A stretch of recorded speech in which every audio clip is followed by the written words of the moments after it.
I just want to be in.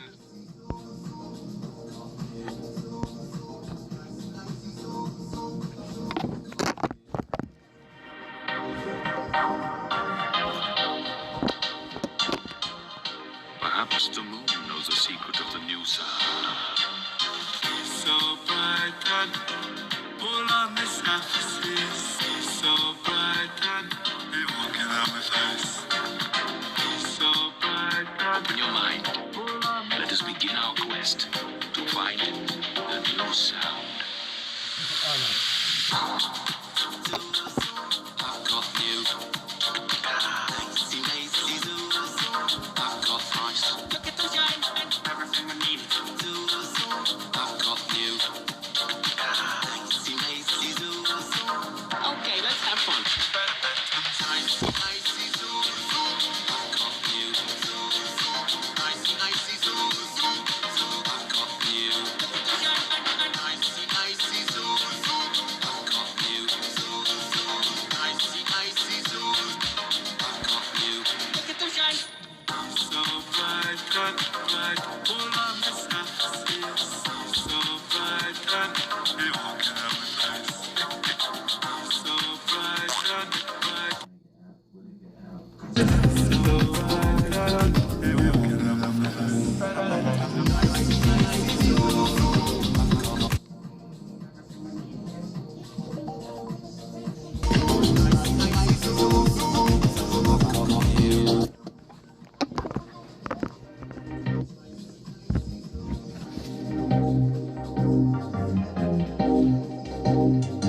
Perhaps the moon knows the secret of the new sound.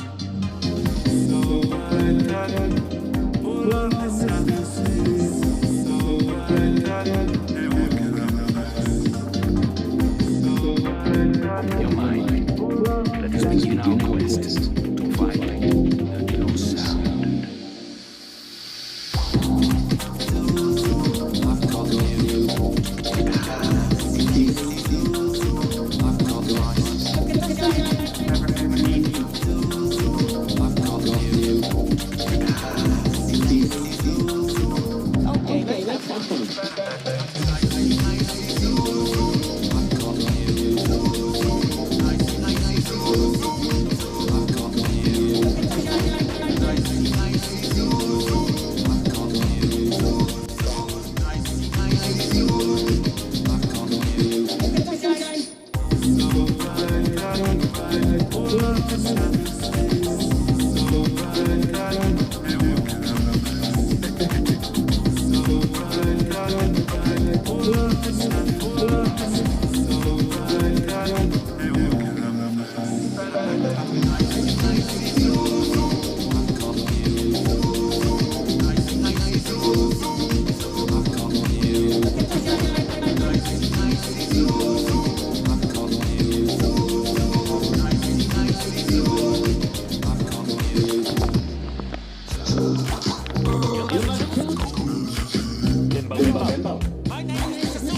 You better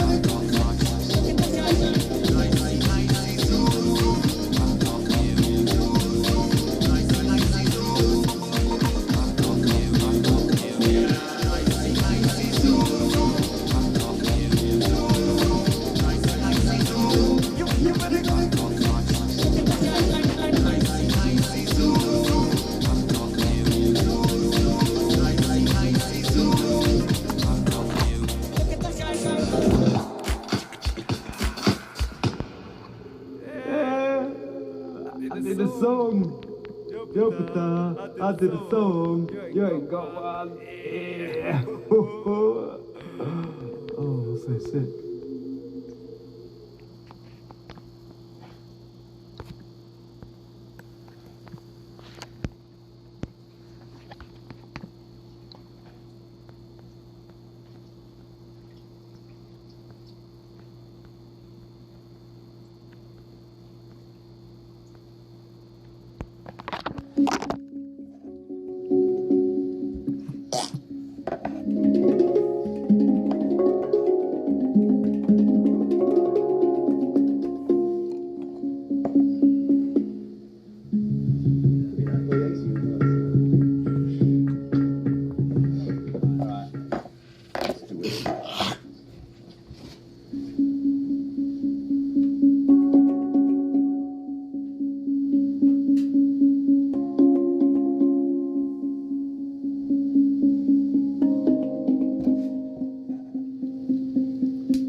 What up? I'm just listening to some music beforehand.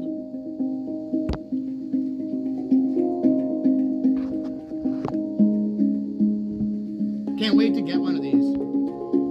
These things cost like fucking like $7,000.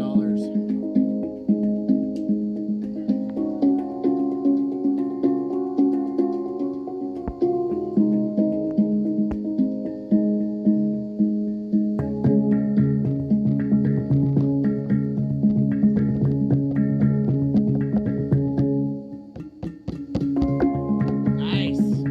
Good job, dude. I think I completed my chopper on like level 25. I literally completed it immediately. It was already like, I did one bunker Bravo and got everything. Or bunker Alpha.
This is like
So one of the coolest ones I've seen for Christmas, for holidays. This song right here, Carol of the Bells. It's a handpan version. It's a Russian dude.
Got some dope shit. I can't listen to any other tracks. Let's do this one last time. This is one of my favorite songs. And it's all good to bass it and show it and everything. I'm not copyrighted.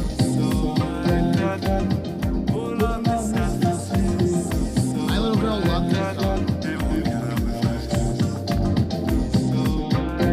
Your mind. Let us begin our quest to find the no sound.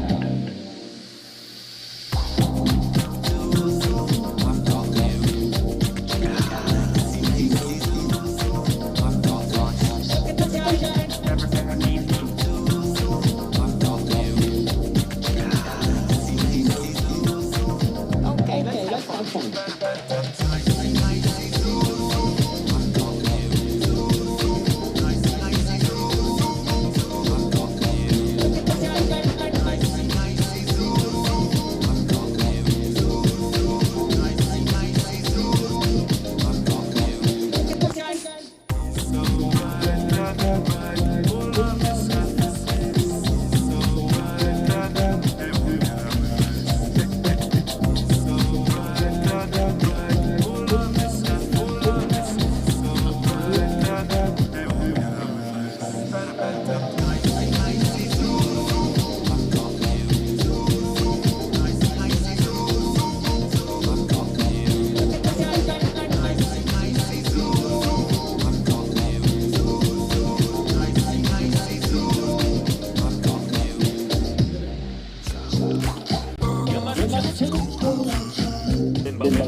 Sing cabinets, Canada, William, Castle.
Yeah, I got one. Yeah.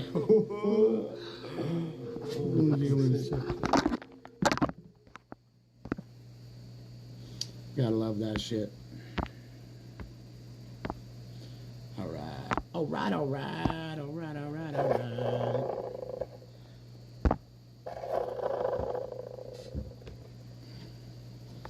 Now, let's see what's going on here.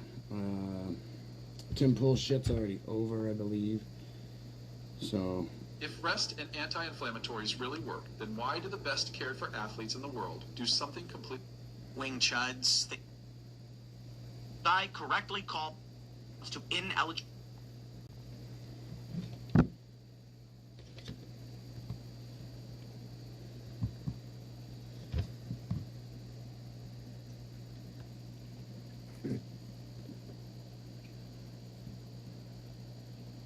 Donald Trump signed an...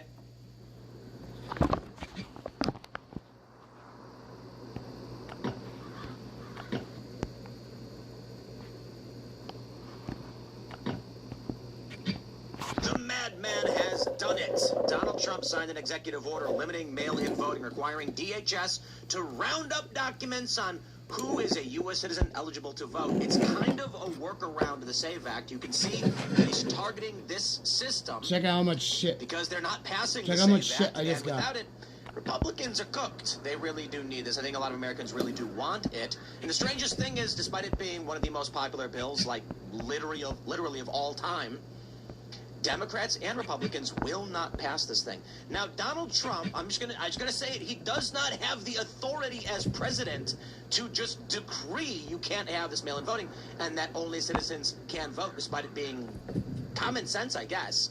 So it's likely going to be challenged, but this is the first move Trump is making to checkmate, well, not the first move, but right now, it is a major move he is making in this SAVE Act play to checkmate the Democrats. We can look at all the prediction data, all the polling. Sure, it looks like people are not happy with the war, but if Trump wins this fight, oh, it's over. Because, as we all know, when it comes to elections, procedure is more important than popularity. And then, of course, my friends, Donald Trump will be attending the Supreme Court hearings on birthright citizenship tomorrow. That's big news. The Supreme Court may once and for all end the insane practice of people coming here on vacation, having a kid, and then leaving, and that kid could be president. They can run for president. Then that doesn't make sense. They just come, and then they're citizens, and they leave. Yeah. None of that. So we'll talk about that and a lot more before we get started. My friend's got a great sponsor for you. It is Tax Network USA. Check out tnusa.com/Tim. Do you owe back taxes? Maybe you have unfiled tax returns. Have you filed every year, but you still owe? Did you retire and suddenly get hit with a tax bill you did not expect? Whatever your tax issue is, however it started, the outcome is the same. Your balance is not going down, penalties are growing, interest compounds, and many of you are about to owe again for the upcoming tax year with no plan in place. So if that's true, stop what you're doing. Hit up Tax Network USA. The IRS is not waiting. They're going to enforce collections through wage garnishment, bank levies, property seizures. That's where Tax Network USA comes in. With over 15 years in the business, there hasn't been a tax case they haven't seen or resolved. They specialize in tax controversies and helps taxpayers nationwide get back on track, resolving back taxes and unfiled returns once and for all. And they can do the same for you, but you got to call now. They're offering a free investigation called the IRS. After that investigation, they put a clear case plan in place to resolve your tax problem and get you back on track. This is about using your legal rights to take control before the government will set the terms for you. So call 866-686-1535. That is 866-686-1535. Or visit tnusa.com/Tim. And don't forget to join the timcast.com Discord server, my friends. Tens of thousands of individuals. You go to timcast.com, you click sign up. It's right there, right on the front page. And you'll be hanging out with tens of thousands of people. It's not what you know, it's who you know. So if you're trying to figure out how to get the job done, this is a network that'll help you out. And as a member, you support the work that we do here. So don't forget to also smash the like button. Share the show with everyone you've ever met in your life. Joining us tonight to talk about this and so much more, we have Priya Patel. Hi, guys. Thanks for having me. Who are you? Yeah, what do you do? My name is Priya Patel. I am a political commentator, I suppose. You can find me on pretty much all the platforms aside from OnlyFans, which I think I got called out for not excluding last time. So. Oh, well, that's good that you're not on that platform. Yeah, definitely. Of all the platforms. So. All right, it should be fun. Thanks for hanging out. And then, of course, the boys are here. Going we got on. Tate Brown, we got Carter Banks producing, and Phil Labonte. Yeah. What's up, baby? Welcome back. If they're the only fans, I might join. I'm not sure yet. Trying to gauge interest. Well, you do have feet, and people like feet. It's true. Considering that Christy Nome story, which we're going to get into, hey, Yikes. maybe there are people for you. Yeah, that's another story we'll talk about. Christy Nome's husband wanting to be a bimbo? Is that what it is? She wants to be a bimbo? You know. Is that what it was? Because at first when I read that story, it's like he was into bimbos. That's what I thought it was. Or like he wanted women to be bimbos. But then there's a quote where he said, "Call me your girl" or "Call me a girl" or something like that. Wearing like fake breasts in the picture, or does that just mean? Well, we'll get into that story. What the fuck? That's fuck? funny because we're getting the show started. We're like, is that the big news? It's like, it's just... They're big boobs. Big news, big boobs. Big boobs. Okay, anyway, here's the story. What is it? It was impossibly fat milkers, right? Yes. Whoa. Yes. All right, here we go. From CNBC, Trump signs executive order limiting mail-in voting ahead of 2026 U.S. elections. They say President Donald Trump on Tuesday signed an executive order cracking down on mail-in voting. The order will require DHS to compile a list of verified U.S. citizens in each state who are eligible to vote. It's almost certain to be challenged in court, which could block it from being enforced in time for the midterms. Quote, "We want to have honest voting in our country because if you don't have honest voting, you can't have really a nation if you want to know the truth." I love how he just adds that. We call those wasted words. I'm not trying to be a dick, but we call those wasted. You don't need to say that. The list would be sent to each state, and the order directs the Attorney General to prioritize the investigation and prosecution of election officials, individuals, and other entities that violate the law by issuing or distributing federal ballots to ineligible voters. The fact sheet says the Postal Service would be required to transmit ballots only to individuals enrolled on a state-specific mail-in absentee participation list. This is where it gets interesting. He does have that authority. He can tell the post office, if you send mail-in votes to people who are not eligible to vote, you will be held to account for this. This is the workaround to the SAVE Act. If they're not going to pass the SAVE Act, this is the Trump gambit for now. Certainly they will challenge him in court, but I actually think he might win enough to where they can't stop him in time for November. It's tough because, it's one of those things where with all of these, with all these orders, it's Stephen Miller's cooking these up somewhere in a dark room. Hopefully. Dark room. Yeah, dark room. That's the how basement. Yeah, it's how he operates. You got to focus, you got to lock in. So he's probably gamed out the strategy that now is the time to sign this because this could buy us enough time for November to actually deploy it. And then because the SAVE Act's not going to pass, I think something to get us across the finish line. He timed it specifically for how long it will take to be sued, then appealed, and then get to a federal court. Right. And I think the strategy is they want to get an injunction, or they want to overturn any injunctions just before the election happens. So I do think this is part of their strategy. Trump issues this executive order. Democrats know this is going to be bad for them. They're going to file a suit, which could take a month or two. Not to the warehouse. Then it's going to go to court, which takes a month or two. Then it'll get they'll put an injunction on it, and then court for a month or two, and then a month, and then they're going to get the injunction overturned, which will be appealed to the Supreme Court or a higher court. By then, the election is underway. Yeah. Yeah. Well, at the very worst, it's like just the whole point of it is to be able to withhold federal funding for states. So it's like you just withhold funding for a few months. They've already missed out on that money, the money that they would allocate towards, the holes in their budget and that sort of thing. So even if they eventually get it overturned at the Supreme Court. Well, I also think this is a massive win in terms of the court of public opinion because, like we pointed out before, this is a massively popular position among both Republicans, Democrats, and independents across the country. You're talking about ID for voting, right? Yeah. And, I mean, mail-in ballots are obviously a massive loophole for that, specifically. So, I mean, I think overall this is going to bode well in terms of how the people are going to see it. I think that the administration kind of needs a win. At this point, there's a lot of people that are pretty negative going into the midterm season.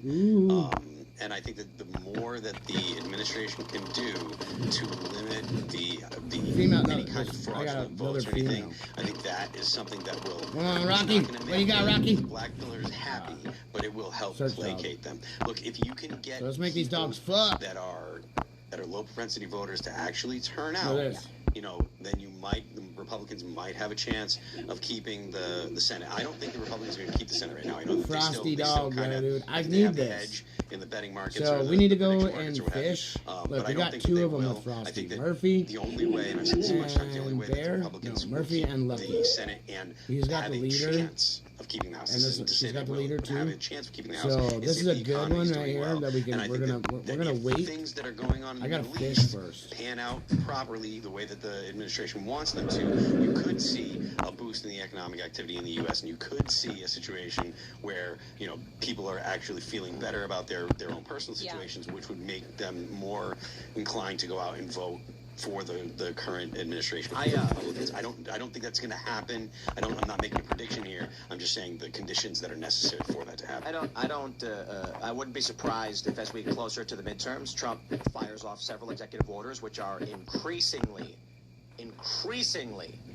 what's the right word? Hardcore.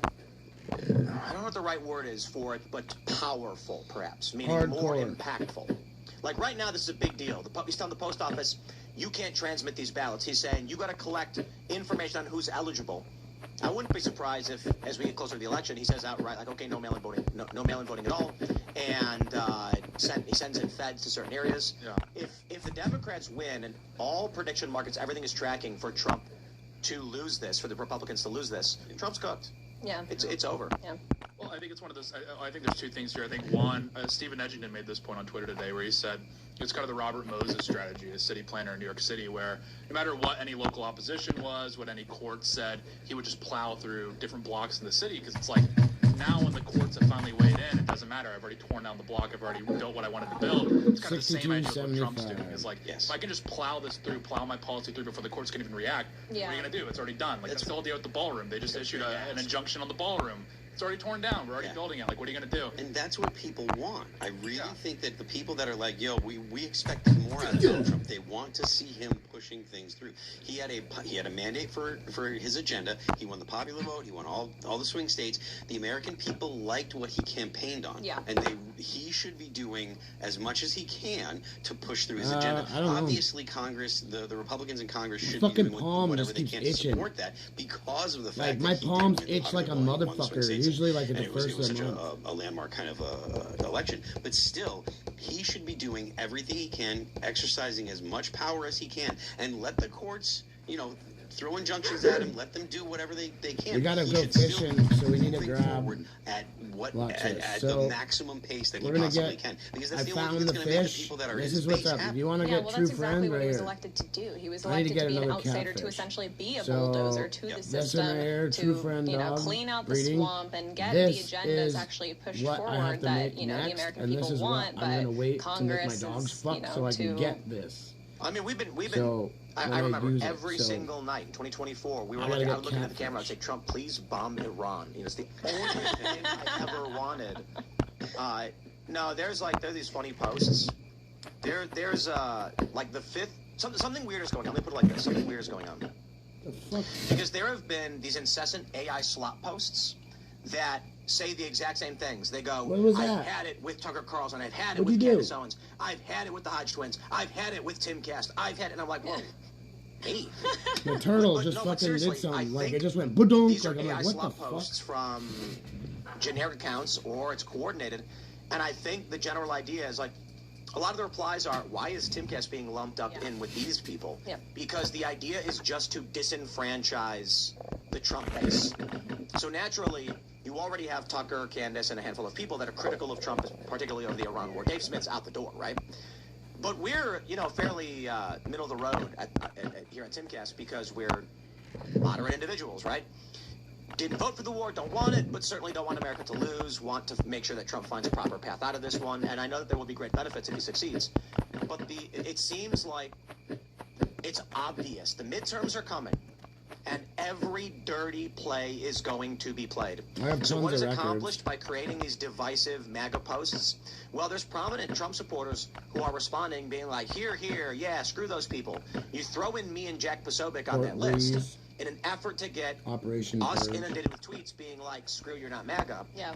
The idea I often bring up is, if you don't offer someone a path forward, they'll take the other direction.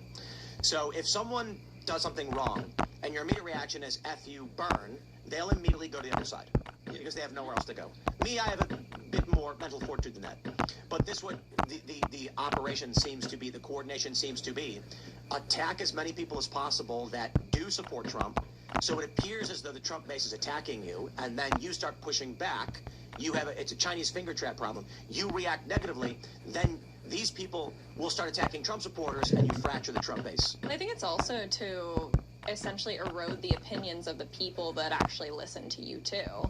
I mean, if they think that you're lumped in with these group of people, they're just going to start eventually assuming that you also hold the same opinions that they do, and in reality it's not the case. Indeed, or to basically generate algorithmic feeds where people who might follow this account are now going to have my name and Jack Posobiec as well, who's very pro-Trump, being lumped in with Candace Owens as if we hold similar opinions at all, which we don't. And then their algorithms will be built upon, they'll start seeing more and more of this AI slop that just, what are they going to do? They're going to see the 18th post where it's like, can you believe what Tim Pool is doing, what Jack Posobiec is doing? And then they're going to be like, wow. And then they're going to, I don't know where they're going to go, but it's fracturing MAGA intentionally, it would seem. Yeah, I completely agree. Yeah, I think there's a contingent of the political, broadly right-wing sphere that wants to see you and wants to see Jack Posobiec lumped in with the Panikin class, for lack of a better word. Panikins. Well, because call them the retard right. The retard right. Yeah, I mean, it just like whatever you want to call it. Because I think you and Jack specifically diverge on a few political points from kind of the rest of the right-wing commentariat. That's really inconvenient for a chunk of, again, the right-wing broadly, and they want to see you guys ejected and viewed, this in the same way as like Candace or as, Here's what I think. As I've long stated, my friends, the play is to eliminate independent media. Take a look at the money being dumped into these moderate Democrat candidates, trying to kick out the progressives. Take a look at the move they made. I'll tell you why my name appears on this list. Because I correctly called out the Stephen Colbert hoax with James Tallarico attacking Jasmine Crockett. Despite not liking Jasmine Crockett, the machine state is saying we want to eliminate these independent voices. So I've long argued that, like Candace and Tucker, they're less so Tucker, but still to a certain degree, he's in a similar political space. They're Pied Pipers. You start generating a bunch of content that will keep you more on the fringes, and then after, the way we described it, we were in Austin, is that they opened, the way Luke described it, Luke Kukowski, they opened a door and said, everybody come into this room of great free speech. Inside the room, everyone's screaming Israel, and then after the midterms, they slam the door shut and you guys are locked out of the main ballroom. That's the idea. I think the play is they're going to target any voice that is independent or outside their control. And, of course, that includes people like Tucker, but it also includes people like Jack Posobiec or me. And then the play is going to be, you turn on Netflix, you turn on CBS, you turn on, or Paramount or whatever, and there's the approved podcasts. Yep. Yeah. Well, I think it's also, too, is like broadly independent media on the right is trained to be intentionally contrarian because, like, independent media really got its teeth during the Biden years, during, like, the Biden winter. And so they basically trained the audience to say The winter of death. Yeah, the Biden administration was a horrible time. And it's Winter like of they death. basically trained the audience for 4 years like any government action is bad. Any government action is bad. You should be inherently skeptical of any executive power. And likewise, the Republicans are exceptionally weak. The Republicans will always backstab Yeah, you, do etc. you remember and that? What they basically said? trained the This is audience, going to primed be the a audience to be skeptical this is of any a political winter power of death. whatsoever. So as soon as And Trump gets fucking in, blah. not perfect Like, or they anymore, I literally would say at like this point said is that now. shit. Like Still, they were 80% of Joe things the best Biden president of my fucking lifetime said by it. far. People are His just like willing to his freak out reign and panic and on Christine husband themselves United because States they're just like as president. And part of it is because the commentary primed them. Yeah, it was a winter of death because he died skeptical. They almost of like COVID fetishize being backstabbed in his and betrayed. They're basement. like, oh, Trump betrayed me again. And then they put a man, fucking, it's like you know, I think it's there's body also doubles really and everything difficult else. because Hey, we got a for the common junkyard. viewer, the news cycle now moves faster than it So- ever has before, so it's really easy for people to forget the actual wins that we have had under the Trump administration. Like, it's very easy to get focused on Iran when it's happening in the moment, but it's really easy to forget all of the, all the deportations and all of the other wins that we've had under the administration so far. Well, I think there's only one explanation, and it's that the people who are in control, the powerful people, the Epstein Island people, they're lizards. They're all actually lizards, and they're in on it, and they're just like, if you're not one of us, a lizard person, then you can't hang out. That's Could be. Too soon to tell. That proves it. Dude, I'm trying to get some scales on me. Seriously. Nope, you're a monkey person. Whoa. The lizards. Well, he's white, so I'm allowed He's to a say monkey it. person. Yeah, there's lizard people and there's monkey people. Appreciate it, The Scottish did invent fried chicken. We invented, a lot of things. I say Chicken tikka masala. I say we like an American person. Yeah, red hair, you're not. No, it's true. I'm Just don't say little, say we. I know one like everybody else is like Myra Flores, they're all advocating for their home nation. Why can't I start like advocating for Scotland? Like call it like Scott Pack, and we can start like monthly money. Patriots wallet refill. Ass pack. Ass Pack. Oh, Yeah, that's Asia. American Scotland political action committee.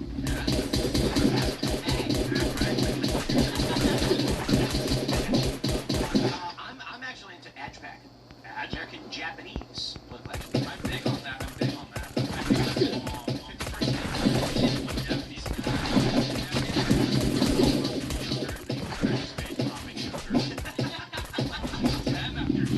Innovators, man. I know. And like Change the game. yeah, and like we kind of woke each other up. Like, well, we Pearl Harbor, whoa, and then we do a couple of mixed whoa. Jostle them all. I think Japan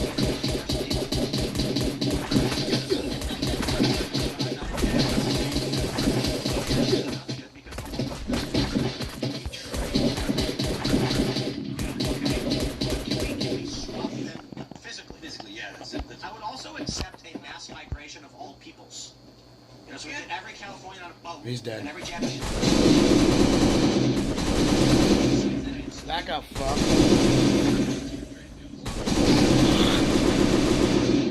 Taiwan situation, they're in exile, and then we put the Japanese install them as the real deal. They wouldn't be on the island. I actually think Japan is much larger than California, so Yeah. Yeah, Japan's really big, actually. We'll put it it's like this. It's like the size of. from Maine to Florida. Yeah. We're already overpopulated as it is, so. There's a lot of people in I'm sick and tired of these Californians. I'm not taking a risk for every one of them. We're gonna build a wall around California. I thought we were friends, Tim. Oh, you're there? You're in California? Unfortunately. Okay, there's the door. If you're in California, we're gonna build the wall. Trump, we're not our fault. California's it's like the most beautiful state. They're just holding it hostage. Like we need to we're gonna trade places, and I can say with somewhere like Indiana. I grew up in Indiana. I'm comfortable saying like if we let's do a little trade here. All You guys California can have is roads, to put all the Californians in Indiana. Yeah, but like, you ever have a thing that if you see a roach, you're not supposed to smash it?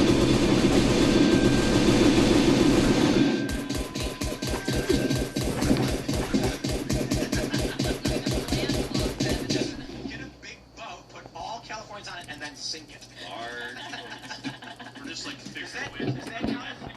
California guy? But California is on ethnicity, so is that genocide, or is that... We're getting close. Hold on. It's spring cleaning, Tim. What would the word be for killing everyone in a single state?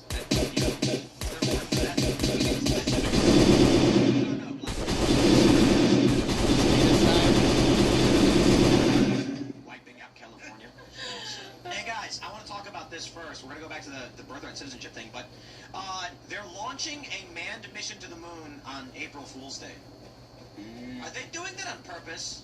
Well, no, they're not going to launch. They're talking about it. Then it's not going to happen because I think it's the second time that they've actually had a window. They're going to be like, psych! Bro, I was watching Fox News, and they called it the Artemis. Is that Artemis? I was sitting there on the couch, like, my eyes half glazed over, and it was like Martha McCallum or something. She was like, NASA's Artemis 2 mission will be tomorrow. I was like, what? How do you just hell? I got this Artemis in my Artemis. I think triggers. The Artemis 2 mission will take an astronaut crew around the moon. A space policy expert described the long road to launch. You know what I love about this? There's only one reason they're doing it. It's because too many people believe we never went to the moon. So Trump's like, can we just go? And they're like, it's really expensive to land on the moon and come back. Well, what if we just loop around it? Yeah. Is that good enough? Is that enough? NASA's just bummed SpaceX is making them look so bad. Probably, yeah. I think this actually has more to do with the building the moon base. So the idea is they want to do a once over with new. So actually, this is the truth. They've got new instruments and new technology to scan the surface, understand the appropriate places for a potential moon base, and they're going to loop around and scan basically everything so that they can make determinations on a moon base. And they said they're going to see parts of the moon that have never been seen before.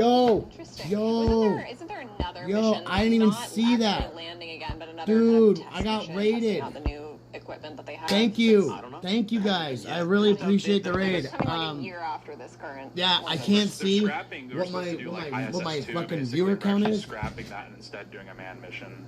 Okay, It's just 2 now. It was like fucking like 14 or some shit. So like, thank you, dude.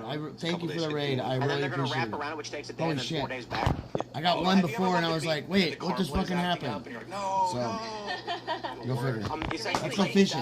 The whole time. That's what we gotta do. We gotta get catfish. Wild. Beef jerky. I mean, the only actual comfort these guys have is that if there is some kind of failure, then the sound stage will just open up the door and let them out, and they'll use the bathroom and get back in and start filming. I need to go run around and find in Arizona. They have another like a union strike in LA again with the Screenwriters Guild, and they're just like, sorry guys, moon mission's off. Yeah, this is the on, crazy thing with the I don't. denial You stuff, can't though, get is rated that on everybody's YouTube. like, how You did only they deal get with the rated on radiation? And I'm Twitch. kind of like, they didn't. Like, So- I don't know. It's kind of an easy explanation. The government let these people get fried. Yeah, and they're launching dogs into space like all the time for no reason. Do you guys know about the family that died in the nuclear blast test? Like the little kids were playing by the river or whatever when a nuke went off? You ever hear the story? No. Let me pull that story up. But I love that people still nowadays are shocked that the government's like, doesn't matter. They launched them. If they die, they die. I know. They launched them empty into space, and they're like, oh, they downwinders. That was the I don't know biggest reason to the hate stuff the on Soviet Union is they literally just YouTube sent that they dog. do. Yeah, here you go. I don't Check think. this out. Check this out. I think they can just like do like Blah, super blah, blah. chats and shit. 5:30, July 16th, 1945. 13-year-old I didn't even Barbara loot Kent was this camping yet. on a camping trip with her dance teacher and 11 students when a forceful blast threw her out of her bunk bed onto the floor. Later that day, the girls noticed what they believed was snow falling outside. Surprised and excited, they started running out, dancing outside to play. We all thought, oh my gosh, it's snowing. Yet it was pouring. We put out our hands and were rubbing it on our faces and having a good time, trying to catch what we thought was snow. Years later, they learned it was actually radioactive fallout from the first nuclear test explosion. Only 12 of the 12 girls that attended the camp, she is the only living survivor. The other 11 died from various cancers, as did the camp dance teacher and Kent's mother, who was staying nearby. Diagnosed with 4 different types of cancer herself, Kent is one of the many people in New Mexico unknowingly exposed to fallout. So they're known as the downwinders. And it's funny because, like, people go, but there's so much radiation, you'll die. And I'm like, yeah, I'm not sure the government cares. No, they don't care. It'd be like, that's pretty send evident. it through. Yeah. We only dropped it it was more than 3 miles away from the metropolitan area. I don't know what the big deal is. What are you guys like crying about it? Yeah. They're just like. But I think the argument they're saying is there's so much radiation, you would just die. You would just explode. But apparently the astronauts on the Apollo mission said that they saw sparkles in their eyes. Yeah. Oh. That's being blasted by ionizing radiation. I mean, that's true, but like Buzz Aldrin lived to be, a very old man before he passed away. He was like in his 90s, I think, when he passed away. So I mean, it's probably not great, but at the same time, I don't think that radiation exposure is actually so bad that you're gonna get cancer when you come back, 10 years later. Well, they had big suits on too, right? I don't think that those are. That would help out. No, I think they're big suits like that because they're pressurized, not because they're gonna defend. And to keep them warm, I think. Well, yeah, I mean, it's cold. Yeah, it says It's, let's see. Satellites in orbit get around 25 sieverts per year with thin shielding. And 5 sievert is often cited as around half a lethal dose for humans. So spending a couple days moving through it is not actually that much. But I don't know. Look, all I know is I did a Google search and I'm reading what it says. But there are people like, how'd they get through that? And I'm just like, do you think the government cares about individuals? Because I kind of feel like, you know, You're expendable. kind of, but not really. Yeah, and there's Everybody's like, what you're going to tell Neil expendable. Armstrong, like, hey, you'll be cemented in history forever, the first man to walk on the moon, but you might get cancer at some point in the next 50 years. He's like, yeah, I probably Actually- anyway. I eat McDonald's. Yeah, actually, Buzz Aldrin is currently alive. As he's eating a burger. He is alive. He's not dead. Aldrin is currently alive. He's 96 years old, and he was the second man to walk on the moon. Well, but to be fair, that's only because the cosmic radiation gave him superpowers. It did. He's actually one of the members of the Fantastic According to Four. a lot of the internet, that's actually because he never went to the moon. I hate the internet. He punched that guy. Remember that? Was that what happened? Oh, that was based, yeah. Also, okay, The guy was like, "You never went to the moon." He went, "Boom." Wham! also, like, the third guy, we don't even know his name because he got put in the cosmic cuck chair and had to watch the other they left him up there and spun around. They're watching him trot and golf on the moon and stuff. He's just stuck up there. Cosmic cock chair. He got to DJ the car play though. So Yeah. Look, you need It's like, that this is the stand fifth for- time you've played Nookie by Limp Bizkit, bro. You gotta stop playing Nookie. No, this is my thing. Yeah. You get the golf, I get Nookie. Someone has to be the designated driver. You know, that was his They're job. just getting sloshed on the You know, moon. they're on the party and getting hammered. Probably you know. really hammered. Yeah. Niner. There was a crazy story where I can't remember who it was. Who's that guy who went to space on the ISS and played the guitar and everyone loved him? Apparently, he was doing a spacewalk. And he's in the pressurized suit. You can't touch your face. And something got in his eye. So his eye started tearing up, forming a giant ball of water. Tears over his eye. You can't do anything about it. So he can't see.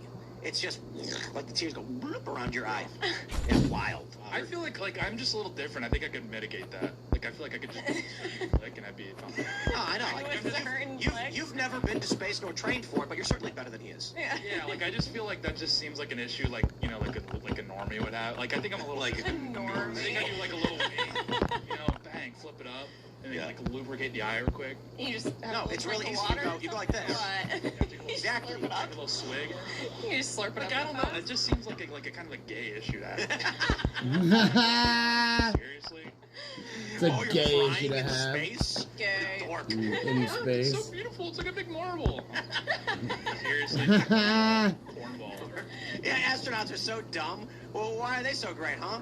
Yeah. That's Yeah, right, Tate. that one guy's You're- like, what was it? It was like an actor. And he's like, it was just crazy, like seeing 7 billion lives, and I'm looking down at it, and I'm watching them all happening at the same time. I was like, dude, relax. It's just cornball city. I mean, unbelievable. And someone should say to him, I'm gonna ruin it for everybody. What do they call it? There's like there's a name for it. When you're in space and you look down, you see the Earth, and then people have this profound experience of like everything is just right there. Yeah. And it's very profound thinking about 7 billion people living their lives. But I can ruin it for you by reminding you that half of them are taking a dump right now, Yeah, literally. just all over the place. And then you go, oh, it's like that's right. Right. Like, everybody likes a dog. They're very cute, and they're slobbering and laughing, and then it dumps on your floor, and you're pissed off. You know what I mean? Yeah, and there's So yeah. let me put it this. Luke and I went to the dog cafe, a dog cafe in South Korea, because they have cafe. Well, it's like... It tasted great. It's the menu, yeah. No, dogs just run around. Oh. And so you go and you order coffee or a drink, and you sit down, and then the dogs just go crazy. Now, in the mind of the average person, you're imagining like a golden retriever comes up to you all happy, and you pet him, and he's like, "Ugh," and then you're like, oh, this is great. That's not at all what it's like. They run in and start running around full speed, and they jump up on the table and try biting your, and you're pushing them away, and then they take a dump right there on the floor. This is not an exaggeration. That's exactly what I was picturing. Now, 15 dogs with the sumis running through. The raccoon cafes are fun. Because those pudgy little fat things just sit there, reach out and go like this, and then you hand them a nut. Yeah, they like feel almost everything through their hands. They like spurt out. They- Like if you look on your back porch when they're out there, they're like Look at that. rearranging your furniture. That's a good fucking one. Make some feng shui. Yeah, I know. I'm like, Have you ever seen the video where, because so raccoons in Russian, I think it's Russian, they're called washing bears. because when you give them food, they wash the food before eating it. I know, yeah. And so they Cotton candy. They gave it cotton candy. Yeah. And then it tastes it, puts it in the water, and it goes, Disappears. where'd it go? Like freaking out. Like, where'd my And then food they go? just going, "Ugh." So imagine like some aliens come to Earth and they give someone like a delicious filet mignon, and he's like, oh my god. He's like in a desert. He's like, I was so hungry, I'm dying, in a bottle of water. And then he grabs the bottle of water and it's gone. And he grabs it disappears. He's like, oh, like that's what the raccoon is like. They're hungry. Yeah. They live in the wild. They don't have a constant supply of food. And they're like, it's gonna be funny. Watch the cotton candy's gonna vanish. Poor It's thing. so funny. I'll say one more thing, just because we're on the topic of space. Right. You guys ever see the thing where they put the fake bird on the rock, and then there's like a bunch of fake birds, and the one real bird came? No. You know what I'm talking about? No. So they were trying to attract a thing in New Zealand, like some kind of bird. Uh-huh. So they put a bunch of fake ones, hoping that the real ones will start settling there. But only one real one came, and then it tried macking on one of the fake ones. Oh. And so it just lived there by itself, Party's surrounded by a bunch of lame. mannequins, having no idea that these birds were just wooden eggs. Yeah. I like to think that aliens do that to us. Like, you'll be out in the street and you'll see like a hot chick and you'll go, what's going on? And she'll be like, hey, and the alien Hey. like you're just talking to a mannequin. Yeah. Well, It you don't know. happened to Manti Teo. Who? Oh, I got that. Yeah, you got he was that. catfish. Everyone in the crowd will love that one. Manti Teo, he got catfish. He was like a star linebacker. Oh. But you have to explain it, but it's I like... think, so here's what I think happened. I think the That's aliens, this is a joke, by the way. I think the aliens came to Earth and like their ship crashed, and then the humans started messing around with it. So then the aliens basically are like, you know, we only did like light reconnaissance on this planet, but now they got access to our technology, so we have no choice but to like come down. So the aliens come down and they go to the president and they're like, look, you can't have this technology, okay, it's too advanced. And they were like, well, I think we should. And they're like, oh my god, okay, well here's what we're gonna do. We're gonna give you cell phones, okay? We're gonna give you communications. Your communication technology is gonna rapidly progress. That way we can catfish you guys. Yeah. And the president was like, what do we get? We'll give you, I don't know, a railgun. Okay, all right, great, railguns. And now the reason why we have all these dating apps is because the aliens want to basically like do research on our dating habits, and so they can catfish you. Yeah. And you're like sitting there, you're going like, oh, you're so hot, and it's an alien being like, tell him he is very sexy. Yeah. And then you're like into it, and there's like a bunch of dudes gooning off to like alien researchers. Yeah, this is not a good. Well, my friends, you have an option. We can talk about the big boobs guy, or we can talk about birthright citizenship. Worst Titty Tuesday ever. I wonder what they'll pick. Yeah, which one are you gonna pick? Which one, guys? Looks like everybody needs to know about. Look, where is this story? Right, so I they're all think they're getting rid rumors. of it. I think everyone's embarrassed about this story. It's Everyone's horrible. mass deleting it. No. Just it was on the front page of Mediaite, and now it isn't. And I think it's because. Oh wait, there's more pictures. Oh my God. Okay, here we go. That sounds awful. Here we go. The moment Tate has been waiting for. WTF? Political world erupts. A report Cross-dressing on Christy husband. Noem's cross-dressing husband. Oh my Shut God. up! Oh wait, there's more pictures. Oh my God. Okay, here we go. That sounds awful. Here we go. The moment Tate has been waiting for. WTF? Political world erupts. A report on Christy Noem's Hey, what up, cross-dressing what up? husband. Oh my God. What is going on? Maybe, you know what, maybe her... Were you born in 94? With this in the house? Were you born in 94 or is that your she's number? wearing like, you know, 1994. cross-dressing. Maybe just... Okay. The story is apparently 24 hours. Why'd you make a new channel? Easy to blackmail. straw and just took himself out. So the story that I was first reading, I read that he was into bimbofication, and I can understand the grammatical structure of what that word means. And it said he was talking to hookers with massive tits, impossibly fat milkers. And so at first I was like, oh, so like he wants women who are just like big, massive, bimbo-y women. And then apparently, no, he wants to be one. He just needs a Fox News contract. I think that's what's going on. Anyways, please stop making fun. Because the truth is, he was outed, and that's wrong. It is.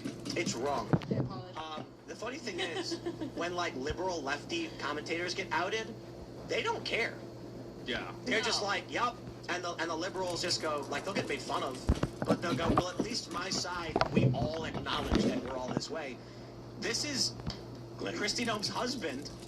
Why is he filming him? Like, this is the look. Okay, I'm gonna say this, guys. The face. Between the two pictures, so he like stood there and was like, let me get a better one. Let me get one of my face, and then let me get one of my crotch. But this is the weirdest thing because like he's doing a weird pouty face, but he's just some guy. if he's into like bimbos or bimbofication, What the fuck, bro, you're dude? like there's nothing. Not even any like makeup or any. No effort. Yeah. This is the most low effort cross dressing I've ever seen. I know. Okay, I'm gonna be serious and just say this. The only real issue I take with this is that he is the husband of a Trump admin official contacting hookers for weird fetish stuff. And paying them. Yeah, listen. I'm not a staunch conservative guy. You know, like, I know people who are trans and gay married, and I'm just like, just keep it away from kids. Yep. Keep it private. If this dude wants to, you know, put balloons in his shirt and pout in the camera or whatever, just don't do it in public and don't call hookers and film yourself doing it, especially when your wife is a Trump admin official. I have no problem saying ew. You know what I mean? Remember that guy who had I was talking about this earlier, he had the tentacle porn on his computer? Yeah. Oh, yes. Tab on his Order of the population. What was his name? I forgot his name. He was like an anti-Trump guy. Heinrich or Urlacher or something. Let me search for that. Yeah, exactly what his name was. Who was he a journalist? Yeah. Accidentally posted. That, I mean, the tentacle. Okay, I mean, at the last HHS secretary we had, how looked like a mom. Let's see. Hold on. Yeah, it says Kurt Eichenwald.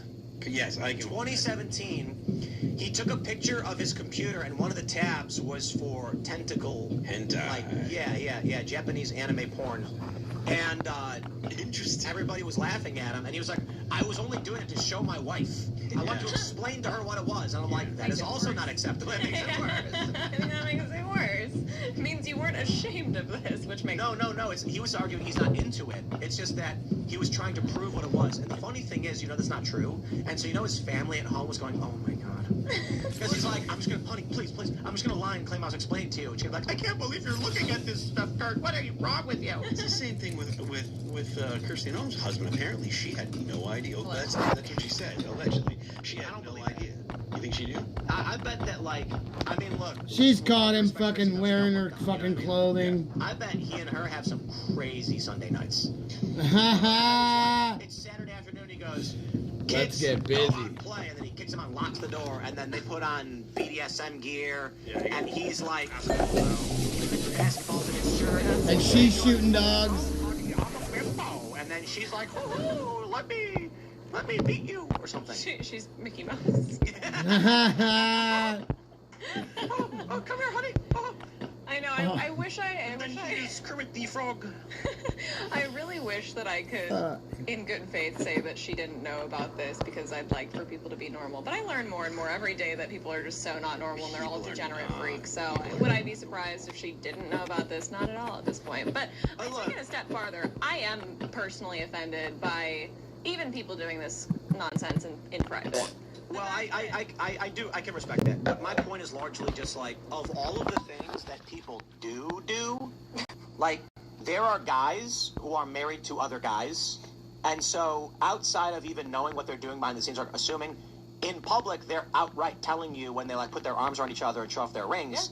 Yeah. You already, at the bare minimum, this is not the worst degeneracy that exists in society. And so that's what my point is. Do you want to be freaky in the sheets or whatever, just not in public. Like, the fact that he's filming himself and he was sending these photos off, apparently, this is what happens to you. This is what happens, okay? Don't. Keep your private life to your private self, and then we'll all just pretend you're normal. Yeah. And there you go. People just have a problem keeping it private. Especially with the advent of the cell phone, the cameras and cell phones and stuff like that, people just do not have the ability to be like, no. That's me. What if her dog just killed himself? I know, that's what happened. Oh yeah, I shot something interesting to this in that who leaked this guy's stuff? That's what I was asking. Because these are his selfies from his phone. Which lucky bastard leaked this? Lucky enough. This guy, Christopher, says MAGA is unwell. Now, hold on. Who are you to judge? You got dudes on drugs growing boobs. I was going to say he's a failed congressional candidate. Oh, he's a libtard. Yeah. I want to comment and be like, hey man, don't shame people. He's got pride. You know. I'm sure that he was pride. Sure, he's very vocal about how bad it was that they had a trans woman with her boobs out on the White House lawn a couple years back. Peter J. Hassan says, against all odds, Kristi Noem is the normal one in her marriage. Fair enough. The entire GOP is full of degenerates. At this point, probably more than Dems. And in this case, all of this is known long before she was appointed. It was an insane appointment, but I don't make the decisions here. Milo has gone on quite a bit about how tons of Republicans are gay. And I think he's right about it. Yeah, about a lot of it. Yeah. To be fair, everyone's like, the Trump administration is not angry enough. They need to be getting angrier and going harder. And it's like, I think they're all wouldn't you want perverts. the DHS secretary to have that at home? That would make you mad, and then you're ready to just take it out on I think Kristi Noem's into it. You think she? Oh, well, I mean, well, she's like I said, like I'm not trying to be a dick, but she got work done. Yeah. So just imagine the husband, like it's her muse. No, it's not that. They're a married couple, bro. Like she issued a statement saying like we were blindsided by this. I'm like, I really doubt it. I bet they got a dungeon. You know what I mean? Their kids are grown up and moved out, and they're old, and the dopamine just doesn't hit the same way anymore. You know, they got to level up their game and start doing crazier things. She didn't think anything of those two balloons sitting in their bathroom. Basketballs? Yeah, or whatever it is. He's doing. Bimbofication. Bimbofication. I'm sorry, just like the idea is hilarious to me. Like a woman is like a normal woman, and then all of a sudden she's like, oh, and her tits get massive. Because that's what he said. He's like an ogre. Let's get our fishing poles. He didn't say impossibly fat milkers. He said ridiculously huge boobs or something. You get around, I get a Being a pole, sexual babe. patriot. But again, like, You get around, I get a when I was pole, first reading this, and I was reading bimbofication, like I can understand the grammatic breakdown of what that means. I'm imagining they're saying that here, like her husband is into the idea that women are turned into overly sexualized big titty women, and I was like, oh, okay. And then it was like, and then he put big fake, but then he put big fake boobs in his shirt and said, "Tell me I'm a girl," and I went, oh, that's just no, that's something else. Some kind of like this is all some kind of like autogynephilia, right? Like some kind of variation. But look. Yes, but this when Daniel Howard says the entire GOP is full of degenerates. Well, that may be, but at least they mostly keep it private. Fair enough. Like you know what I mean? Like, if you're a Republican, you're secretly gay. I guess whatever. I don't care. Just don't bring it around kids. Don't do it in public. The Democrats are having sex in public. Yeah. Well, or if the what was it, the room that one of the offices or one of the rooms in the Senate. Well, we had a cross-dressing secretary for 4 years, and nobody made fun of that. It was not acceptable. And now he chastised. Wait. But he stole women's clothing. Literally stole it from an airport. Yeah, there's 2 times. He was kind of on beast mode. I'm not. That was awesome. He just kept stealing suitcases. I couldn't stop. I gotta be honest. Guys. 8 suitcases. I gotta be honest. I beg for that kind of testosterone in the Republican Party. Yeah. The willingness to steal exclusive designer clothing from women and then wear it in the White House. Exposed. On camera. I gotta be honest, you can make fun of that guy because he's weird and all that. He's got some He's balls. got testosterone through it. His hair's all gone. Yeah. And he's like, I'm gonna outright steal a woman's clothing that she had specifically tailored for her, and I'm gonna wear it on camera at the White House. And say, fuck you. So probably stretched it out quite a bit. Oh, for sure. I'm just saying, Republicans are sitting here being like, well, I don't know. Democrats will get mad. And Democrats are like, I'm going to steal your stuff and wear it on TV. I'm going to steal your shit and wear Steal it from the airport. Grab your bag. There's scandals. He got a slap on the wrist. Oh, he did. Yeah, he lost his job, though. Yeah, slap on the wrist. He should have went to prison for stealing luggage. I mean, that's just such a funny thing to do, to just keep getting, because he got caught every time. Multiple times, yeah. You'd think he'd get better at it. These suitcases, because every time you go to the airport, you're like, the last bastion of our high trust society really is the luggage carousel, because there's nothing stopping you from just taking random suitcases. That always occurs. Fear of law. Every time it takes more than 5 minutes, I'm like, someone stole it. Someone stole my my Nike duffel bag. I got all my stuff air tagged. Well, you know what I love too is when you'll check a bag, and then when you'll get to your place of destination, open it up, there's a card in there, and it's a DHS card that says, we opened your bag and went through it. Yeah. And I'm like, okay. It's never happened to you? Oh, happens to me all the time. My bag's like destroyed anyway. They're like, Tim, we were spying on you and we were looking at your stuff. Your underwear is gross. I'm sorry. And then I'm just like, well, you know, I don't know. I got if you travel with firearms, that kind of stuff happens all the time. Kmart. Does that still exist? Can't say I've seen one in a very long time. You know, that's shockers. Years left. Yeah. And I don't actually buy my underwear at Kmart, you know. I got my, truth be told, I got my underwear from Instagram. Whoa, Instagram underwear. That's right. Like 1,000%. I was swiping 90s cartoons like X-Men and Spider-Man, and then I swiped up, and it was like this is great underwear, and I was like, I could buy it. That's basically how I buy everything. Of course. At UFO Instagram. Bro, don't you know anything? Those coins right there, actually, that was Fox News.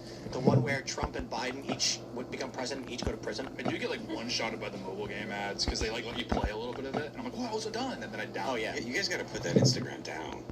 Oh wait, I will say this: if there's one thing that has me begging for the meteor of death, it's when you'll see an ad, and it'll be like, you know, there's a bunch of commercials where you'll see a little guy on a bridge, and he'll be shooting his gun, and then like zombies will be coming, but then he'll move over to the right and he'll shoot like a gun with a 5 on it, and when he shoots it, he gets the gun, and it's and I'm like, oh, that looks pretty fun. And then there's like a gate coming at you. This is -10, but then he's shooting it, and then it goes down from -10, it goes up to 0, and then it goes up to +10, and then he goes through it, and now there's 10 soldiers, and now they're all shooting the zombies. And then they do something dumb, and then they all get killed. And then I'm like, bro, no, I want to play this game, and then you download it, and then right when you start the game, you're this little guy on the bridge, and you're moving left and right, and you're grabbing the weapons, and I'm like, this is the greatest game I've ever played. And then once you do, it goes mission over, and then it turns into a world-building civilization game where there's timers on everything, and I'm like, no, go back to where I'm the guy fighting the zombies, and you can't. That's horrible. And then I go back to Instagram, and I send an angry message, and I report it, and I say, I will come for you, I will find you. Yeah. Why won't someone just make that game? I know. There's also, there's another game where there's a king, and he's in like a tunnel that goes like this and then goes up and then falls into lava. And there's a bunch of blocks moving forward, pushing him. And he's like, and he's like, I'm scared. And then you got to match the blocks. And when you do, he pushes forward. So by it's like Candy Crush almost, where you rearrange the blocks and get 3 in a row. And if you get him enough, he won't fall in the lava. And I'm like, oh, a time-based Candy Crush. That sounds fun. So I download it. And what is it? Literally just Candy Crush. There's no king, no lava. They lied to me. I am going to find the studios that make that game. I'm going to knock on their door, and I'm going to shake my fist in their general direction. Shake my fist. Crosswords. I'm gonna send them Dude, this is false advertising, and I don't accept it. Letter. I absolutely do not accept it. It should be illegal. Real. That's right. So true. No, yeah, I'm False just. advertising. It's true. That's why I just stick with Clash. I'm just a Clash guy. Clash of Clans. Clash of Clans, Clash Royale. Clash Royale I played. I like that. It's gas. It's alright. Been good for like 15 years now. The majority of my life, I've been in a clan on Clash of Clans. Really? Yeah, we're called the Ku Clash Clan.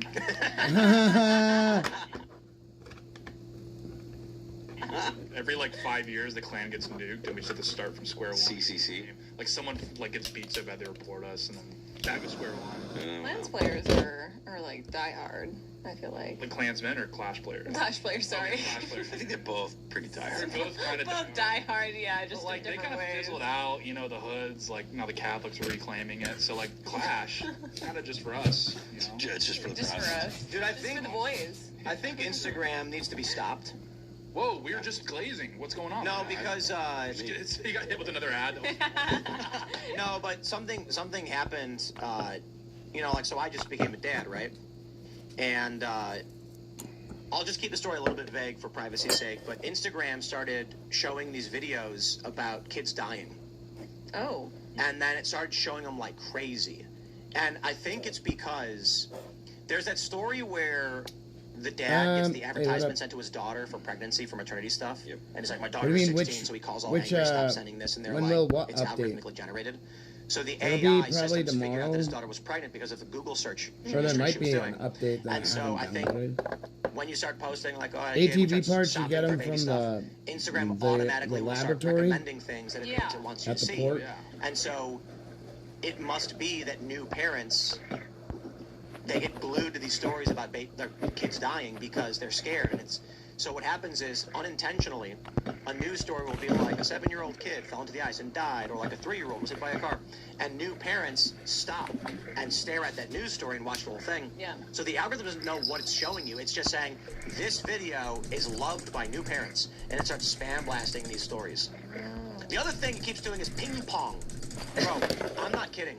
Instagram, I think, probably was paid off by Big Ping Pong, and they were like, spam Tim Pool with ping pong videos. That way he'll start playing and promoting it. And then I was like, I'm scrolling. Listen, I watch poker videos. I watch action sports, so like skiing, skateboarding, whatever. I'm not clicking on any of the stuff. I'm not interested. And then all of a sudden I'm getting nothing but ping pong. And I was like, stop. I hate ping pong. And I would click it and be like, stop sending me this. I'm not interested. I'm disgusted by this. But it would not stop sending me ping pong videos. It was wild. They're trying to convert you from a skateboarder to a ping pong player. I think they're experimenting. I really, really do. Oh, boy. Facebook was accused of experimenting on its users by sending them things to see if it would alter their political opinions. It's true. Yeah. Yeah, so I'm like, I bet someone at Facebook is like, we're going to see if we can get Tim Pool to talk about ping pong in a positive light and be into it and promote ping pong. Well, I assure you, I hate table tennis, ping pong. I hate it. I could not hate it more. I used to be ambivalent. I used to not care. And then I go to my search, because you press a little magnifying glass and gives you a bunch of things, and there's like 17 ping pong videos, and I'm just bashing my phone on the table screaming, never again. You launch a hate campaign against ping pong instead. Yeah. The algorithm must be stopped. I think they have you tapping text or something. It's like no matter what you're going through in life, they just hit you with the most direct thing. There are things that I've spoken. I've never searched, never typed it into my phone, never taken a photo of anything. I've like spoken them, and then I'll get an ad for the exact same brand or something like. I was shopping in a Nordstrom once with my brother, and I said something about like a specific brand of like swim trunks, and next thing I know, on Instagram specifically, is an ad for those exact swim trunks. Never have I looked them up or anything of that sort. Yeah. I know how to prevent that. Get rid of Instagram. No can do. Get rid of all the meta properties. Easier said than done. I don't have an Instagram myself. I don't have WhatsApp. I don't have a Facebook page. I don't have any Just meta. Spotify and Apple Music. I do have Spotify. I have Apple Music. I have X. I have a YouTube page, but I don't have Snapchat. I don't have TikTok. I literally like shake if I don't watch Instagram Reels for like. Oh, Trump tomorrow at 9. He's going to give us. Trump tomorrow night is giving a speech on Iran, so we'll pull that up. I guess we'll watch moon mission stuff. Look at YouTube.com. Nobody cares. Trump lost. I mean, he got Israel derangement syndrome. He's got a lot of derangement syndrome. That's pretty crazy. I don't know why, but let's jump to this story because it needs to be done. Trump plans to attend oral arguments in Supreme Court birthright citizenship case. That is tomorrow, ladies and gentlemen. It is going to be amazing. I'm going to be sitting here listening to these arguments. It's going to be a lot of fun. Depending on what time they start, maybe I'll do like a live stream, and we can just like listen in and do a listening session where I will explain why the people arguing for it are dumb. So everybody knows the arguments, that we've gone over them 1,000,001 times. The Supreme Court's going to hear the arguments. I do not. I'm sorry. There's literally no argument for it. None. There is none. Question: do the founding fathers think that someone from China could bring their kid here, could come here pregnant, give birth, and that kid could be president of the United States? No. No, they probably would kill you. Mm-hmm. Yeah, it's not going to happen. And so after the Civil War, did they think that someone from China should be able to come here, give birth, and that kid can be the president? No. Nope. Nobody did. So why are we doing it now? It makes no sense. And I don't know what argument you're going to have. You're gonna have like Kavanaugh being like, are there any other countries that have a practice comparable? And they're gonna be like, there's like one. Not really. It's like, oh, so why is the United States allowing anyone to bring their children here? Here's the other thing I'll just say about this. Maybe you want to make the argument that in the early days, they did not imagine that planes would exist. So they said, it's fine. If someone's here, that kid is born, that kid's a citizen. Because they viewed it like as a 100 times a year thing out of millions of people. That's not really a big deal. But certainly we can reassess today based on modern technology and issue a new ruling and saying, well, based on the ease of access and the illegalities that are surrounding this, notably illegal birth tourism, at this point we can say it's over. Yeah, well, I mean, this is clearly not the intent behind birthright citizenship, just on its face. anybody can see that. You don't even have to have half a brain cell to understand that. But to say that people can, just hop, skip, and jump across the border, take a flight over from China, have your kid, and that kid is automatically a citizen is a pretty ridiculous argument altogether. Yeah, and like it's consensus across the entire old world that it's citizenship by blood, right? You like to have that as a state to actually become a citizen in the country. Some level of heritage at some degree, whether it's parents or grandparents. Where in the New World, across all the settler colonies, we have birthright citizenship because like America was a unique case with the slaves. But like the majority of these New World countries, I think Colombia is the only one that doesn't actually have birthright citizenship. It was because they were bringing in a lot of immigrants. We needed to settle the frontier as quickly as possible. Just give them the citizenship and send you on your way. Where we're not trying to settle a frontier anymore. We're out of frontiers. So it's just I disagree. It's ridiculous. I think the whole world is our oyster. Well, Dunroe Doctrine, we might need to keep birthright citizenship. The Dunroe Doctrine is everything that the light touches belongs to us. To Trump. American Personal Trump. Well, look, let's be real. When the settlers came to this country, there were people who lived here. I mean, especially with the Spaniards in the south. I mean, the Inca and the Aztec, they had cities, they had, territory. They didn't care. Yeah. So, like, I'm not saying we should conquer other countries or go to war. My point is... I am. What? No, but this is the point. When you say there's no more frontier, I'm like, that was... Even when there were other countries were like, I will take it from you. Yeah. So my point is the sentiment has changed to where we're like, no, we shouldn't invade and conquer other lands anymore. But back in the day, that was like, so who should we conquer? Yeah. Well, I'm just saying, like, as far as, like, unsettled, but... Yeah, I agree. I mean, like, the frontier accurately defined to be just, like, the next bastion of American greatness. But, bro, Canada is all unsettled land. This is my point. Well, I mean, yeah. I mean, but, like... We have unsettled land in the west of the United States still. But yeah, we have the federal government just claimed it. Yeah, and we don't need, like... I think we have enough cities. Like, are we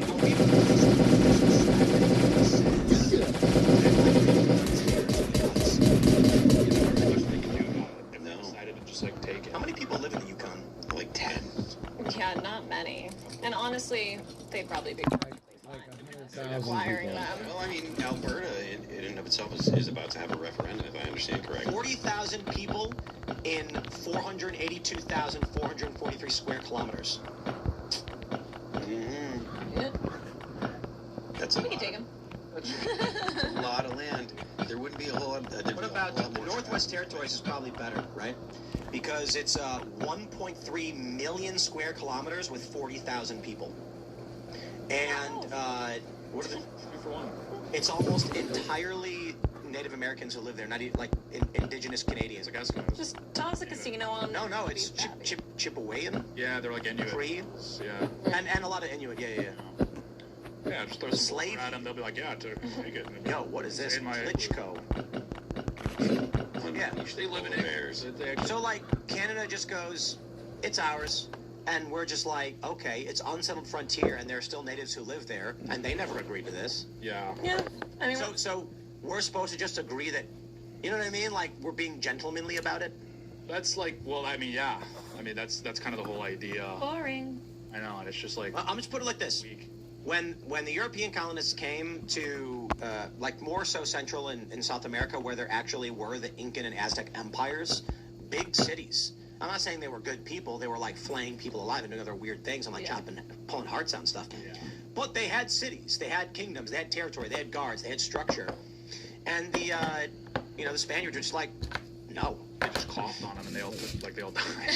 Well, to be fair, Cortez was like, you are backwards barbarian savages who mutilate children. We are going to conquer you and stop this from happening. Was he wrong, though? Kind of cooked them. Yeah, no. So, we know right now there are countries that are doing comparable things. Yeah, like we've lost the spirit of conquest. Yeah, totally. Yeah, I mean, like, there was estimates from a few different historians of the Aztec Empire, for example, and they were sacrificing humans comparable to like 3% of the population. So if you took infants, that'd be like 1.5% of the population they were sacrificing. Well, Britain is on track to, by the end of the decade, abort half of all pregnancies, terminate all half of all pregnancies. No, that's only for the white kids, right? Probably. Yeah, probably. And then in the United States, it's like 25% of all pregnancies end in abortion. So it's like another C4 far lower than like the rates that were like aborting our children in the West. Spain just permanently exterminated pretty much all I'm just look. Mesopotamian, Obviously, Mesoamerican societies. Islam has now lost the spirit of conquest. No. Well, like, but They've it's got not a like long history of it, actually. But it's so. not like a proper conquest. It's like they're just exploiting European populations. That's not like an actual base conquest. No. It's modern day. The only reason you need armed men to storm the gates is because there are gates. Like during the jihad, But Europe opened the gates. That's the problem. exactly. My point is this: it's literally a proper conquest. During the jihad, there were towns with gates.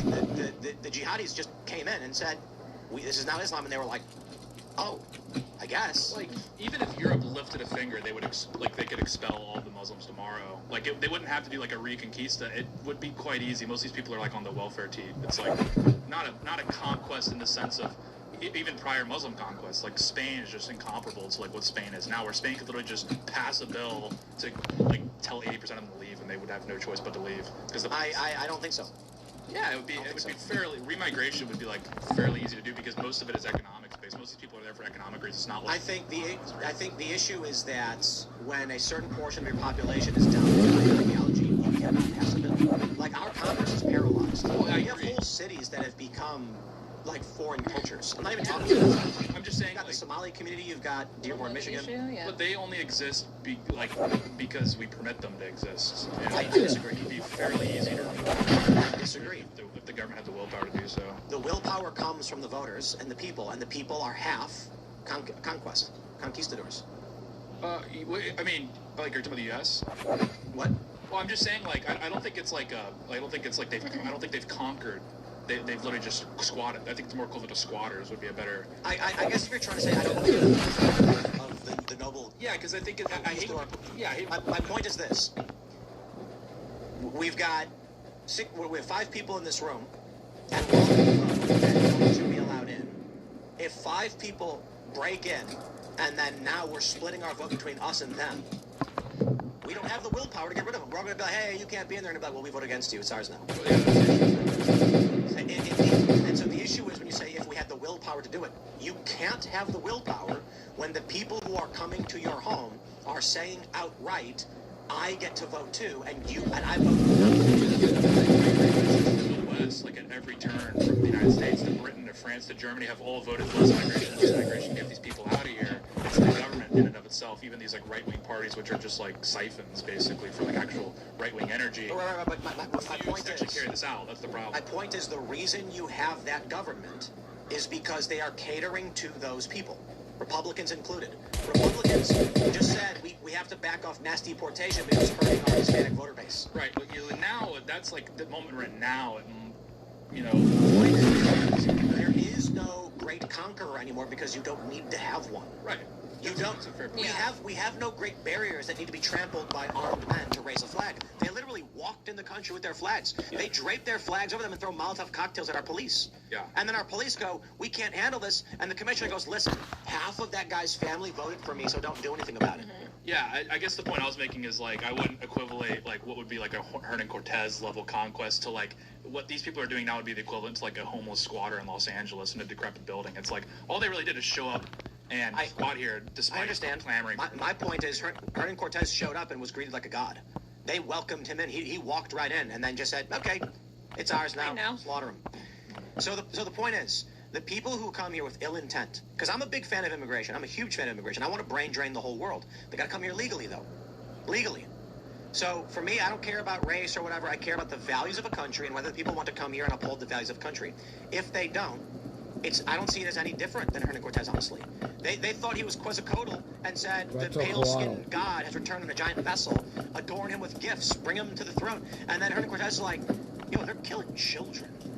And they're ripping hearts out. Yeah. Pulls out his sword, starts stabbing people. They let him in.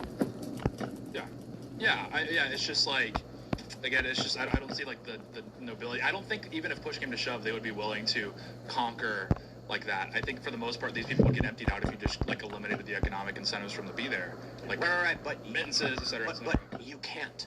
Well, a lot of them just self-deport. Like No. But again, the point is, you are arguing for a split population to issue a mandate over another portion of the population. Like, right. You said we could get them to leave if the government had the willpower, but the government is composed of these people. The current government's not. Like, this is the problem with, like, the GOP electorate is majority white, but they don't behave that way. So. But because the politicians have Hispanic voters.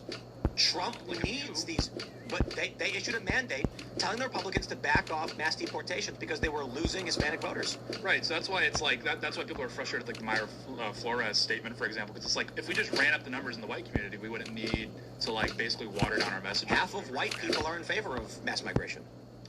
Well, no, the majority of Americans broadly, the general population, are in favor of mass deportations. If you isolated the white population... I'm saying liberals. Half of white people are voting in favor of mass migration.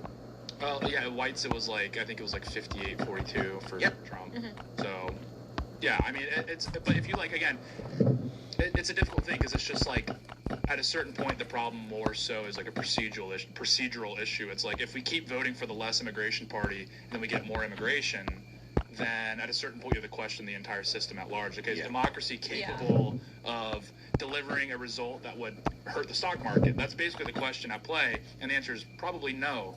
Like, the market comes first no matter what. The GDP must go up. And migration, up until, like, literally 5 minutes ago, was kind of a cheat code for the GDP because you just brought in, like, excess spenders, people that were going to, like, spend money, consume money. Mm-hmm. And now that's starting to, like, you gotta keep dumping stuff up in the thing. That's not the case anymore, though, especially when you're talking... I mean, it's about until, like, 5 minutes ago. And now some of these governments, like in Denmark, are starting to react accordingly. Like, and they're saying, okay, this is just...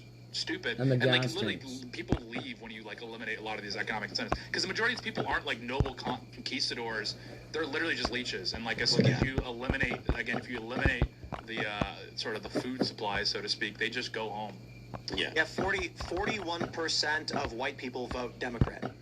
Yeah, it's like 42, 58. Yeah. 63% of Asians, 83% of black voters.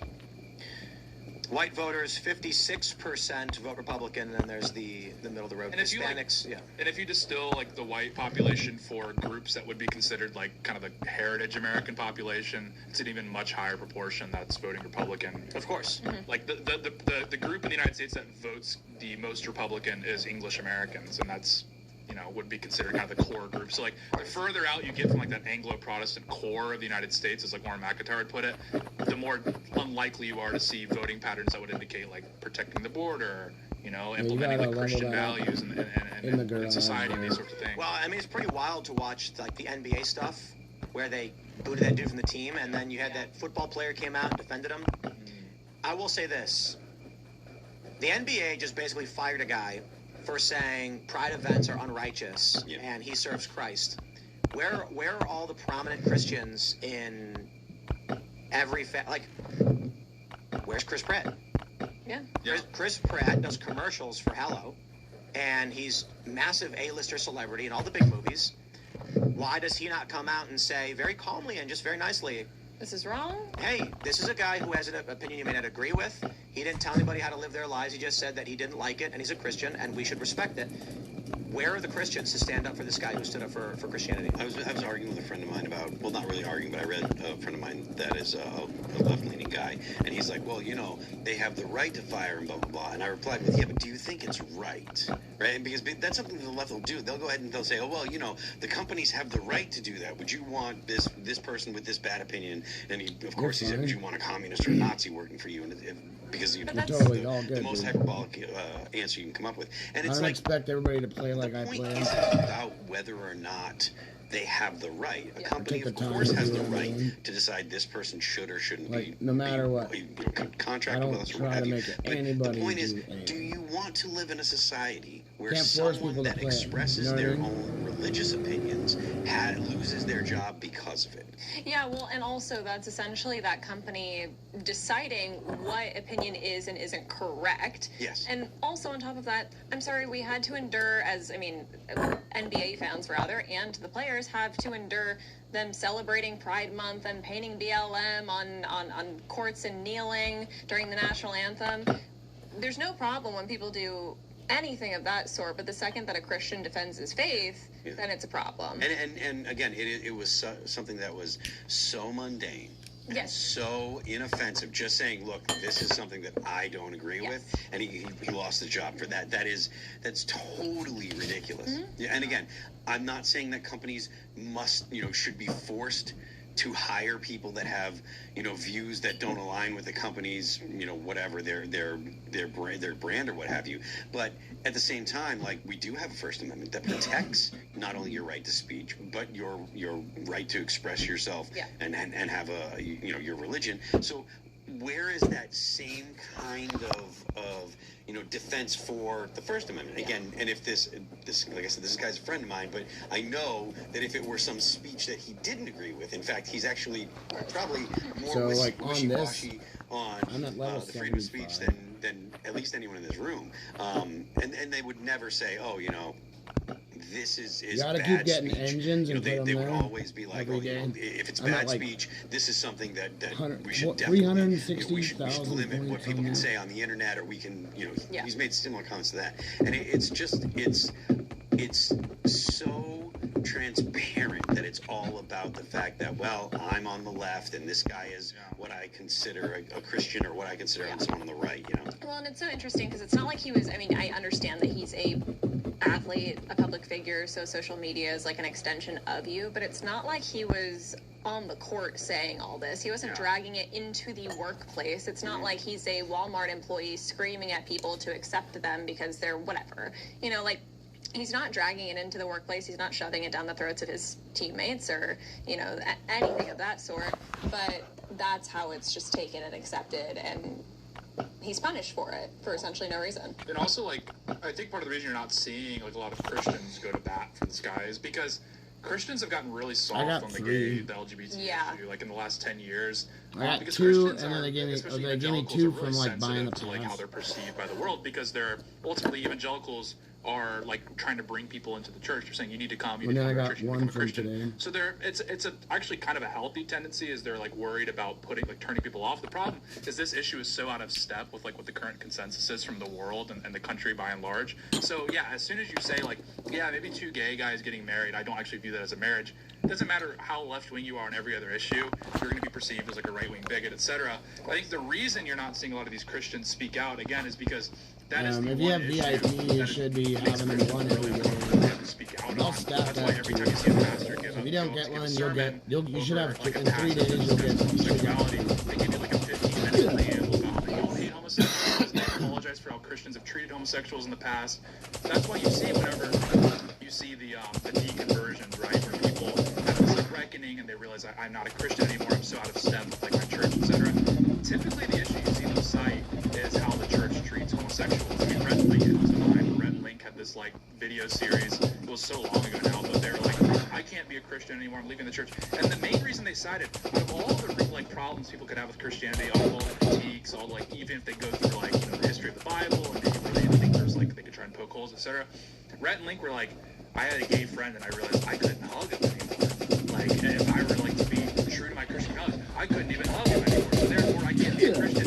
And that just kind of shows you how strong this the homosexual issue is, and how much pressure there is from the LGBT kind of lobby or community, whatever you want to call them, because Christians are absolutely petrified on this issue.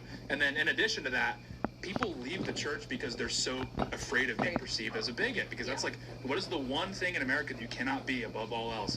It's a bigot. That's a horrible thing. You do not want to be a bigot.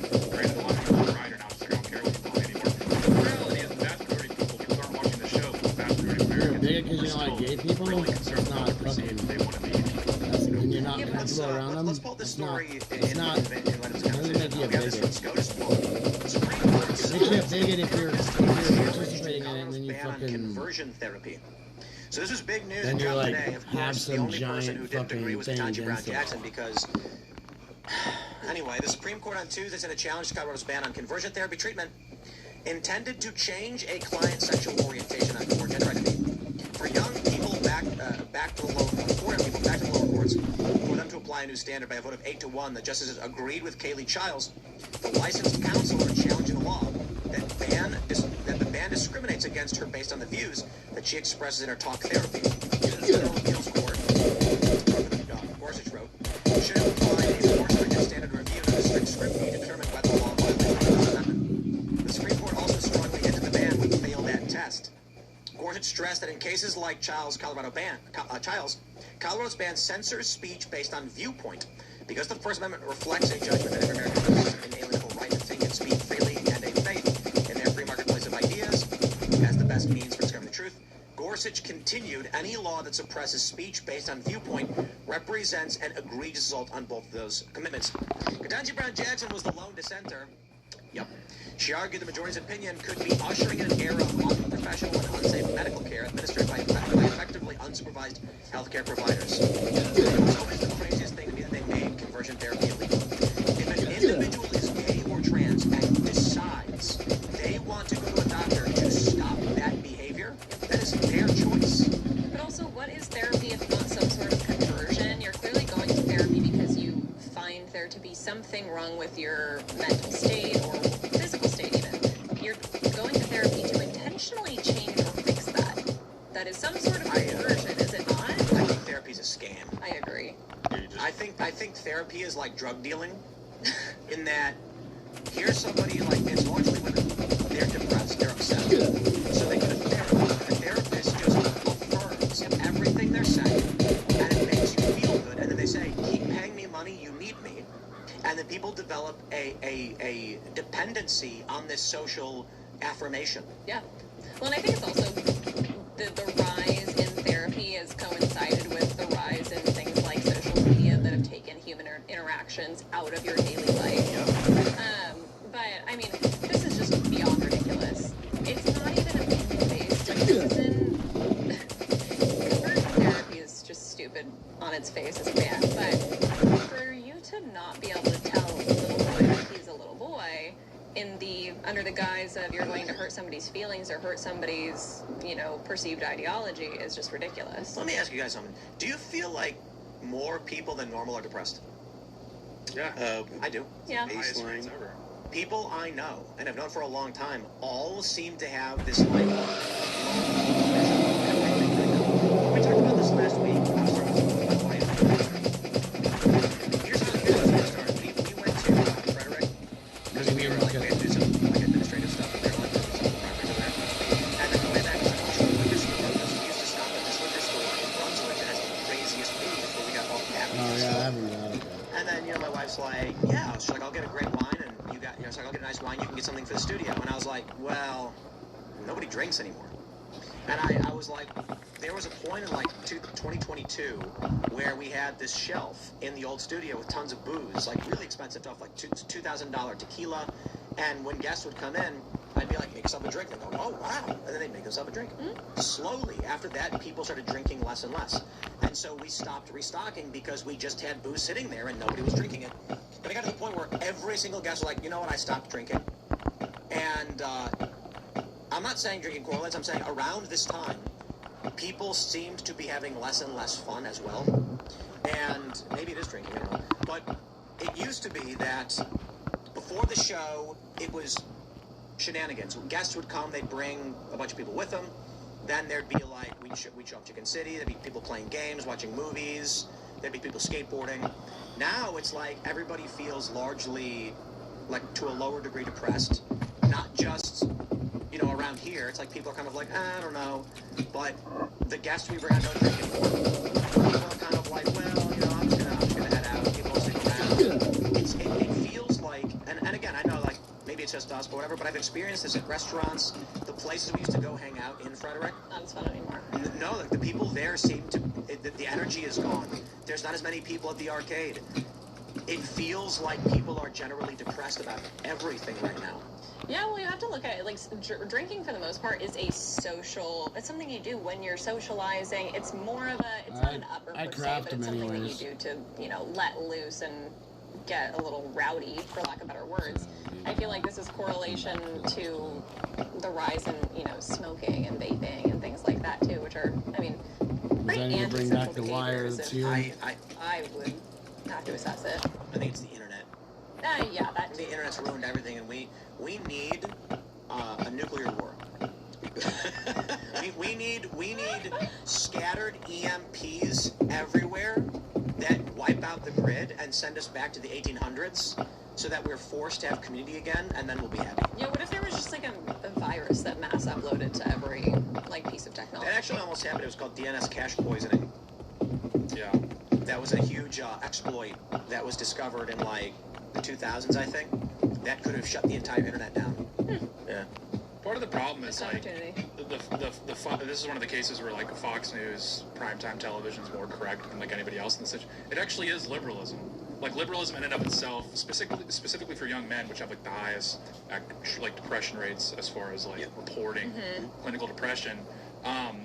The reason for that is because it eliminates all things that young men are supposed to be doing, which is at least pursuing greatness in the sense of pursuing some way of cementing yourself in history books. I think it was like Sam Hyde had a joke about how like 100 years ago, you know, an autistic dude would be going through his town and documenting every Beatle in his town, and he'd be like this great, you know, like documentary of Beatles and that sort of thing, and he had a Beatle named after him.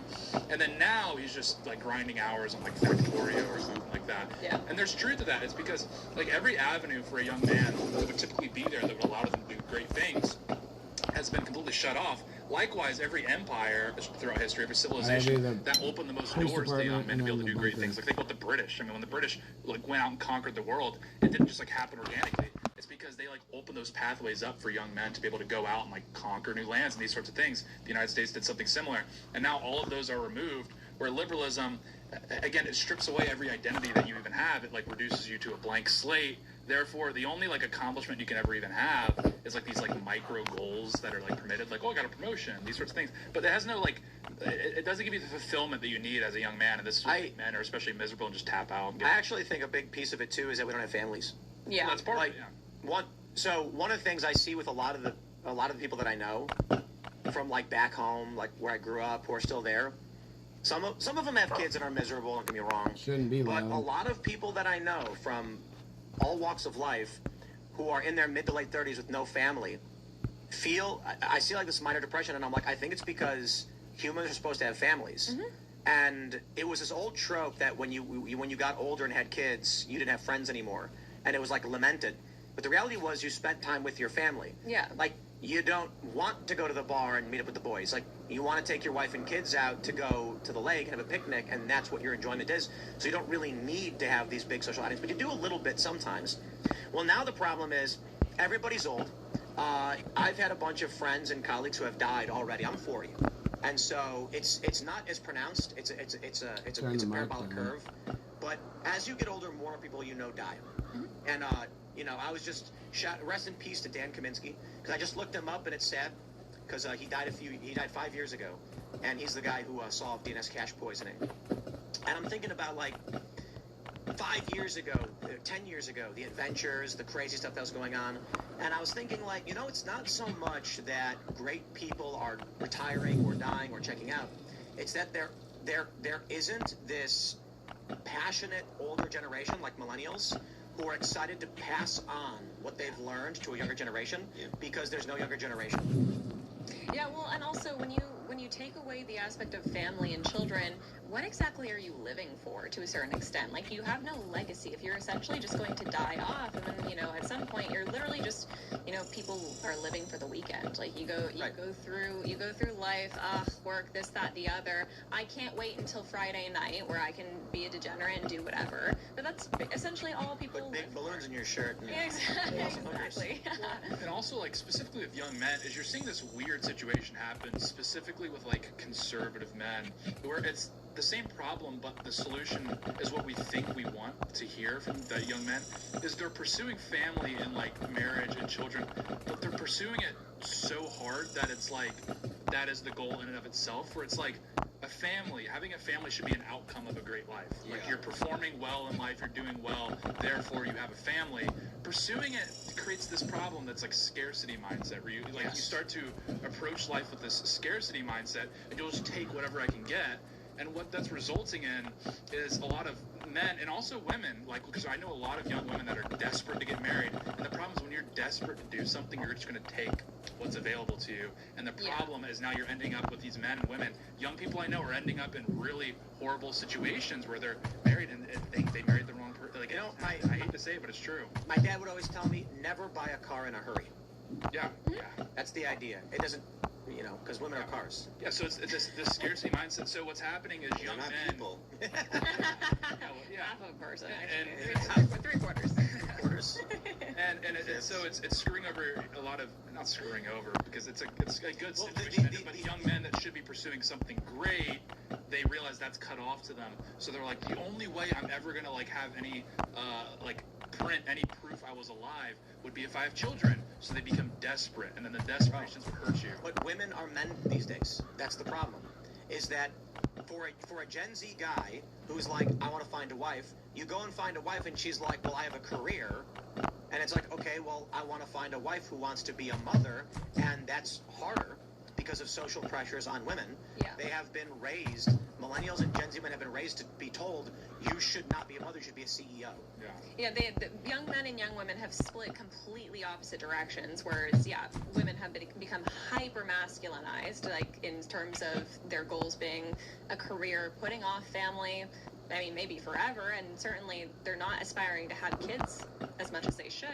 And now young men are reverting back to traditionalism, to, you know, conservatism, to religion. They're wanting families, and the women aren't adding up to that. So yeah, like if the market is scarce, you do become a little desperate. Yeah. So it's not. That's why I'm just observing this trend happening. I'm not really blaming people for ending up in that scarcity mindset because it's just natural. And there's not really this is the black pill. There's not really like a solution for it outside of like drastic measures that probably won't happen in our lifetimes, like banning the internet or something. And so like part of the problem that you're seeing is there are young men and are young women. Sorry, there are young men and are young women who would make great husbands, would make great wives, and they're out there and they're like longing for a spouse. They just can't find each other because all the institutions that would have facilitated them meeting are dead now. The churches, by and large, I mean, I know there's like the headlines in the New York Post, like men are flocking back to Christianity. If you look at the data, Zoomers are like the least church generation. I'm sorry, it's just the reality.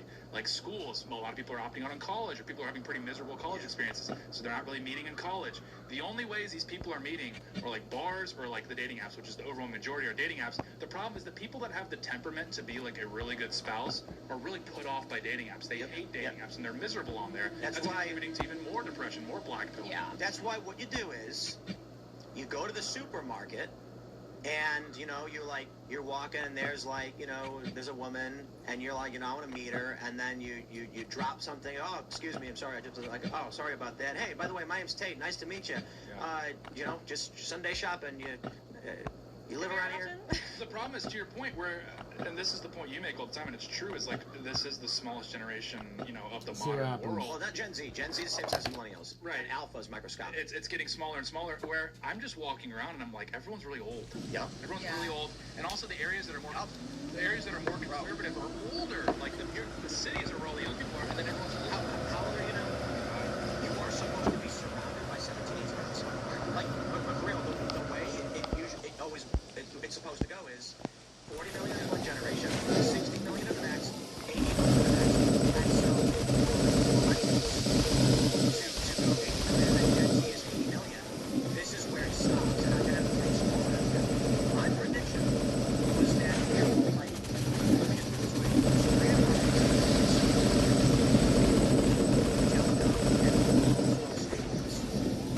I don't think we are going to have generational person. I'm gonna say this. When I was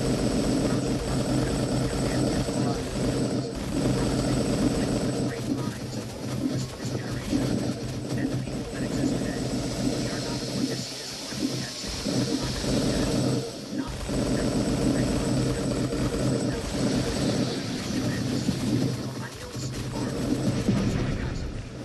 millennials aren't going to be like, yo, put on the new Sabrina Carpenter.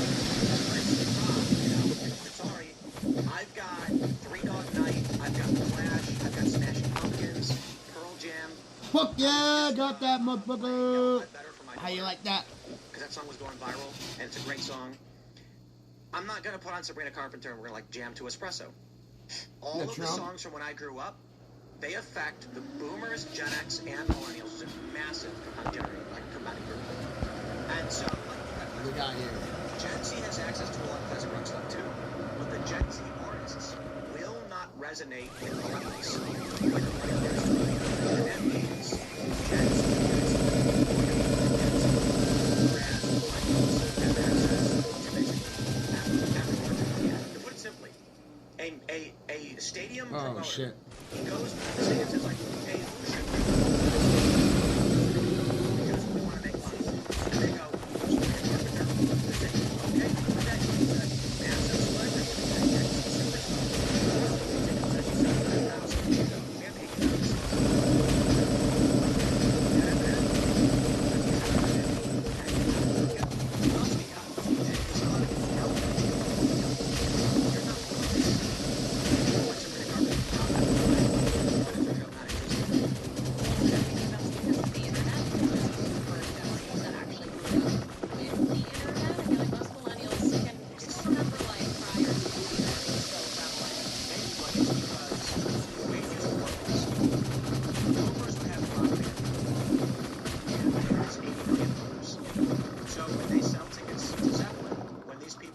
We have 20s, early 30s, they have money. But millennials are bigger. So boomers die a little bit. There's about 60 million now. Got it. They're retiring. They don't care to do shows. There's 80 million millennials, and the promoters go, listen, if we're going to book a stadium, let's take a look at what the millennial market's 80 million, the market's 60 million. Give me the millennials. Yeah, baby. 80 million, Gen Z's 80 million. It's the same. And they're saying, we can get Gen X and millennials. Got that motherfucker. So How you guys like that shit? Yeah. In 10 years, there's going to be microscopic Gen Alpha, Gen Z, and they're going to say, look, we can get between Gen X and millennials 100 million people to sell tickets. Nobody wants to see a Gen Z artist. There's no... So if you had a Gen Z artist, the younger generation is listening to them. Yeah. So with Smashing Pumpkins, Gen X was like, let's go. And then I was a little kid going, let's go. So then when we're older, we're all watching. Now you've got a smaller generation, so when Sabrina Carpenter pops up, there's no young people. There's only 40 million Gen Alpha. So when they're like, between Gen Z and Gen Alpha, we've got, 100 million potential market. And millennials, boomers, Gen X, we still have 150. So let's go where the money goes. Yeah. So for the first time in the past 100 years or 200 years, culture is stagnating intentionally because there's not enough individuals in the younger market to buy into new culture.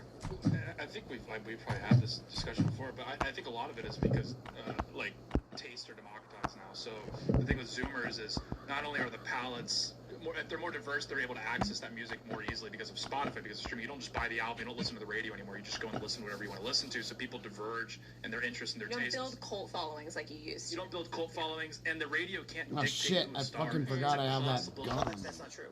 They can't build a superstar anymore. They could, but it doesn't work. Spotify and Pandora and Apple Music absolutely control what music is in rotation. 100%.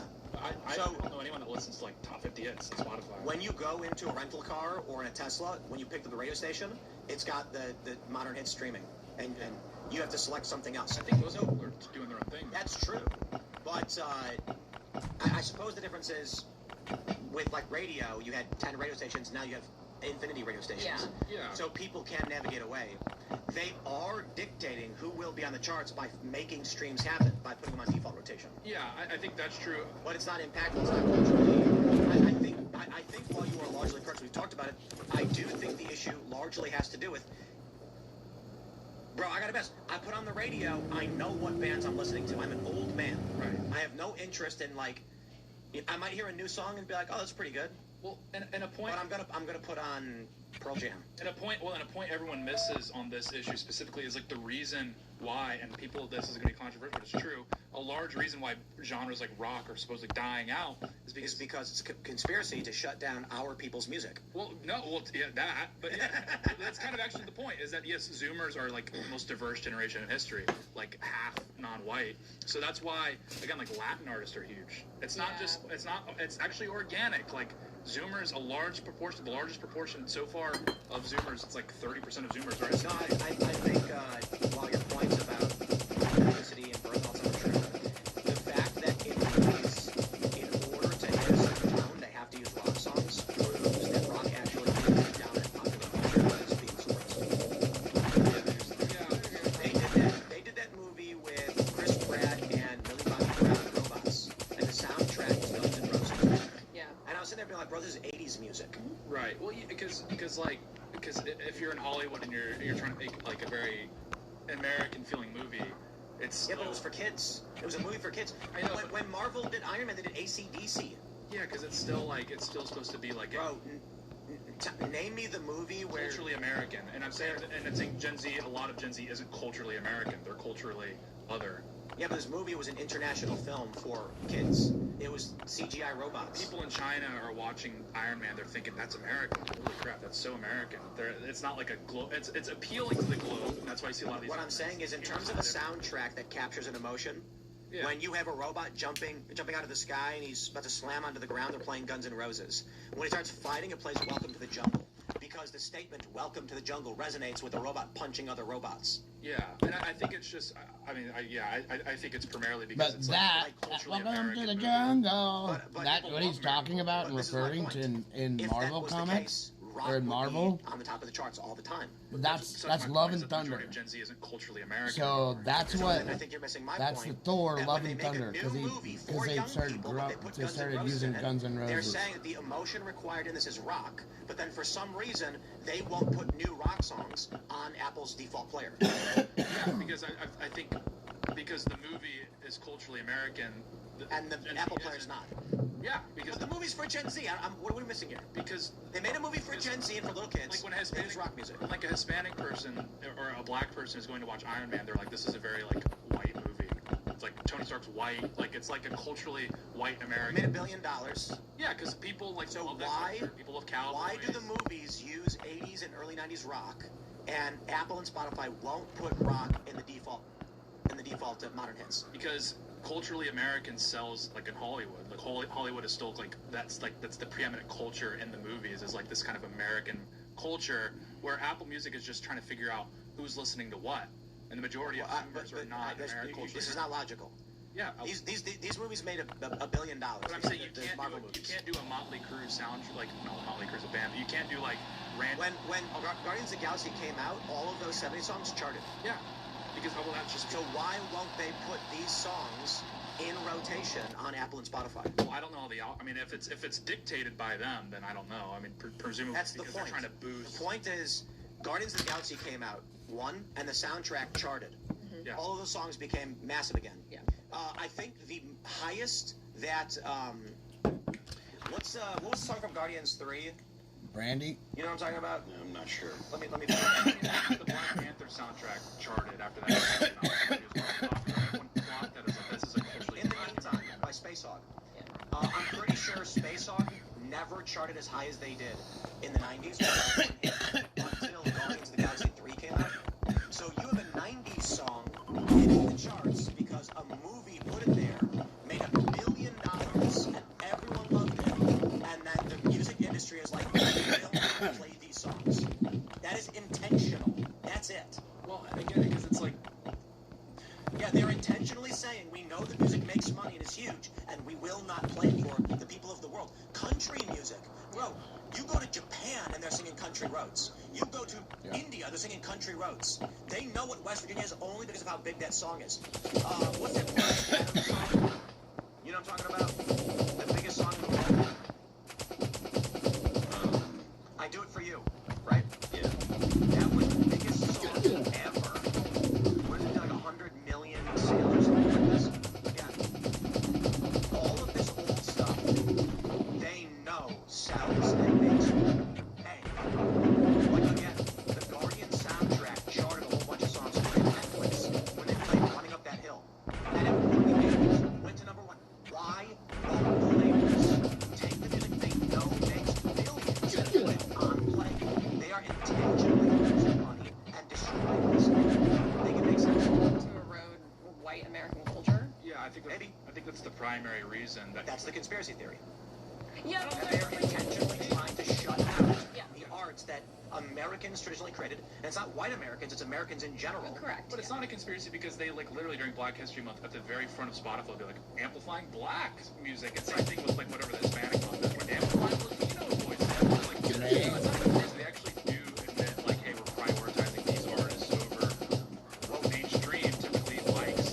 So the nostalgia is in right now. The nostalgia is harkening back to a time where America was a lot whiter than it is. That's why most of the music in it is white coded. I think that the Running Up That Hill thing, like how many weeks did Running Up That Hill chart after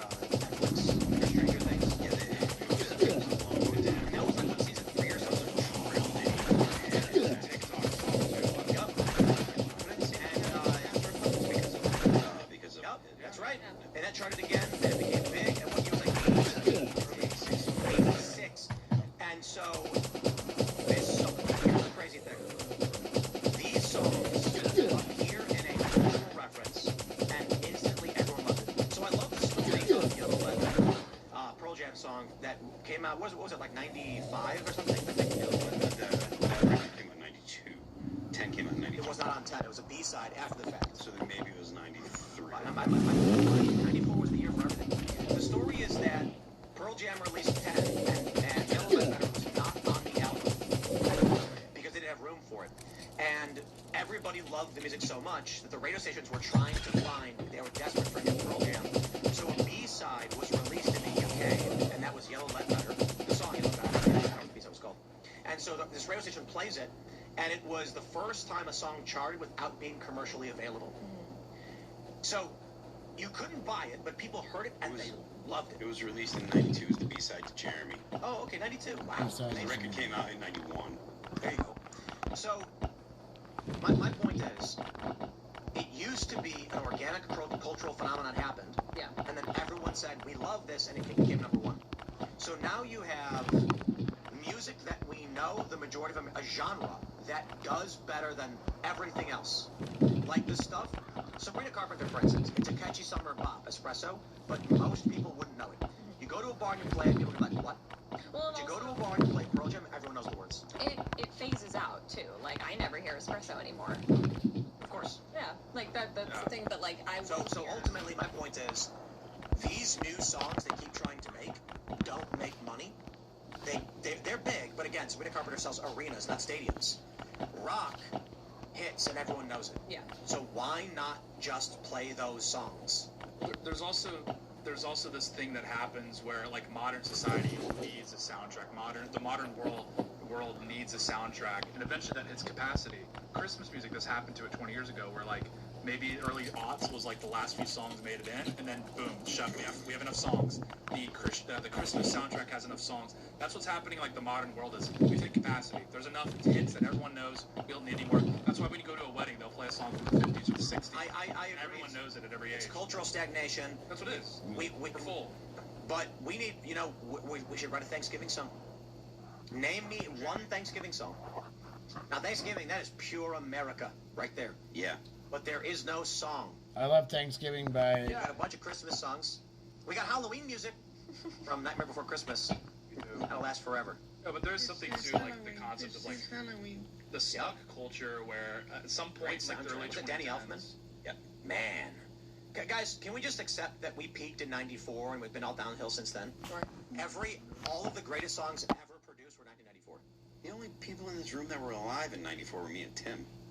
Well, Carter, you Yeah, know I was alive. 4. Oh, Yeah. okay. So he was sitting there giggling as every album, all the greatest albums ever made, ever were released. The 90s were an amazing time for music. Like you couldn't have a band like Primus nowadays. Whether or not you actually enjoy Primus music, like Primus really was a very fresh sounding, 62, different band. There's a lot of bands in the 90s that had a really fresh and new style. Because also in the 90s, like you could be serious about things and still be perceived as cool. Or with Zoomers, everything has to be like with a like degree of irony. So if you actually try to be serious and produce something serious, everyone is cringe and gay. I know we went over this before, but Throwing Copper live was 1994. Yeah. Yeah, live. What else do we have? Throwing We Copper. have Sincerity is the most cringe thing you could possibly do. Offspring Smash. Yeah, Those guys suck, but I'll give Especially them like that. in light of the internet too, where everything needs to be like provocative. Why does he and say sort. fucking Charlie Offspring Kirk dies and all sucks? my reels are all Charlie Kirk memes. Stone Temple Pilots Purple. Monster, REM, Weezer, Blue Album. I'll give REM a little bit there. They were good. Motley Crue. Hole, Live Through This. That was fun. Oasis. Oh, Lunar String. And Pearl Jam, Vitalogy. Vitalogy was Dookie, dope. Soundgarden, Super Unknown. Come on. Yeah, Soundgarden. Nirvana, Unplugged. Burn My Eyes by Tesla came out. The fuck is he talking? It was released. There was this post I saw on Reddit a while ago. It said every song you recognize from the 90s actually was just 1994. And it's not literally every song, but there's like 30 huge, like Melancholy is 94. Melancholy Infinite Sadness.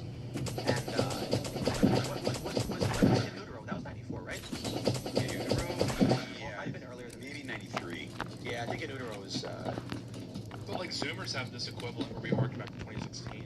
Yeah, it was 93. Yeah, that's very, very true. Yeah, because at the beginning of this year, everybody at the beginning of this year was like, are we going to channel 2016 energy for 2026? Well, that's when the Large Hadron Collider turned on, at CERN and warped reality for the worse. Yeah, and there's like certain music that takes me back to 2016, like the Views album by Drake. When I hear that, I just think about summer 2016. And like, you're cringing, but like, Zoomers may be able to actually communicate that to their children, and then it could turn into Hotline Bling could turn into like kind of I'm sorry, like, do you know the song 1979?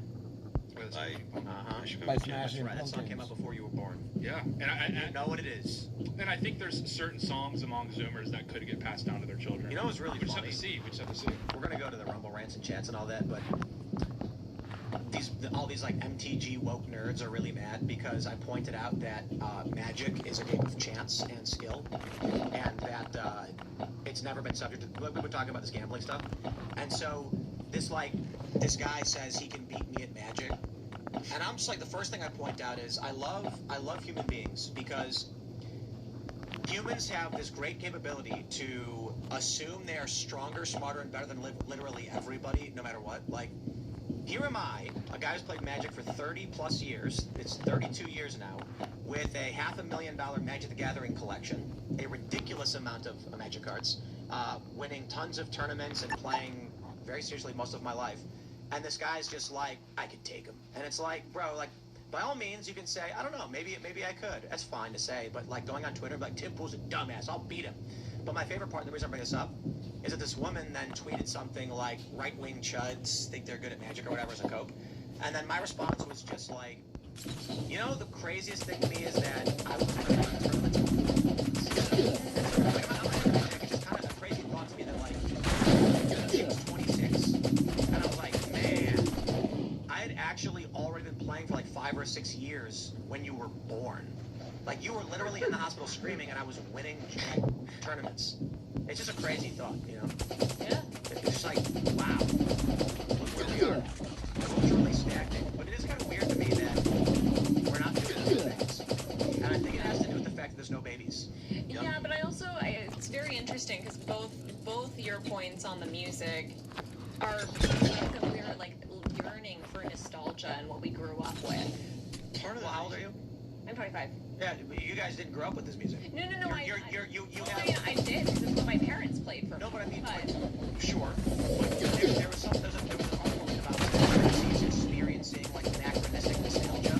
Like, they were born after the 90s, but long for the 90s. But, I think like people have always experienced that. I mean, I think like our parents, my parents at least, like they watch like the Andy Griffith Show and they find tremendous nostalgia in that. I think this is different. I don't. Also Zoomers, but I think that has existed. The things that in my mind I'm like, those are the days, are the phone rings and me and my brother running full speed to answer the phone before the other could, because we just wanted to answer the phone because of cell phones. Thursday night, and my dad yelled on, and we all run to the living room like this, watch it. Commercial break, you run to the kitchen, grab the Doritos, going to Blockbuster Video on Friday after school to pick up the video game to rent for the weekend. That was all 90s. I have no nostalgic feeling for the 80s. I wasn't there. I also think that you were there, but the 90s were better. See, that proves it. The 90s were better. I mean, I was young in the 80s. I was like, I was born in 75. So.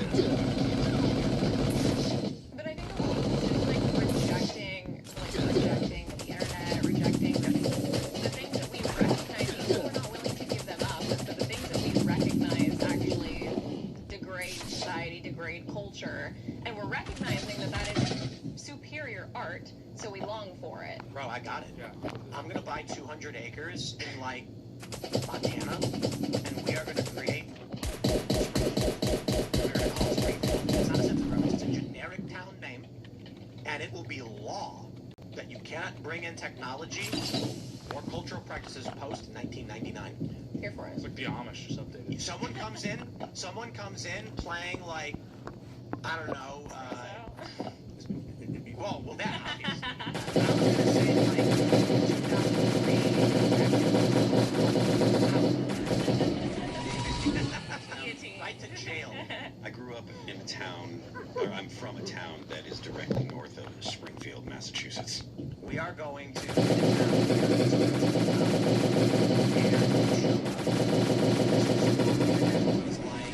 Wear clothes.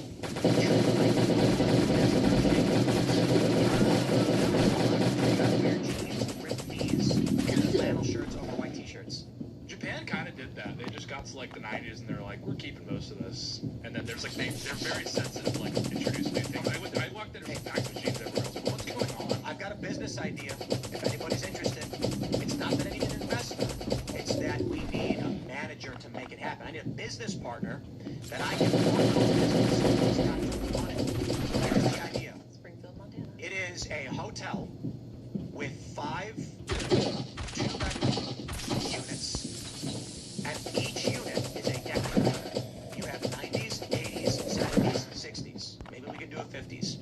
Need to do a Go to fucking 80s apartment and you rent it a for however super long. old one. There's a phone on the wall. When you turn the TV on, it plays television from that time. So if it's a Friday, we will pick a period of like 1984 Friday and have the actual television where you can change the knob and put on whatever TV shows we're on. And when you want to order food from like Domino's or pizza, whatever existed back then, they will show up in the appropriate uniform, carrying the appropriate things. You will be back in time. And you could do a 90s one where you are in a house in the 90s and the windows will be TV screens. And when you look out the window, it will just be the 90s. We've talked about doing this. There's one big constraint, and that is the high propensity for suicides. I am not joking. That was one, whenever we bring this up, the concern is some middle-aged dude who got divorced 7 years ago is going to go to the 90s room, and he's going to sit there in the bedroom with like all the posters from all the bands from when he was a kid, start crying, and then take his own life. And we are like, so how do you do it? Because like there is that powerful depression nostalgia.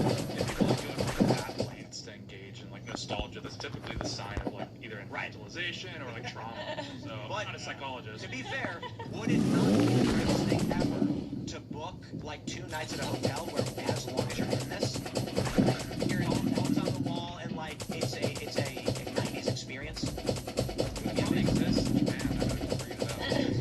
We for people with Alzheimer's. Oh yeah. We are prepare to grab your local bands and super chats, smash the like button, share the show, and all that good stuff. Let's see what you got. We got Evan for us. As Trump said, the operation in Iran will end in I think 1 or 2 weeks. We shall see. We've got a big announcement tomorrow. He may he may announce it's the end. He may end it. He may say we're done. I honestly think, based on that big threat, one of his strategies may have been to intentionally shut down Strait of Hormuz.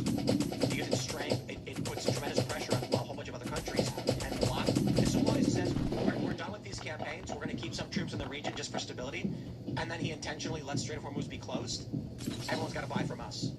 Yeah. Yeah.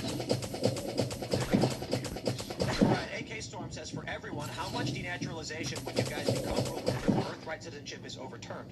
Should 30-year-old citizenship of parents be booted? No. I would say like 6 months. I would say 30-year-old if it was birth tourism. Yes. If there is a 30-year-old guy living in China who's born here and he doesn't live here, we just void that right away. Done. No exploitation. I don't care how long it's been. But if there's someone who's been living here and they're 30 years old and they've only ever lived here, and the guy's name is like, let's say his name was Juan Gonzalez, and he speaks Spanish, but he also speaks English, and he likes the Yankees, and like, he's born here, he's a citizen. We're not going to denaturalize him. The big concern is birth tourism and manipulation exploitation. So, I'm pretty aggressive on like remigration policies. I think they should evaluate our communities in some way. I think it's like if you have any loyalty to another country, what 3-4 generations at that point, you're saying, I mean, again, this is the truth. Is a lot of those Somalis are here legally. They got all their paperwork, and a lot of them were born in Somalia. A lot of these were born in Somalia. Same thing in Dearborn. Actually, the majority of those people in Dearborn were born in Michigan. So it's like the denaturalization just doesn't feel good because it's like, well, they like a lot of the same cultural things that I do. Really, when you drill down to like what's actually important to you, how do you evaluate the world? They don't have that much in common. they're trying to ban dogs. Right. Yeah. Yeah, honestly. Okay. Yeah. They're in a different world. So it's like I think. Yeah, they're trying to ban fucking dogs. really So evaluate entire communities. Kinda crazy. There could be room for exceptions, obviously, as there always is, but exceptions don't just bring the norm. You got to really get a little aggressive with them. Yeah. All right, let's see. We got Bill Dozer says Christian stays strapped and calls him Miss Piggy. Wow. Well, your take on that last one? Oh no, I was just gonna say I completely agree. I mean, we look at places like Little Mogadishu in Minnesota, and these people are completely defrauding our country. They're literally ripping off our country, and and the American taxpayer, and they're not that consistent at all. I don't really care if they're here legally or not. There has to be a line that we draw in terms of you're either a benefit to this country and you assimilate and take on our cultures and norms and value them, or you get the hell out. I think that the more we can do to make sure that the people that are in the United States are here because they actually care about our society and care about the values that we have, the better. You're not going to make America worse by getting rid of people that hate America. Exactly. Snobberry says, as a Californian, I renounce my Californian citizenship. Don't lock me in these monsters. It's so sad because it's like relatable. It's so sad because it's like California really is. It is geographically the crown jewel of the United States. Like that's as good as it gets geographically. They have everything. It's the envy of the world, and it's being occupied. This is why Democrats go after the most vital parts of like American society. This is why you look on the Christianity side. That's why they targeted the Episcopal Church first. Because it's like what epitomizes American Christianity more than the church that like 32 presidents were a part of? Yeah. Well, no, no, it's okay. You look at California specifically. We've talked a lot about culture in the last hour or so, and I mean, California is kind of the epitome of culture worldwide. I mean, you just look at Hollywood, and obviously that is like really, really gone downhill, especially recently. But like that really dictated the type of culture that we, especially in the West, had. But He says, I agree with Tim on the rock idea. The next Gundam Hathaway Flash is using Sweet Child of Mine. Take the L. A Japanese movie is using U.S. music. That's what I mean, because that doesn't disprove what I'm saying at all. I'm saying American culture is the envy of the world. Of course, people are going to emulate American culture. And what we've seen from the Japanese culture is when they think of American culture, they're not thinking of like black or Hispanic culture. They're thinking of like, my name's Mike Stevenson, and it's like blonde flat. Did you see the list of? There's a Nintendo game where a Japanese programmer had to create a bunch of American names. Right, and it's like Anglo, like names. No, it was just all gibberish. Yeah, but they're like we're all doing like Johnny Stevenson and stuff like that. It's always names that and that's my point. That's my point. Again, it's like it's not the same thing. It's just in my head, like the Sleeve McNichol, Daryl Archideld, Anatoly Smorin, Ray McScriff, Glenn Allen Nixon, Kevin Nogilby, Tony Smerlick, Bobson Dugnut, here's a Dean Westring, Mike Truck, Wiggett Portugal, Carl Mandleton, Todd Gonzalez, Bobson Dugnut, that's the best. Mike Truck is my favorite. Mike Truck. Mike Truck. All right. Holden said, stupid process involved for it to be considered valid to make it so that only the people that care will vote that way. Agreed. All right, let's grab one more. 412 lets the people know about the bill HR 7166. It will ban the online sale of gamma contact representatives. What? Federally? No. Ammo.com, you're in trouble.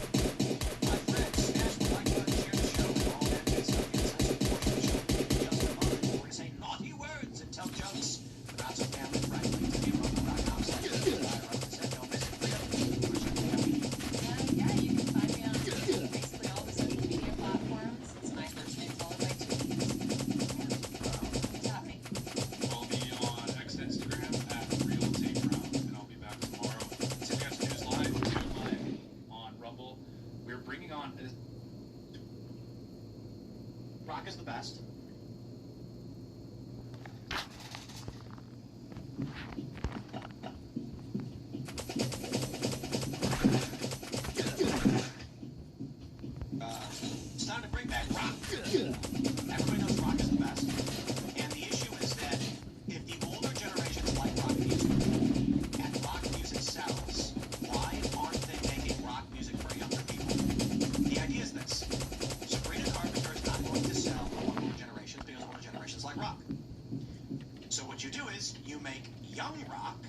young people will attach to, and older people will go, I kind of like this. And you might actually get sales among the generation.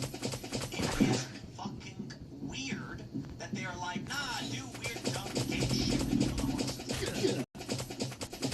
Yeah, I'm gonna buy it. And then here's the crazy thing, Carter can attest to this. They are trying to eliminate sales as a metric for successful music, which is the biggest load of fucking bullshit. If artists could sell albums, they would.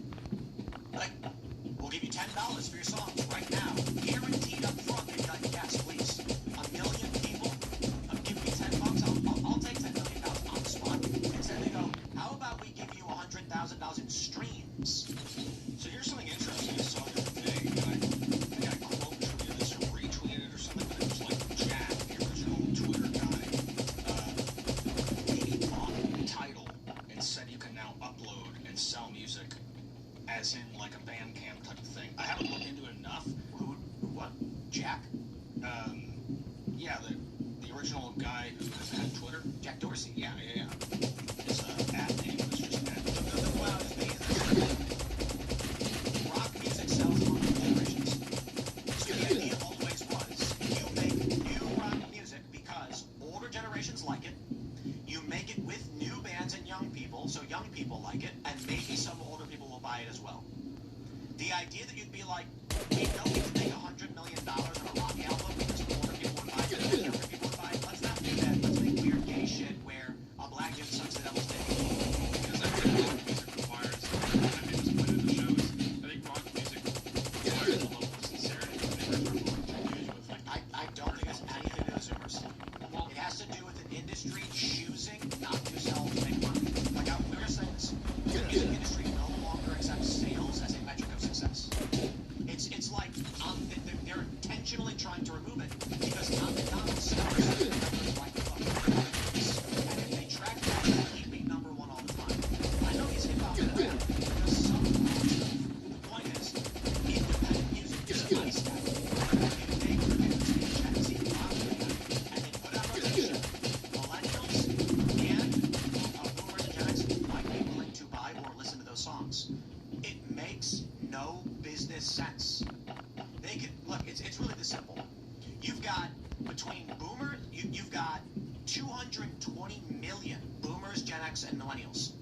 They love rock music. You've got 80 million Gen Z. The record label should say Gen Z are insincere, sarcastic, and dejected, so they probably won't care for anything. The label should say, okay, well, to be honest, if we take a Gen Z rock band and we promote this with the platforms, how many Gen Z will buy? Maybe only 20%. We're going to capture, what, 16 million people? Yeah. How many boomers, millennials, and Gen Xers will we capture? 60 million? Okay, so our total market share is going to be 7. Let's do it. Right now they're going, we can maybe capture 30 million Gen Z with shit music. Let's make less money. Does not make sense. But that's exactly what you want to do if you were trying to Destroy it intentionally. Well, it will destroy it intentionally, but also manipulate the culture that comes along with it, right? Because if you're taking away, if you're not using sales as a metric for you dictate what rises to the top, and that's what everyone sees. Carter and I had a song that sold more singles in 1 week than any other song for that week. And they told us it did not count. In the meantime, some band no one ever heard of was placed on auto rotation and got 1 million streams. And they go, look how successful we are. What? Nobody knows your name, bro. No disrespect to that band. Congratulations for getting put on auto rotation. But nobody knows the name of that band, and they've never come back. The industry just puts what they want, and they'll block out anybody else. well, I think people's tastes have watered down too. Like people don't know what good music is. I think that's a large part of it. And in addition to that, if you're trying to garbage, yeah, which is I think it's mostly intentional, but I do think I think the market also demands that. I mean, look at like what people choose to dress like. People choose to do this, that, and the other. But like you can't recreate Metallica because Metallica's still alive. So it's like if they want to make money, they're just going to keep repackaging Metallica.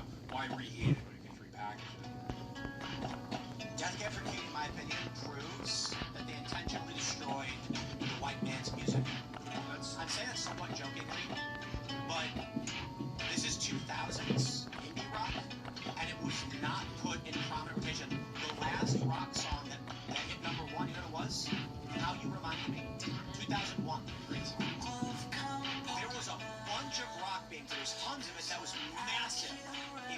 bridges, everywhere.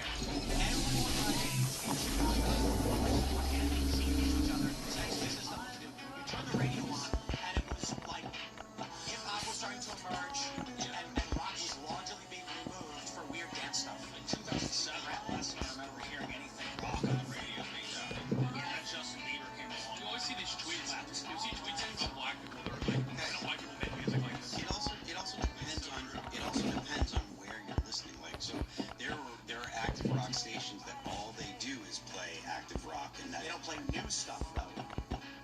currently now, well, no, because I mean, like I said, like there's bands like Architects that get that are considered a new band, bands like Sleep Token that are considered a new band. And look how popular they are, despite not getting the promotion, and they're not getting, they're not being treated the way massive bands of yesteryear would be treated. Yeah, so Like they're selling like crazy. They're doing stadiums, right? they don't do stadiums; they do big arenas, though. Big arenas, and if they put that stuff in the #1 slot, Yeah, a Fuck, I band, have a like crowbar Bring Me the there. Horizon, which they're not technically a new band, they came out in the past 20 years. They're putting out. They're playing really big places. Like they Okay, played we the got one Sphere already in our in car. Vegas. They're playing. They're playing probably 30,000 seat places and stuff. They're not new, but there isn't. But the thing about I'm gonna get a bands wood like that is one over there here. isn't, to your point. Maybe grab radio one and stations come that are back, playing that. come That's there, all- drop that's all that, and go because back of and word forth. of mouth and because people listen to the band because they like it. it feels like, so again with I brought Death Cab for Cutie, it was like a whisper campaign for rock music in the 2000s for the most part. So I'm going to my friends being like, hey, have you heard of Metric? No. And like we're an underground being like, here's new rock, and like because it wasn't getting any prominent promotion. I mean, our like the songs that we had that were in the top 5 at rock radio and like our #1s and stuff like that, they were all in. I think our first one was in like 2008. We had a song that went to that broke into like the top 10, and then we had multiple songs and made it into top 5 between 2008 and 2012. Our first #1 was 2013. So I mean, I understand what you're saying, but like I'm not saying it didn't exist. I'm saying it was waning. Obviously, Yes. Blink-182 was massive, had huge hits in the mid 2000s. I'm just saying. I believe there is, maybe we'll call it, it's this simpler. There are people who work at the big streaming platforms who just don't like rock. Yeah, and they're just like, I don't want it. Yeah. You know what's weird is like the benchmark for success in like at least the scene used to be having a shirt at Hot Topic. And when you're on the wall at Hot Topic, your band has made it. Doesn't make any money. I remember the first time that we had a show on Hot Topic, I was like, this is the coolest fucking And then thing out of ever. nowhere, they start putting like Jack Skellington everywhere. All over. And you know what's really crazy? Hot Topic has not changed since 2001. Yeah, it's the same. For real. I mean, bro, the weird. I was losing my mind. I am 40 years old, and you know what it reminds me of? Have you guys seen the movie The Age of Adeline? Yes. Yeah. You know what I'm talking about? And so, here's this woman, for those that don't know what it's about. She's driving her car, she crashes, she's drowning, and then gets struck by lightning, which they make up some sci-fi reason which pauses her aging, which doesn't make sense, but who cares? Now, she stops aging. And so there's like a scene where this woman walks past and she goes, Adeline? Oh my God, you don't look like you've aged a bit. She's like, oh, stop. And then Harrison Ford, he met her when he was a young man, and then she ran off because she wasn't aging. And now he's a really old man. He sees her, he's like, Adeline, I loved you. Oh, I can't believe you did it. So anyway, I'm walking in the mall. Yeah, she's like, so I'm in the mall, and I see these 3 girls wearing like Hot Topic clothing. She's wearing a Gurr shirt from Invader Zim. The other girl's got a black button-up open with black pants and a chain wallet, and she's got striped purple socks. And I'm like, what's happening? It's the 90s. I'm like, I felt like it was 1997 and I was in a park again, and the fucking teenage girls wearing their Hot Topic shit were back.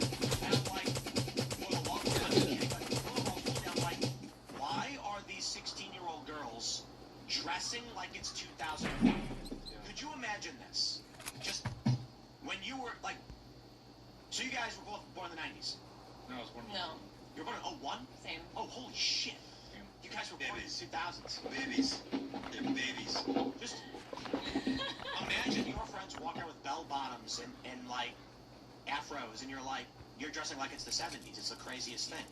Right. Like when you were growing up, imagine, when I see kids today dressing like it's the 90s, that would be like you guys growing up with people dressing like it was the 70s or 80s. Yeah. It's the weirdest shit. Well, because like the 2000s were the aughts. So I think it's what they're aughties. It's like the last decade that had like a defined culture. Like that's why Zoomers love the Y2K stuff, because it was the last time that there was like an identifiable culture that you could engage with. For like the 2010s, it's kind of difficult to pin down what it was. The internet ruined everything. Seriously, Internet did ruin a lot. And also, like, the tastemakers gave up on, like, creating culture. So, wait. Do we not then agree that the preferable circumstance would be the powerful networks regain control of cultural hegemony, and then YouTube, Spotify's platforms wane in power, and then it's just 5 streaming services, and everybody laughs at Big Bang Theory, 30 million views, everybody loves the same music, and they all hold hands and sing songs. You go to the bar, and the new hit rock song comes on that just premiered last night on the amazing new Star Trek, written by, the original writers from the 90s. And in terms of the culture that we consume when it comes to, for lack of better words, like pleasure and that kind of stuff, yes, but I think that it would have negative effects that trickle down into like exactly what we're doing now, like engaging in political discourse and things like that. I think. Yeah, and even realms in culture where there is still a monopoly, like pro sports is a good example. Yeah. The NBA cannot find a replacement star for LeBron James. Yeah. Soccer cannot find replacement stars for Lionel Messi and Cristiano Ronaldo. There's no young people, bro. Football can't find a replacement for Tom Brady. Well, beyond that, there's players that are of similar level, but the problem is you just can't build a star anymore. It's just people, again, it's just like the hype aura. Nothing's taken seriously. Social media gives you too much. Have you guys ever heard of the show Big O?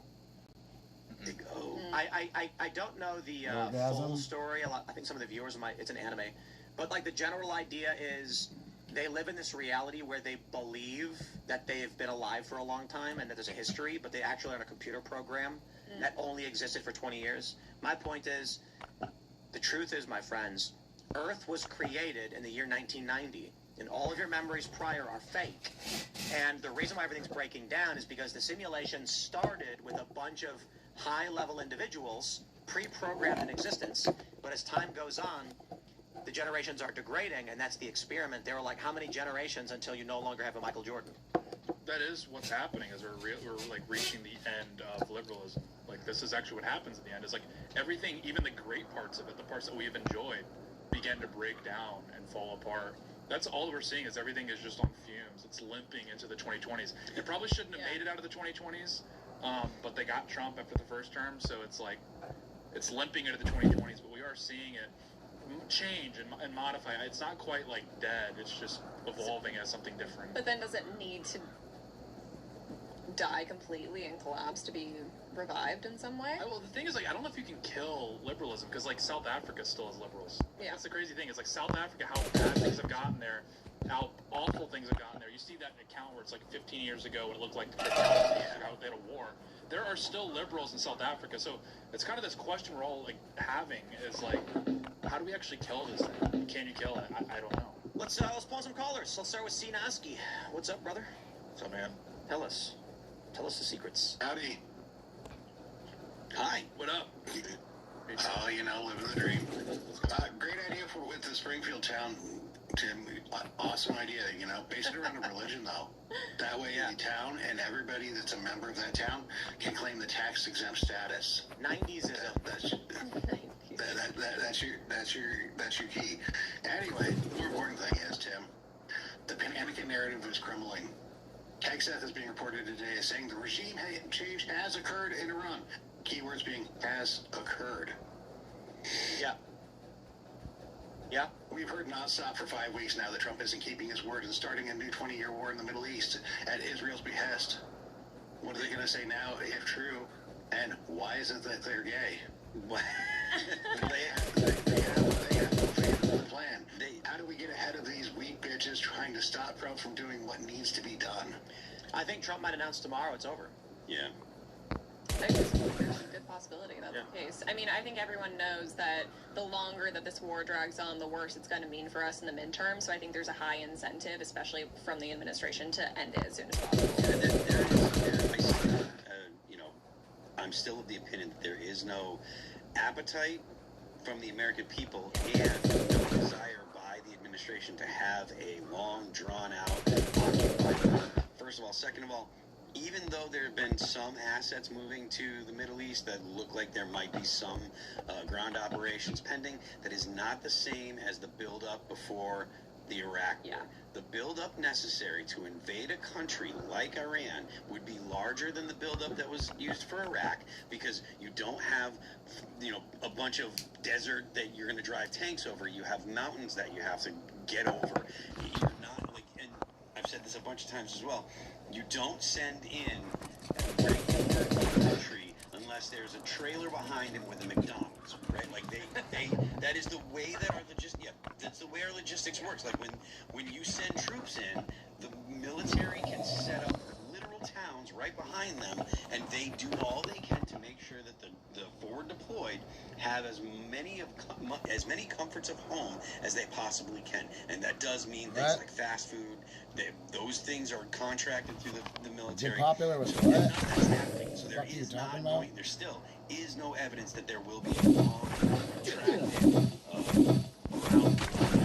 So, and how you convince people, you don't, because they're not able to be convinced. They made their minds up. Yeah. Stop trying. I mean, I think examples of that can be seen just even today comes to this particular announcement. With the Twitter battle going between Thomas Massey and Dan. Popular with what? You guys have seen Yep.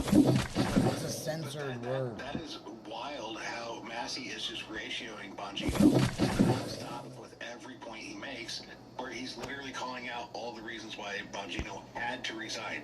Not wanted to resign, not could have resigned, but had to resign. Yeah, I'm so over the Twitter drama between all of them.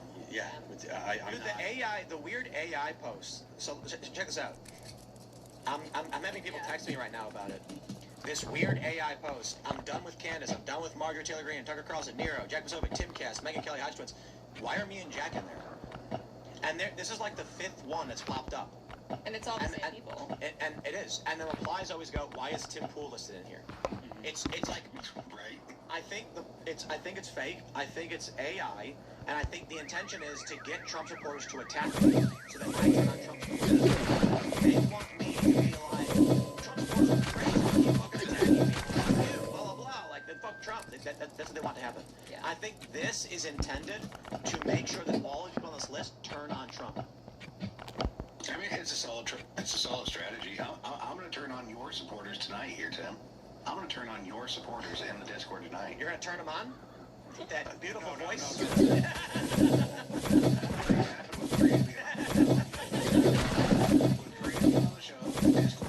Crazy, wanting more of her. And some people asked me to shoot their shot for them, and I thought that was weird. And what I'm going to do instead is say, Priya, you got a lot of people that are fans of you. Don't listen to any of them. They're all little bitches and couldn't call you themselves. Thanks so much. Appreciate you. Anytime. You guys have a great night. Hey, Chris. I'll talk to you later. Thanks for calling in. All right, let's grab Gonfall. What is up? Gonfall. You sound like a Lord of the Rings character. Yeah, that's what I was thinking. Hey, how's it going? No, you're definitely a Lord of the Rings character. So the leftists love calling us Nazi fascists. So I have a question: are leftist women as a collective worse than Hitler? Yes. Yes. Yeah. Yes. Because they're communists. Yeah. Yeah. Remember, the communists have a higher death toll than the Nazis. Yeah, and the reason why I asked is because, well, Hitler killed 6 million, and American leftist woman, well, they aborted like 65 million babies. Hitler killed 6 million. Hitler killed 6 million Jews. He killed more people than 6 million. More, no less. But he killed more, no less. Exactly. But the Nazi, but the communists have somewhere in the neighborhood of like 70 to 100 million on their death toll. So even if Hitler killed 6 million Jews and 6 million other people, the one thing that I can respect the communists for, they did kill a lot of communists. Yeah. Not my joke. It's an old Chinese, just when they die at high volume. Like you look in like the 1700s, and they're like the Great Disagreement of Xi'an, and then like 1 million people died. What happened? What happened? There was literally an entire rebellion because a guy claimed like Western missionaries finally penetrated the interior of China, and one guy was just convinced by a missionary that he was like the son of Jesus Christ.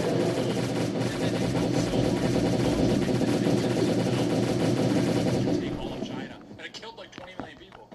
And that's like a footnote. It's like you can barely find them. they do. Yeah. But you go home, man. Which is good because value. You have anything you want to add? So what you're saying is that we're valued at more than the Chinese? Yeah, I'd say so. If you're a patriot, you can't disagree with that. Okay, I think we're more valued than every country. Specifically China. Yeah, China is like so many. I think people in America get kidnapped and communists are just like ransomed for higher amounts of money. To death until we overwhelm the enemy. That's exactly what Kind of happened at funny. Stalingrad. That's exactly what happened probably at a the joke Chosin in there Reservoir. somewhere. It's called Stargate. Yeah, they just send a bunch of dudes. You don't need a gun. The guy in front of you has a gun. When he dies, pick up his gun. The joke is in Futurama, Zap Brannigan famously defeated the Killbots in the Killbot War. And he goes, the secret was I discovered the Killbots had a preset kill limit. So I sent wave after wave of my own men at them until they hit that limit and stopped. That's how you win. Oh, That's the communists. that's dark. That is the communists. You got anything you want to add? Oh, well, yeah, I mean, I do have a little joke, right? So, like, the joke is, the leftist women are always saying, my body, my choice. But when it's Hitler saying it about his country, well... No, it's her body, Nick Fuentes' choice forever. You got to ask a woman like, do you think it's okay to get an abortion because of the race of the baby? Like if a woman hooks up with a guy in the dark at like a party In the dark. and she like doesn't know that he's black, is it okay that she gets an abortion because he's black? She goes, wait, my baby's gonna be black, I'm gonna get an abortion. I said, okay. She couches it because they abort babies because of like potential health complications. Saying, I really don't want to have lupus. Like lupus is scary to me. No, she goes, I really don't want him to be black. She's like, I was with the guy that I was at an orgy. And like I didn't know who was behind me. And then it turns out it was a black guy. And I'm not talking like dark, you know what I mean? So now I'm gonna have a black baby, abortion. Is that okay? Honest question. We gotta get a liberal in here so I can ask him. Find us a libtard. Discord. Libtard. Bring us a libtard. Discord send. I don't know, brother, do you want to add anything, Chef? No, that's about it. I just wanted to ask that funny question. Thank you very much for having me on here. All right. Mike Kerr. What's up? Mike, what's up, man? What's up, Mike? What's up, Mike? Hey, what's going on, everybody? Tim the gang. This question is name is Tim, and whoever wants to jump in can feel free to jump on in. But Tim, earlier today you were saying that the United States was predominantly been formed on Christianity earlier in the day. I need to push back against that a little bit. It's okay to be wrong. The United States was a... I'm sorry, what? I said it's okay to be wrong. All right. Maybe I can impart some knowledge on you then. All right, so if this was a Christian nation, all right, then why would Adam sign the Treaty of Tripoli? When they're having the war with the Barbary pirates, and in Article 11 of the Treaty of Tripoli, it states the U.S. government is not in any sense founded on the Christian religion and has no innate hostilities towards Muslims. Why would they sign that if they're so devoutly Christian? I'm a Catholic. I believe in Christ. Because Because the states held their own. The states were sovereign. What do you mean? the federal government stayed out of it specifically because there were Christian factions that hated each other. So they were like, we are not going to have a base on it. And Jefferson himself was a deist. But this was debated unanimously ratified.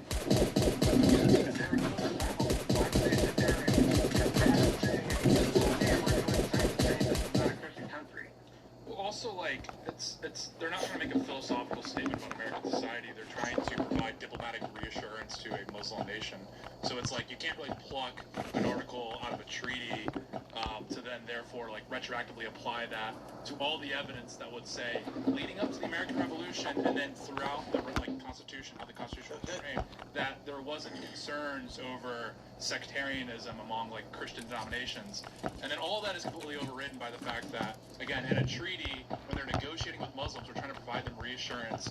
You say, okay, well, we're not like explicitly founded as a Christian nation, which I don't think anybody really disagrees with. At least. But again, the federal government was like, we're not going to get involved in internecine conflict.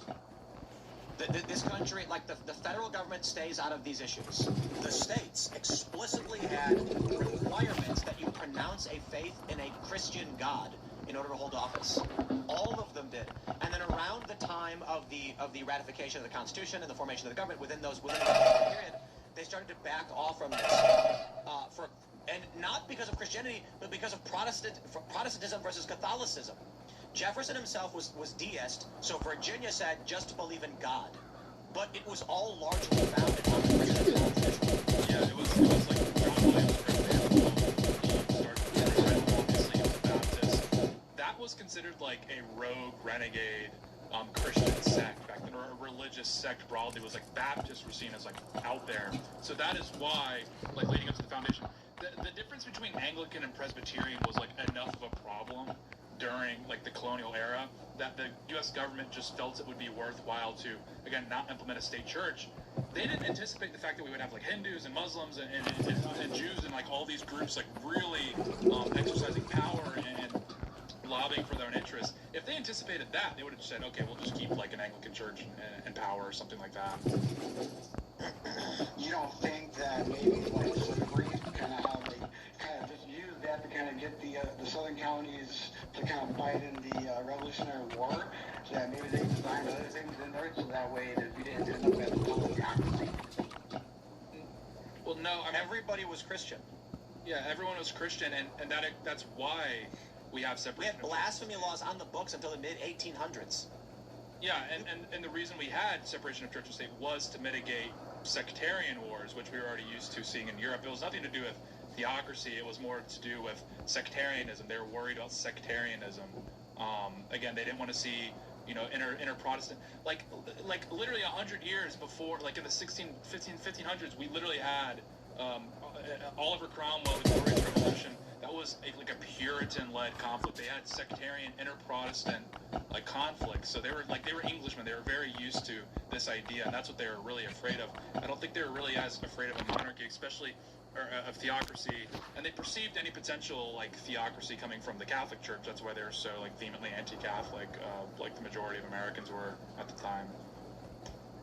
Okay, I can accept that. Yeah. A little bit. There you go. But, I mean, that's a good poll. The Tripoli thing isn't discussed enough, but that was, and then I believe in the Arabic edition, it doesn't include that line. So that's why historians debate it. And then the 1805 treaty, which actually formally ended the conflict, it's not in there. But people do cite that often, and it was in an edition that was ratified. So there's something to be said about it. But I think it was mostly just a reassurance provided to, again, Muslims. You don't want to go out there and start, you know, emphasizing your Christian. Yeah, given the state of a young nation, trying to. Yeah, you know what? I think you kind of choose my mind out a little bit. I think the easiest way to put it is you would go to jail for saying Christ is not king. That, like, not even a joke. You'd walk outside your house and yell, "Christ not king," they'd be like, arrest him. Yeah, Catholic masses were banned in like 11 states. Like they were very ardent on into like what is like 1828 or 1830, whatever the last blasphemy case. Yeah, like it was a very. It was such a Christian nation, they would jail you for blasphemy. It was such a Christian nation that to this day, Democrats still give lip service to Christianity. Period. Seriously, right. Like, it's such a. It is. We're still like that. It's still that hangover from like how Christian America was, which I would like to see a restoration of. But Amen to that. I would like to see it come back a little bit. Yeah. You know, not so much where we can't drink and dance and stuff like that, but yeah, we definitely need to kind of head back to the roots.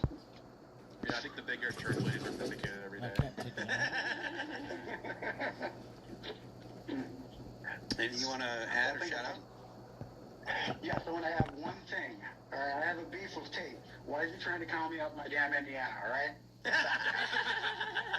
Look, I was hatched in Memphis, but like my origin story really starts in Fort Wayne, Indiana. He got bit by a radioactive Hoosier. It's true, and I'm willing. If all Indiana residents, which are all patriots by and large, get to occupy the beautiful Southern California landscape, and then we ban. I think we're on the same. I think we would enjoy that. Imagine how great Indiana is. And now imagine a Hoosier-led California.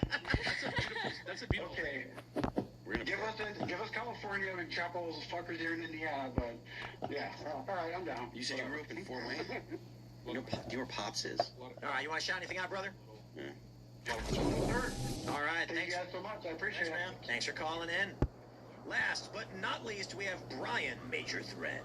Let's go. What's up, Brian? Is that his legal name? It's like an Indian Oh, name. hey, thanks for having me on once again. Can you hear me okay? Yeah. Oh, I'm Brian Major Threat. I am from the. All right. Sorry, my bad. Yeah, just go ahead. My fault. My fault. Okay, Tate, you're on thin ice with me already. Sorry, dude. I was trying to make a joke and it's crowd, dude. The astronaut you so disrespectfully described as sitting in the cuck chair during the Apollo 11 mission was Command Module Pilot Michael Collins. Already a respected Air Force test pilot, he eventually retired with the rank of Major General. That's 2 stars for people in the peanut gallery. By the way, I said the cosmic cuck chair, by the way. The cosmic cuck chair. It's a difference. Shut up. I'm still calling. Anyway, during the mission, he was accurately described as the loneliest man in the universe because when he was orbiting the far side of the moon while the other 2 guys were down on the lunar surface, he was cut off not only from his crewmates, but from NASA, from Mission Control, from Houston. Come on, man, have some respect. Or is this a Gen Z thing? Gen Z thing. No, I think you could classify some men as the loneliest man in the hotel room. You know, being isolated from the bed. You know, they're on the chair very far away from the bed. There we go. See, you know, it's funny. I have respect for the guy. What was his name? Michael Collins. Michael Collins. General Michael Collins. General Michael Collins. No, I'm joking. I love General Michael Collins. Also, go back to the last conversation. It's unfinished business. It's a Presbyterian country because the first communion taken on the moon was a Presbyterian-led service. Yeah. Yeah. So. So actually, and also the British. There's a lot of pamphleting from the time of the Revolution where they referred to the American Revolution as the Presbyterian Revolt. And so that continues all the way into the Apollo missions. And Michael Collins is a total patriot. It's just a joke. I do not actually think he was in the Sneeko chair. He's a patriot. Sneeko chair. All right, you've redeemed yourself, Dave. You got anything you want to shout out? Oh, yeah. Hey, Discord event coming up this weekend, the Timmies. If you're a member of the Discord, you look around, T-Vote will post the link. If you haven't voted, vote in. We're going to shout out on the Discord, the community. So, yeah, get your vote in. Right on. All right, man. All right, dude. Thanks for calling in, brother. Thank you, man. No problem. All right. Well, we're back tomorrow. It's April 1st, so there's a moon mission and Michael Malice. And you know he's always got something prepared, so it's going to be interesting. Thanks for hanging, everybody. It's been great having you, Priya. Thanks for hanging out. Yeah, thanks for having me. Appreciate it. Absolutely. And we'll see you guys tomorrow.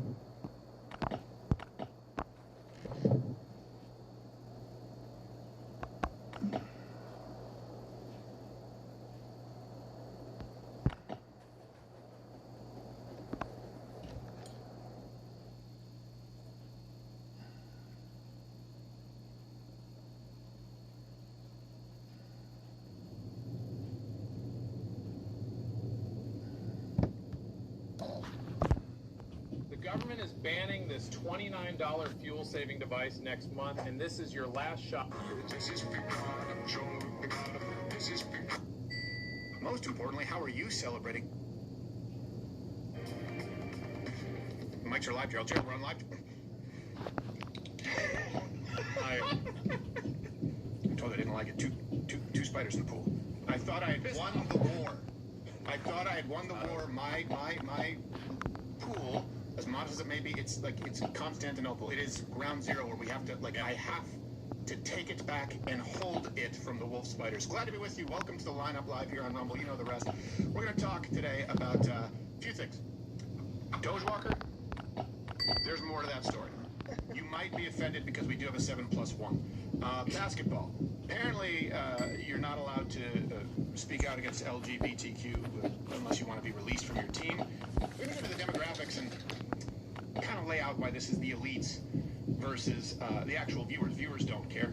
Also, The View wants you to believe, and this is the big feminist psyop, that kids are too expensive, and it's irresponsible for the Republican Party and conservatives to continue with the messaging that having a family and children is more fulfilling than a life of hedonism and may make you happy. Also, Canada is banning Christianity, so most importantly, how are you celebrating the Trans Day of Visibility? Comment below. We couldn't just skim past that. And right now, what you're about to watch, 2-minute teaser, a long time coming, a decade in the works. When I started Change My Mind, we always planned to, or I did, marry interviews, Change My Minds with the students, with some of the professors on campus.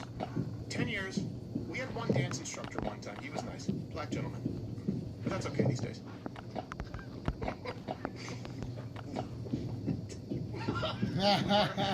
We're never able to accomplish it. No takers. We extended an invite to, I believe, 10 Ivy League schools, and we finally found one. That's going to happen? Well, we can watch this. Hey, YouTube, what you're about to watch is a new segment we call Change My Mind. Open campus, a college campus. Sure, it's an open campus. No, do whatever we want. You can do whatever you want. You can protest. Any professor, you pick.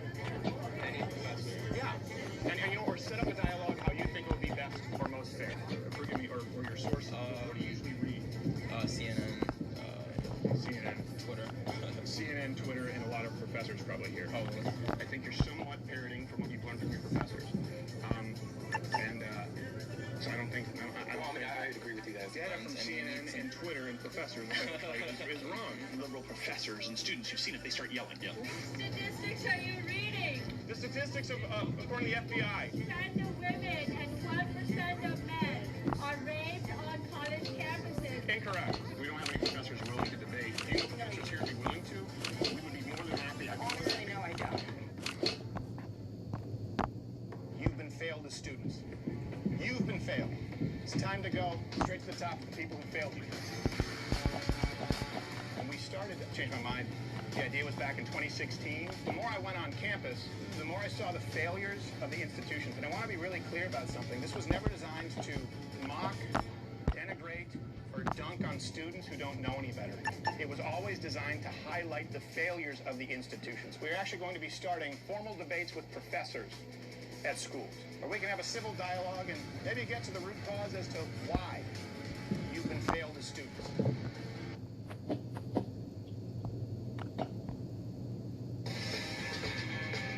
Free speech and why you should give a damn, Jonathan Zimmerman. Why should we give a damn? Well, we should give a damn because free speech has been at the core of every movement for change in this country. Racial and gender and sexual perspectives. Sex education, I discovered, is precisely the opposite.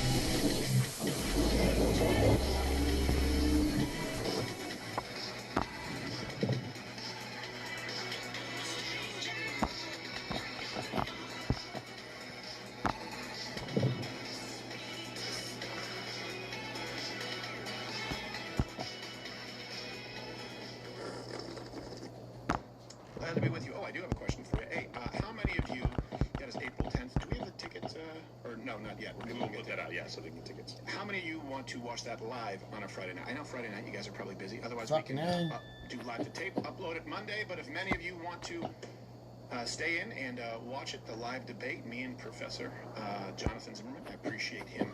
But he'll say yes to anyone who will put a microphone in front of his face, which is a good thing. But it's amazing. We're going to go through all of the other professors and their terms and conditions. Speaking of they which, demanded what? There's only 8 Ivy League schools. Yes, we that's put true. it up to 10 schools. We put it up to 10 schools, Right. 8 of which Ivy League. UPenn's one of them. Isn't that surprising? I kind of thought it was Dutch. I do not deserve that admonish. I was the one who... Well, you disrupted the flow, right, Tuman? Yeah, he did. You disrupted the flow. Just make up rules as we go. All right. Captain Morgan, CEO, we got to get moving. So, hello. Hope you're well. Friday, Saturday, April 24th, 25th at Comedy Avenue in Lawton, Oklahoma. So, if you're in Oklahoma, go and see Josh 24th, 25th. If you are near Philadelphia, it's a small venue, so once tickets are available, get them as quickly as you can. April 10th. You doing well? Yeah, I'm good. Good. I'm excited to be in Lawton. The inspiration for the myth of El Dorado. That's true. That's true, although that movie sucked. Yeah, I like the movie. Really? The Road to El Dorado, the Disney movie? Yeah, it's cute. It's fun. It's got the gay Fraser brothers. I like The Emperor's New Groove because I like it when animals speak like adults. Yeah, I know. It's fun. Before we get to Says anything David else, Spade. just because we want to have a little fun. And what's more fun than the world's silliest nuclear power? North Korea decided to release some footage regarding their special forces. So this is actually a new segment that we like to call North Korea, What the Fuck? Watching Steven Crowder on Rumble. Rumble, bitch. And when you watch the totally real clip that was released on Sunday, you'll understand. And if this offends you, you can send your feedback. We stream live. I'm easy to find. Weekdays, 11 a.m. Eastern. So here's the list of North Korea's special forces. And boy, I think that our I don't know how to describe it. Just watch.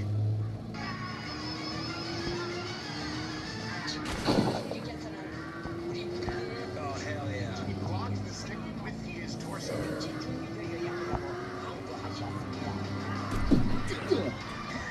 Oh, man. This is worse than Sean. It's some drywall. I didn't do it.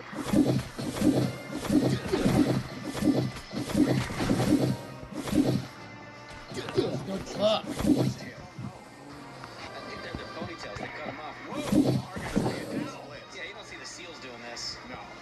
Because you fight from that position.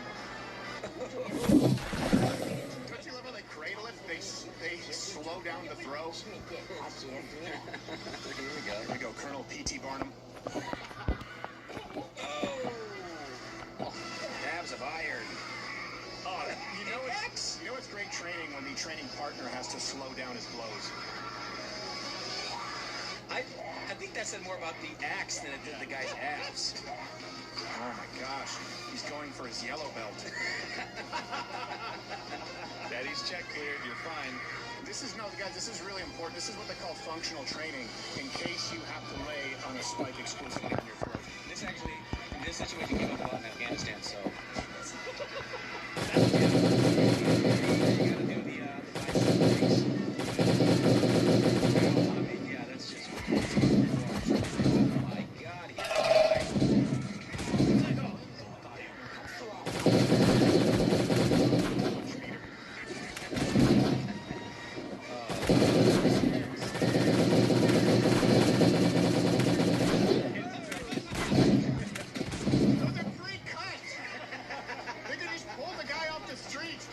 It's pre-cut.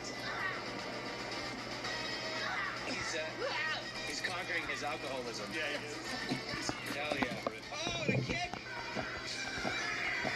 Oh, this is fun. Watch. They just now it's a power grab. Oh, God! What makes me happy? They specialize in the dog pile.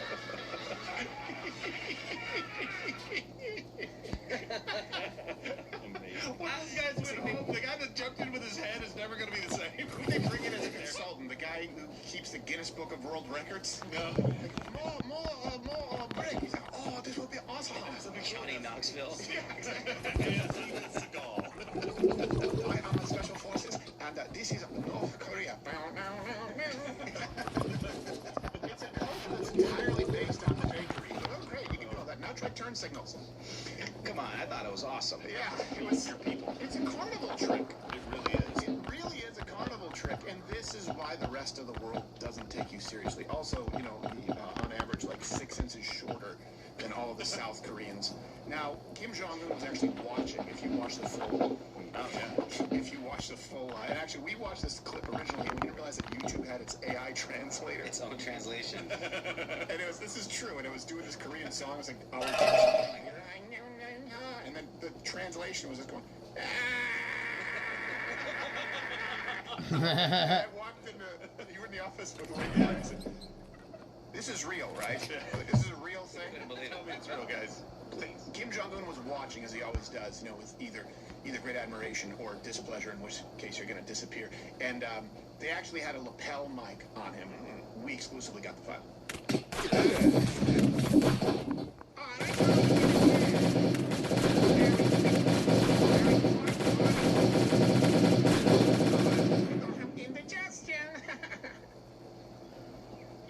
Oh, his egg must be so hard. Hard eggs. Yeah! She stabbed her titty. Oh my god. Oh wow, spritz. Full spritz. That must hurt ball. Eat your heart out, Chris Kyle. Yeah, I want to see more head spin. More spinning of head. Yeah, you did terrible things to that clay. Like the clay owe you money. More sticks. Oh, that stick didn't break. Supreme Leader, we stopped building 14 houses for these bricks. Look like Super Mario in there. I have no period. They call it menopause. Oh, fuck. Have AI do that. This has been North Korea. What the Have AI do that. Oh, fuck.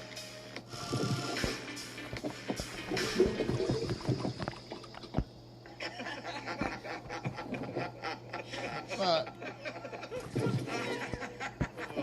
They have nukes. But do they? I don't know. What would you say for doing a survey? Would you say that turned out better or worse than we anticipated in Writer's Room? Better. Better. I'd say better. The only one thing is, when I was watching, they were clapping. I was like, oh, we should have done. Yes, we should have clap. But 9 out of 10. Yes. Absolutely. Yes. Do this 11 a.m. weekdays, guys. If you want to say, hey, click that button, join. I need my bike. You know, so this is how you do it. You go and you reset the game when you're in there, and your bike will be right there, right with you, or next to the box where you're in. I know that many of you are going to be upset with this. Watch. But it's okay. Yeah. Learning is half the battle. Because I know what G.I. Joe. Oh, yeah. Oh. Realize that matters. So credibility. Yeah. Cool. I had lunch with a black one time. Ooh, nice. So everything you're exotic. That makes everything you're about to hear and watch acceptable. Yesterday, you guys have seen this, obviously, but I'm just going to refresh your memory. Some footage from the No Kings protest. You know, one of their strongest warriors, who's now become quite popular, the Doge Walker. I have a theory, and I know Dr. King's violence might be necessary.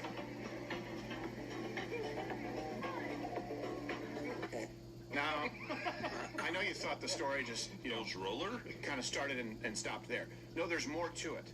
There's more to this saga. So this Doge Walker has a GoFundMe to support her protest activities. And I looked online. You guys can fact. I think she's like a fellow at the Guggenheim or something like that. Like she's won art prizes. She pays those people that are walking with her $500. Something like that. Really? Exactly that. It says it on the on her thing. Well, I'll read from the GoFundMe. It says, spring is on the horizon despite the blazing temperatures from Texas to the Carolinas, and Doge Walker is preparing to step back into the streets. We're using that term a little liberally. That one kind of looked like Sturgis. Yes. That last picture? Yeah, it looks like she had Sturgis. Old lady on the back. Riding bitch. These are biker terms. Yes. These are that's how they biker talk. terms. She fell off. So, anarchy. $4,600 out of $10,000 was raised. And Then, in response to going viral, this lady, the Doge Walker, responded, releasing this video. I keep getting That's a huge bitch! guys. No Kings protest, and they are brutal. I am getting just brutalized online. Imagine that. I'm used to it. It doesn't bother me. I have a really thick skin, but I bet. Everything. You have to. Offensive on so many levels. And I want to kind of break it down. Well, one, I receive very little government assistance. In fact, I receive Medicaid, Medicare, which helps for my medical costs, which, actually, the last time I totaled them up, were about $360,000 a year if you include wheelchair, accessibility costs, like maintenance and whatnot.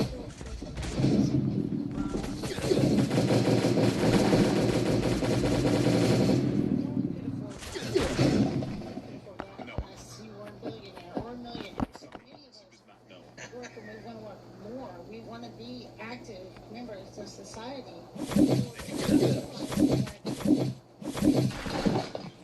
The more that we have access to income, the more our highly costly medical insurance is threatened to be taken away from us. Oh, so a job is a threat? No, Donald Trump is a grifter. He's a grifter. He's a snake oil salesman. Caught into a lie, and our country is being driven down.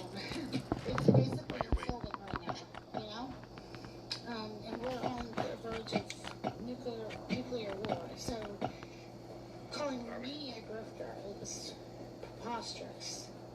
Yeah. What? $360,000 a year in medical expenses that is threatened by a basic job. Now, to be clear, I know people say it's insensitive because, as I understand it, she has something called, I believe it's like spinal atrophy type 2, which you're born with, which means that it's a nerve thing where you can't move your legs, so she is in a wheelchair. Obviously, she has use of her arms. But I'm going to tell you something. There are a lot of other people with this condition who aren't massively overweight and actually do, like, here's the thing, she could do some jobs. And still qualify for her Medicaid. Yes, exactly. There are plenty of jobs out there that she could do. Like she could be a restaurant hostess. Yeah, because you know how you always go to a restaurant and then there's nobody at the podium, and then first of all they get a smaller podium, right? That's less money on a podium, and then there's a please wait to be seated, and there's no one there. One less problem. Just lock her wheels in place. She's not going anywhere. Like a grill. Yes, she's not going anywhere. She could.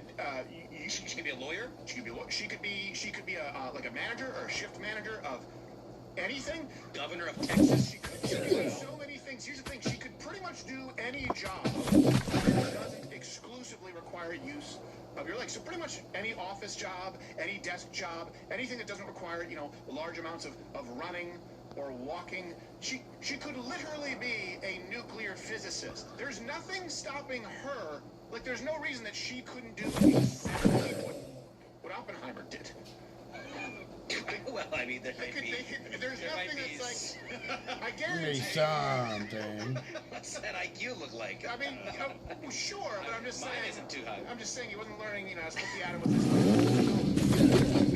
No, that's true. There are plenty of things that she could do, but that's a threat to the never-ending supply of your tax dollars. And I know that many of you have disabilities as well, and you also work. I mean, Governor of Texas, Teddy Roosevelt, FDR, and that brings us to this week's 7 plus 1.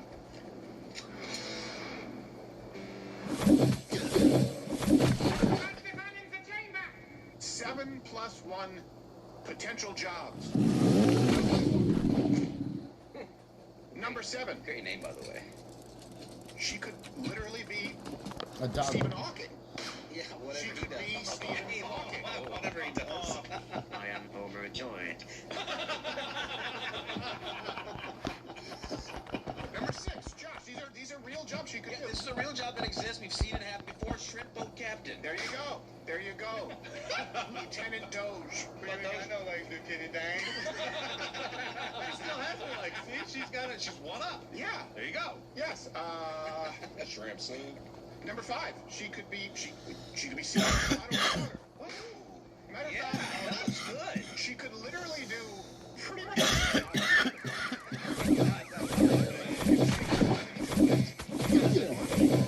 Sit at your desks and wait for the sweet release of death.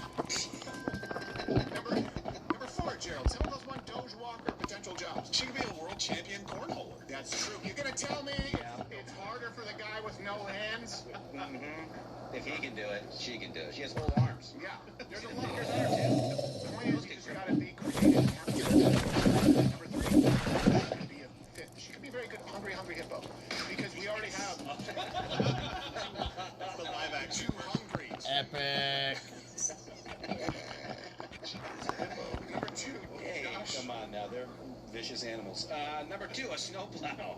Could be. Yeah, well, seasonal work. That's still. just an attachment. Yeah. At that point, this one is straight down center plate for number 1 job she could do. She could be.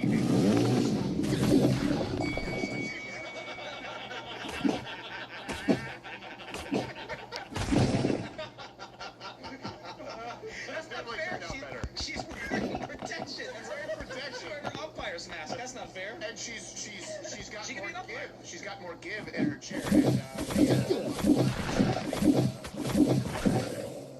RoboCop.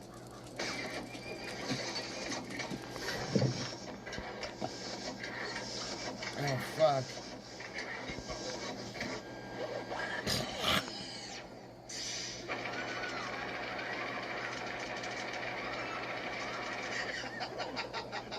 This has been this week's 7.1.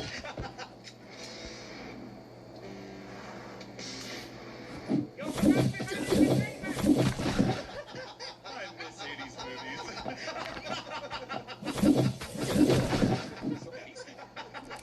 They weren't. You got 40 seconds to comply. I need some apple pie. The point is this: don't be afraid to believe in yourself.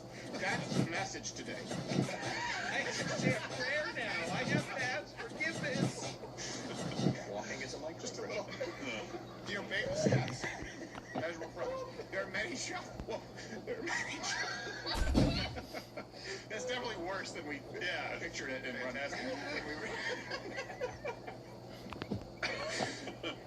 Many jobs she can do. She just lacks motivation. What she needs is a kick in the pants and a nice cup of coffee to kick her into gear. Okay, one more. What are you guys doing in here? It was a long night, Gerald. We're doing an acupuncture makeup. Yeah. Ancient Chinese remedy. No, here, try this. You guys are insane. Strange animal blend coffee for blackout? Yeah, I know. I'm the one who hand-selected these beans. 100% Arabica. It's all we drink in the office. It's a medium roast, but with a bold flavor that everyone can enjoy. That's what I'm saying. Josh, load it up. Load this up. Oh, hold on now. Josh. No. Josh. You're supposed to drink it, Josh. You ready? Drink it. You can't drink Staples, Gerald. Yeah, because then staples will get on the inside, but staples are an outside It's an activity. outside activity. Outside the skin. Yeah, with the beans too. Yeah. Okay. You ready? Yep. You know what? Have fun, guys. All right. Ready? Yep. Okay. Wait. We have a nail gun out back. Right. Actually, we can take this and we can hit Gerald with it. Ooh. Go to blackoutcoffee.com/Crowder. Use the promo code Crowder for 20% off your first order and try the new exclusive Strange Animal Brew. Yes, I chose the beans. It is the blend that we drink here exclusively, and now I'm making it available to you. Think coffee beans are heavy enough to knock them out? What?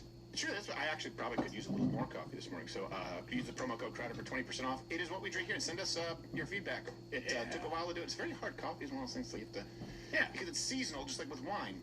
You know, you say it in an affected prickish way, terroir. Seasonal? What do you mean? Well, I'm saying the beans, they're different from year to year, so you have to make a blend so it's consistent. But there are always going to be variances. Yeah, these guys make great coffee. Yeah. You know what else is expensive? And by expensive, the view means you shouldn't have them. As a matter of fact, it's irresponsible to do so. And here's one thing I want you guys and gals to keep in mind. Those who've listened to the left for their whole life, particularly the shrieking feminist left, if you have taken their advice, has any of it made your life any better? You know, people have often talked about with the presidential campaign, are you better off now than you were, 4 years ago? Has any advice from the left made your life any better? When they tell you that you're a marginalized class, when they tell you that you can't get ahead, even though we have more class mobility than any other society, when they tell you that you are a victim, when they tell you that degeneracy is freedom, has any of it made your life better? Because this is a big one, and this kind of advice is reflected in birth rates, it's reflected in marriage rates, and our society is significantly weaker because people have bought it. But those at The View are saying this blatantly, and the quiet part, kind of quiet part, out loud. Don't have kids because they're unaffordable and it's irresponsible. I think it's just really reckless to be suggesting that people should have children when you now know in this country there's this affordability crisis, and for a two-person household, a married household, you need over $400,000 for child care. $400,000. Most people don't make over $400,000. So she's advocating for people to be born into poverty, people not being able to feed those children, people not being able to educate those children, and people not being able to house those children at the same time. This government is cutting all of the services that would allow people to have families and big families. $400,000 over the lifetime of the child, or what? No. A year? It's a year. It's an annual income exceeding $400,000 to afford child care. And I'm going to add that this promote is all over the country, according to Lending Tree They're analysis. retarded. They can't do She's math. encouraging. She's saying don't have any thought about what you're doing. Yes, be thoughtful before you have a kid. Correct. You should be thoughtful before you have a kid. And perhaps, Isabel, you want to talk to some of those red states Whoopi doesn't even have kids. about some of their laws about women, because they're not really encouraging women to do anything except flee from that. The fuck is that bitch saying? Red states are discouraging women from having kids by not allowing unfettered abortion. It's almost like the policy prevents you from terminating your future child. I don't know. It's pretty tough to follow the logic on that one. But you can't really fact check it because these are the kinds of lamentations that you only hear from the insane. But key fact number one, because you just heard some stats there, go check the references. We provide a bibliography every single show. You, of course, do not need $400,000 a year to afford child care. It's wrong on a multitude of levels. So this is the study that The View was citing. They misapplied this 7% of your income number, an affordability formula. They misapplied it to the poorest families. Well, it was really applying to poor families, and they applied it to all families across the United States. Yeah. Let me break it down. $28,000 a year average, right? That's the most expensive child care option for two children, okay? In their own study, and they are suggesting that you should always be spending 7% of your income or allowing 7% of your income for child care. And that's how they get to $400,000 a year. Does that make sense? Yeah, that makes sense. That's how they break it down. It shows the highest average bracket there, and then you should only max 7%. It's like the engagement ring formula. Right. They're going, yeah. They pick the most expensive one. They said, so you need to be making $400,000 a year. And none of them just go, wait a second. I mean, Anna Navarro, who used to be a Republican, kind of does. She's like, wait, really? And she's like, yes, good enough for me. Go with your first instinct. Now, keep in mind, 61% of families in this country have no outside child care arrangements. Only 8.4% use a daycare center. To be clear, 2% bring their kid to work. Now, I'm not suggesting that either. Right? You split the difference. But, and here's what they'll try and tell you, like, yeah, well, those people are poor and therefore they're miserable. And this is something you really do have to deprogram yourself. This idea that wealth equals better child rearing. That wealth, that having material possessions will make a happier family, or that if you don't have a lot of money and you start your family early, you're going to financially struggle forevermore. It's not worth it. It's reckless. We have a bunch of stats to prove that that's not true as well. So here's key fact number 2. First off, we have the data on lower income and single household incomes, or households with single incomes, meaning one primary earner. They have more kids. So the number of births per 1,000 women, if they're making under 10,000 a year, 63. 25 to 35,000 a year, 59.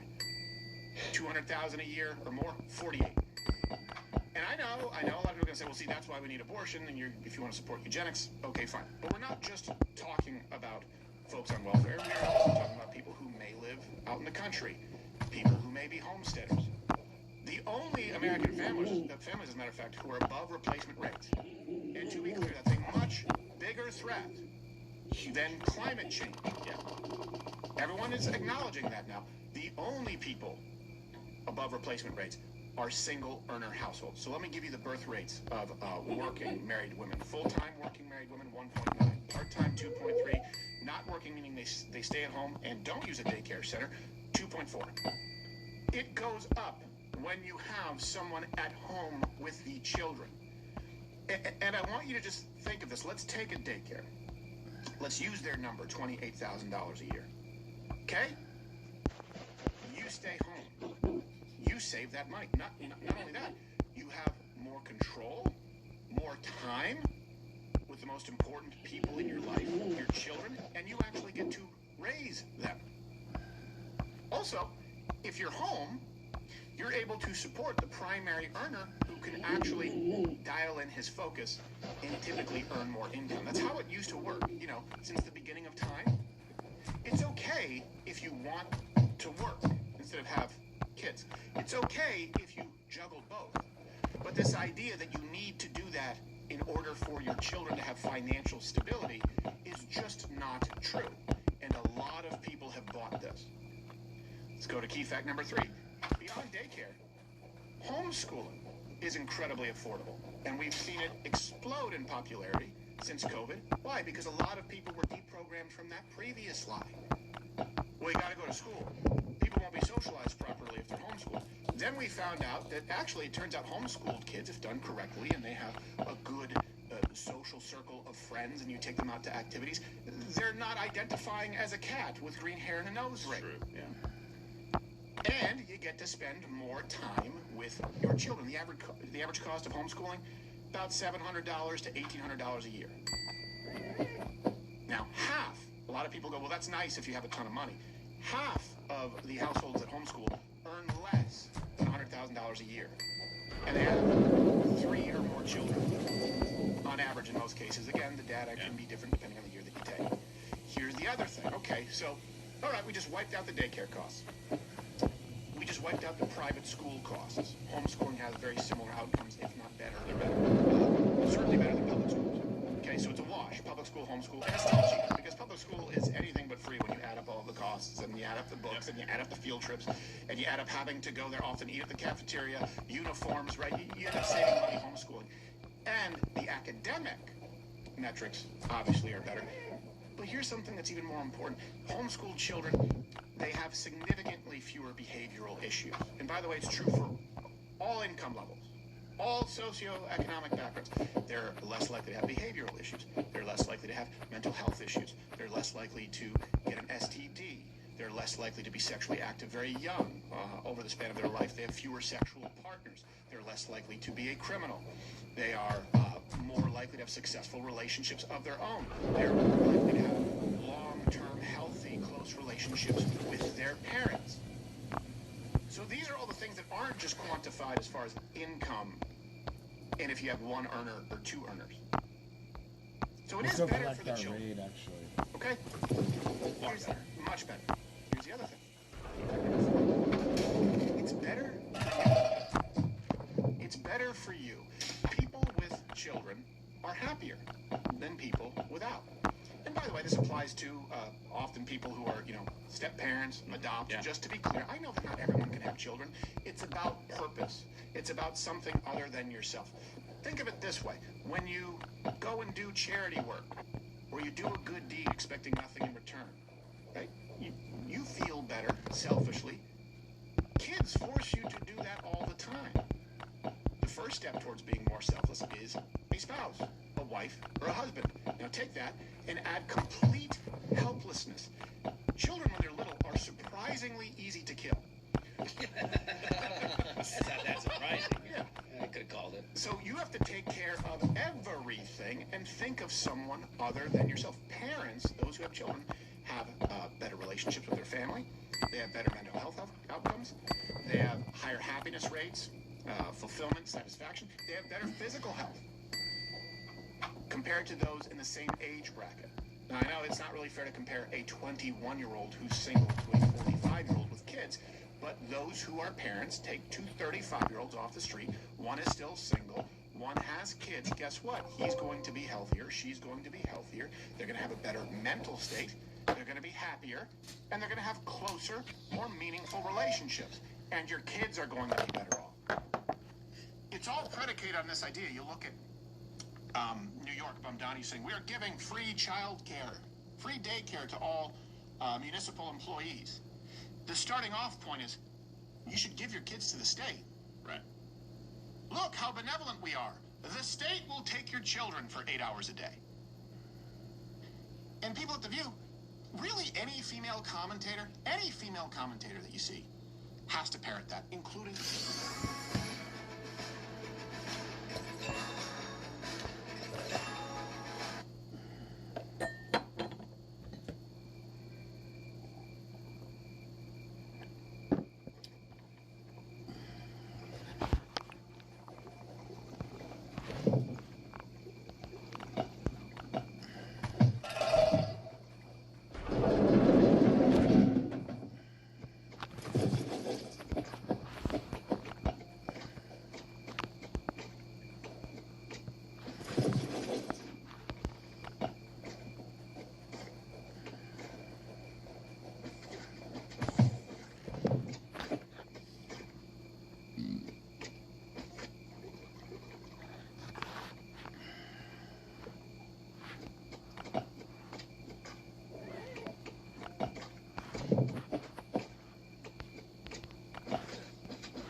Those on the right. Why? Because they don't want to say, yeah, I'm doing it wrong, and someone else is raising my kids. The people who would be giving you the advice that would be in line with better outcomes across the board, out of necessity, don't have a public platform because they're focusing on their family and their kids. Let me ask you this. I want you to think of every woman who you've known who's been inspiring, where people go like, oh man, they don't make them like that anymore. She was a really strong woman. Is it a boss babe, or is it usually grandma? Is it usually someone who took care of the family? Is it usually someone who bent over backwards to help other people in the family? Is it usually someone you went to when you needed a listening ear? Yeah, those are the women we admire. Those are not the women who you are going to hear from on The View, or really anywhere with a video, podcast, stream, Twitch, whatever it is. So it becomes really hard for that message to get out, even though the facts do not lie. They are irrefutable across the board. Yep. The totality of evidence is undeniable. Please go check out the references. We'll provide them every weekday, 11 a.m. Eastern. Yeah, what you'll see if you watch the rest of the video they were commenting on, they completely missed the point. Right. The video they were commenting on, I think, was from CPAC. It was a roundtable or like a panel of people where they said, basically, like, don't wait until you can afford it. Or I think she said, have kids even when you can't afford it, because you can afford it. You just don't think that you can. Don't wait till everything's perfect. It will never be perfect. You're ready. It's fine. Yeah. You're married and you guys ready to go? Go. Don't let anything. Prioritize family. That was the message. Work your life around family. I'm not speaking from a position of privilege. I have a little card I'm going to hold up. I had a dad who worked and a mom who stayed home. We were very poor. We moved 10 times before I graduated high school. We weren't in the military. And it wasn't by choice. It was out of necessity. I had an amazing childhood because I had my mom at home. It wasn't like we were earning tons and tons of money and just rolling in the dough. It turns out kids can be very happy, families can be very happy without being wealthy. People around the world have children all the time and don't make $400,000 a year. What you're missing, the 7% is like, don't ever let childcare be above 7%. In fact, you know what would be better? If it was 0. Yeah, 0 would be better. That's what Lending Tree was trying to tell people in their article, and you guys took it like, well, you gotta make $400,000 a year. Let's do some math for you, ladies, really quickly. If you make $80,000 a year, your take-home pay and this child care number will roughly be about $30,000. Right? $28,000 turns out to be about $40,000 before taxes. That's what you're getting paid. Let's double that.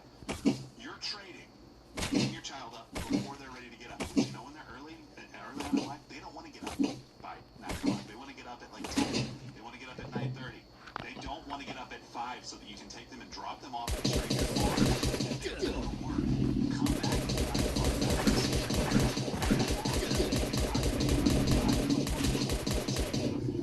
and you come back in to their life for a couple of hours every single day for $28,000 a year.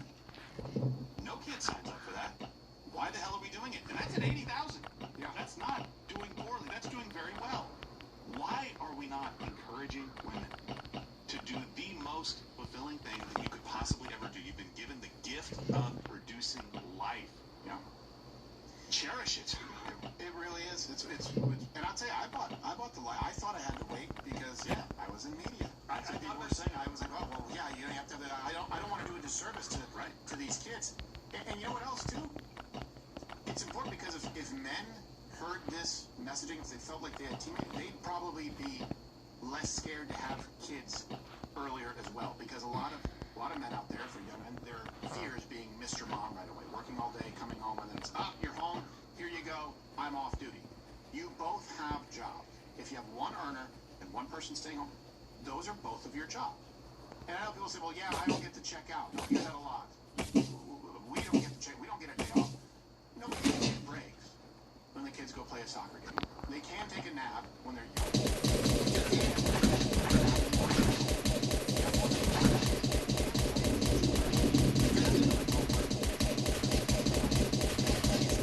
Understand, you both treat it like a job. And why would you treat it any less importantly than a job? I remember being in school one time, and this was junior high school, I guess, or middle school we call it in Canada. Yeah. And I remember we had this kind of, this class, I don't know what you call it, syllabus. I think it was either Father's Day or Mother's Day. And I remember my homeroom teacher said, because the most important thing is, family. And in a place where I went, Centennial, sometimes your homeroom teacher, you have homeroom, and they could teach anywhere from 2 to 3 of your classes. So I remember I'd be in front of this teacher maybe 3-4 hours a day. And I'd go to school, it would start at 9, we'd only be out at about 4. She said this, and I was thinking, I see you more every day than I see anyone in my family. So it seems to me like family isn't the most important thing. The most important thing is school. Because that's how my whole day is laid out. And I was fortunate in that, I had parents who kind of shifted back and forth between who was working more hours. But they always made it a priority. When I was done with school, I had friends who would, from, depending if it was Garbage, grade school, 30 to 4, then 9 to 4, then they were at daycare until 6 or 7 o'clock. Yeah.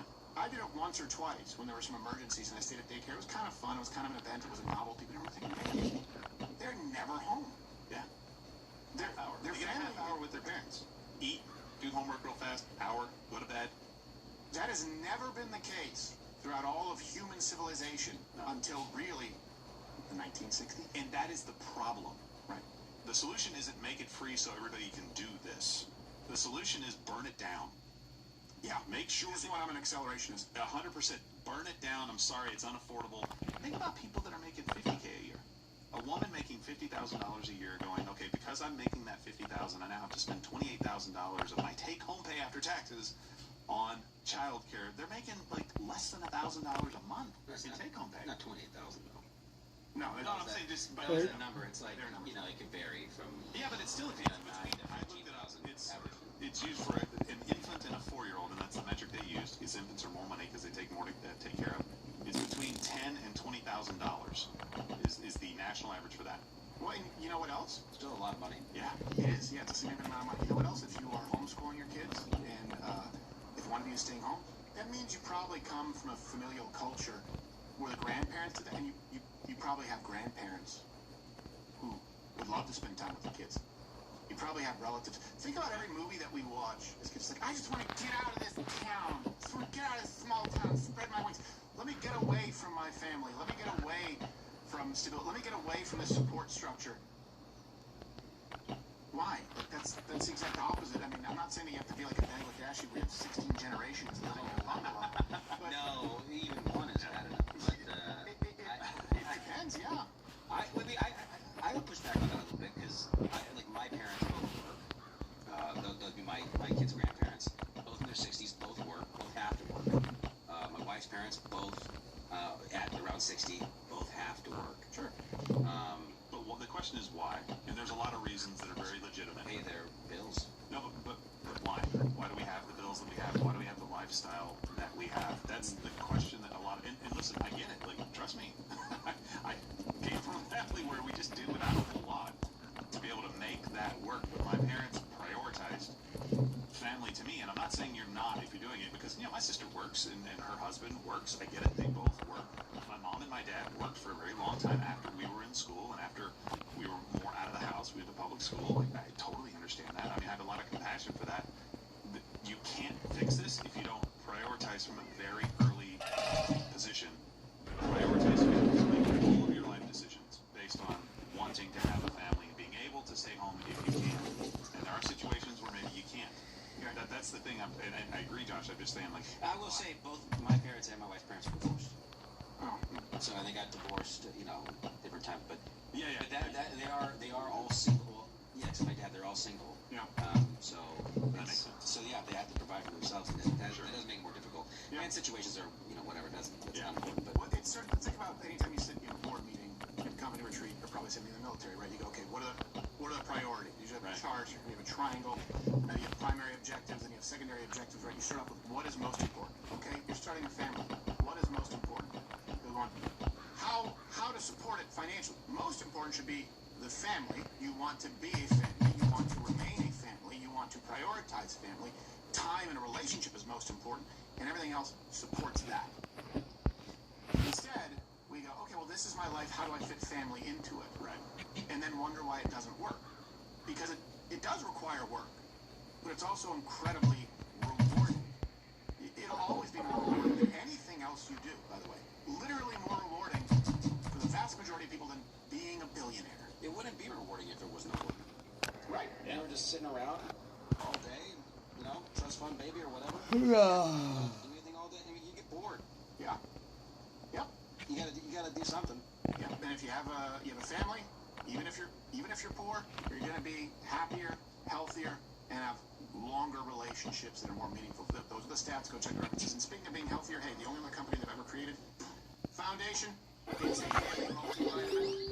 It's clinically effective, clinically effective dose to everything on tested. It's exactly what we get. You can go read the clinical data on the website. I've been taking these things for a very long time. Come to us and say, hey, will you run an ad for this thing? No, because it's complete crap. What's in here? Actually, I would probably take all these. Multivitamin, vitamin D, vitamin K2, magnesium, curcumin, which is anti-inflammatory, and it's all proven and affordable. You can actually start now at daily.com and get 4% for like,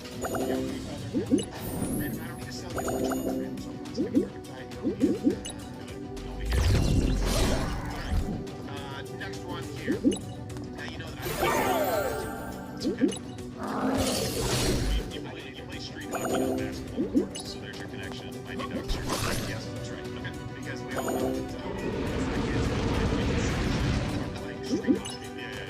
Revolutionizing hockey. They revolutionized it. Do you remember those hockey pucks that had the wheels on it? Yes, it's close to it. Yeah, we didn't really use it on the street. Surface. So here they were.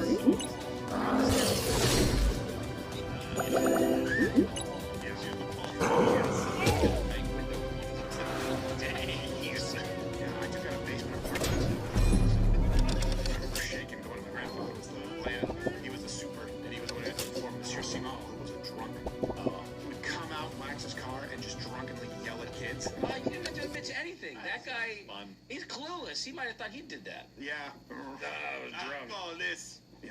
I remember one time he was so drunk. My dad asked. He's like, yeah, where? I was taking my lunch. And I said, oh yeah, what'd you have? Hamburger. So we quoted that for a decade. Hamburger. He was such a drunk. I remember as a kid being like, no one's gonna. This is a drunken old man yelling at kids. One time he took my hockey stick off the ground and he chased me with it. I'm like, this is scary. I love the idea of your dad watching and just laughing. He'll never get it. He's just drunk. So, I've told you this. A lot of people who think like, hey, the woke left, the progressive left, it's conquered, and so everything's the same now, and let's burn it all down. It's not dead. It's really just kind of in a solidified state. It's like flatliners. It's going to come back, and it'll come back with a vengeance if you don't stay on top of it. So, right now, we see more proof positive of this, and you kind of have to look to these sort of microcosms. If you want to speak up, for example, in the NBA, where it seemingly would make sense, you're just going to get banned. If you want to speak up, you getting banned now. You got a worldview other than woke, and you getting banned.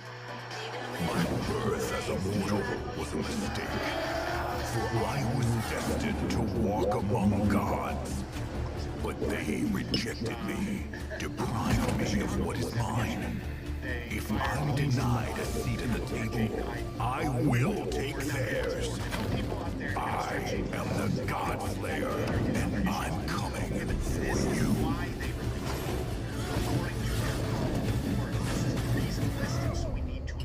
Use this promo code and get the legendary pellets for free. The team. Detrimental to my birth as a mortal was a mistake, for I was destined to walk among gods. But they rejected me, deprived me of what is mine. If I'm denied a seat at the table, I will take theirs. I am the God Slayer, and I'm coming for you.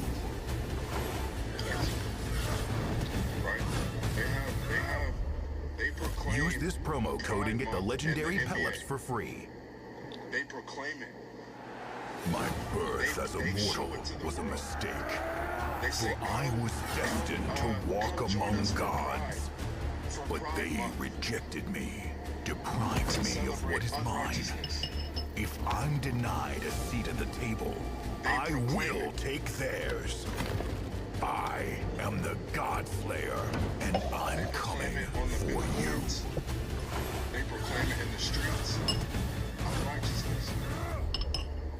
Use this promo code and get the legendary pellets for free. One can't speak righteousness. How is it one that? How are they to say that? Man, this man is crazy. Now you may disagree with his opinion, fine, but let me ask you: is that egregious or hateful enough that warrants him being released? Right. I said not. Exactly, and that's how you know it's coming from the top down. It's not coming from the fans. It's not coming from the viewers who are, this guy has to go. So according to some inside sources, comes from ESPN, they said, this is a long time coming because Ivey was outspoken about his religious beliefs in Detroit, but his intensity ratcheted up during his tenure in Chicago, which agitated some team staff members who described him as preachy around the locker room.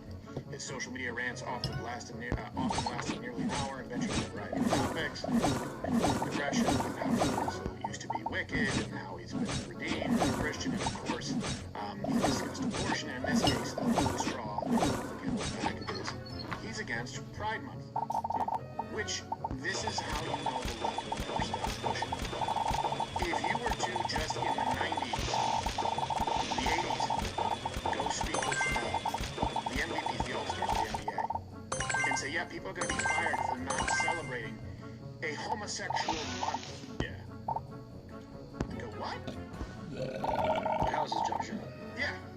also, I guarantee you didn't want to hear their opinions on LGBTQAIP. Very much like you don't want to hear the opinions of almost any black man in America, but we just ignore that kind of like the left ignores Islam itself, because when opinions are inconvenient, marginalized class, you just sort of skim over it. So the coach for the Bulls, Billy Donovan, again, this is the reason they said that he was let go. He tried to kind of sidestep it, but here you go, Bruce. It's always been a thing that top basically take care of each other, accept each other, hardworking and be accountable and respectful and professional. I think it's a situation where one person on Instagram, I don't want to get into what he put out there. Certainly, I hope for him he's okay. I don't know. I've had conversations with him and stuff, and he's been words about Evans and he's trying to grab him. But I think the organization is sort of stands up and Yes. Non-answer. Certain standards. Yeah. Standards that didn't result in someone's release. Jackson Hayes, 2021, arrested, pleaded no contest for domestic violence. Short suspension. No punishment from the NBA. 2022, Kyrie Irving, suspended 8 games for anti-Semitic film that he promoted. Hebrews to Negroes, which sounds bad coming out of his mouth. 2022, Miles Bridges served only 10 with a 30-game suspension again for domestic violence and Trump. 2023, John Morant, who was suspended after flashing his guns like a couple of times on Instagram Live. Multiple times. He loved it again. Yeah. And here's how you also, I'm going to read some other clips here. You just saw the coach, and Emmanuel Acho also came out and commented on this. This is not coming from the viewers. No. I get it. Look, I think it's silly, but I get that the DNC now is catered to those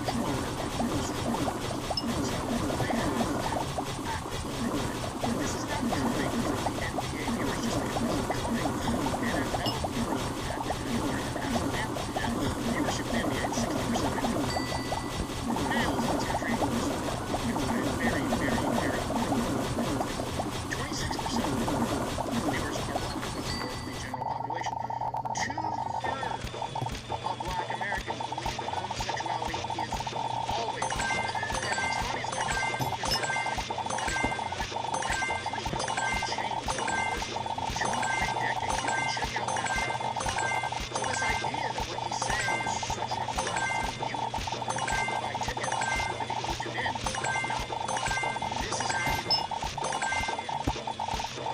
at the NHL, by the way, Pride Month, or the name Nashville Predators. Like no one had a meeting at one point, said this probably isn't going to go well. A, because our name is Predators. B, because it's Tennessee. Yeah, it's really gay predators. Yes. I'm very proud of it. Did you see their logo? They just took the predator and they just put a pair of pedophile glasses on. Oh, that's all it was, yeah. And a weird mustache. So there's a difference between, there's a difference between, people say, oh, you know, freedom of speech does not mean freedom from consequences. But if you are an athlete or you are an entertainer and people are choosing to buy a ticket or people are choosing to watch you, they should be the ones determining, barring actual criminal behavior, if your words or your opinions are impermissible. That is not what is happening. Anywhere the left achieves institutional power, free speech dies. It's not a bug, it's a feature. You look at academia, you look at the entertainment industry, you look at media. The problem is those same entertainment industry and media types are the ones often pushing the pencils with these athletic organizations. They are not representative of the people who are tuning in on a Sunday. So I say that to keep in mind as you watch all these other commentators. You just saw the coach and go, oh, these people, there's actually a huge disconnect with them and the people who want to watch basketball. Bring in Acho taking issue with the comments and gross, I don't want to say misinterpretations. He just says a bunch of stuff that's not, it's irrelevant or not in there. Now let me talk about the biblical aspect of it. Because Jaden Ivey also has to understand that not everything that's legal is going to be biblical. Render to Caesar what is Caesar's. You also have to understand, you have to be wise, discerning, and tactful as to how you speak and when you speak and who you speak to. What's the Bible say about sodomy? Paul in Corinthians, Paul wrote what he wrote to the church in Corinth. He didn't necessarily write what he wrote to the church in Ephesus or the church in Galatia. In the same manner, Jaden Ivey, you got to use discernment of when you speak and who you're speaking to. If your job and your goal is to emulate Jesus, also understand when Jesus saw the woman who committed adultery, he said, go and sin no more. He didn't then try to extrapolate every single sin and every single man she had slept with adulterously. Yeah, it's covered under the umbrella. Don't do any of that. One, Actually, he did though. understand Right, there's a difference between legal and biblical. Two, Jaden Ivey, make sure you tend to your mental and emotional health if indeed there is anything going on, because you have been very vulnerable about your struggles previously. And then three, render to Caesar what is Caesar's and render to God what is God's. That's biblical if you want to talk biblically. So I want to go to Joe, but they pivot to mental health. Like, well, look, this person may be mentally ill. Won't do that for a tranny, by the way, who shows up with a titty job. But a guy who says this is unrighteous, and where could he get that from? I don't know. Watch any gay pride parade anywhere. Watch any Pride Month. Watch when they bring out drag queens to perform the national anthem. Like, where could he possibly get that this is a little bit degenerate? Yeah, and you're right. They won't say anything to a trans person for doing the same exact thing, and they had similar backgrounds. Right. To a lot of, I don't know if you know, but he admitted that he had mentioned that he'd been sexually abused as a child. Yeah. Not by a woman. And he had gone through some other things. Yeah.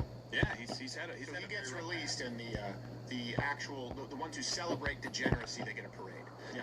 It's not about it. So listen, really quickly, just to sum this up, Emmanuel, you made a really good point before in that clip, and we cut it for time because we don't have enough time to do it. But you said your talent makes room for you. You should have shut up after that, because the rest of what you said is absolute garbage. Because the husband thing with the woman at the well, he goes, "Where's your husband?" "I don't have a husband right now." Jesus said, "You're right.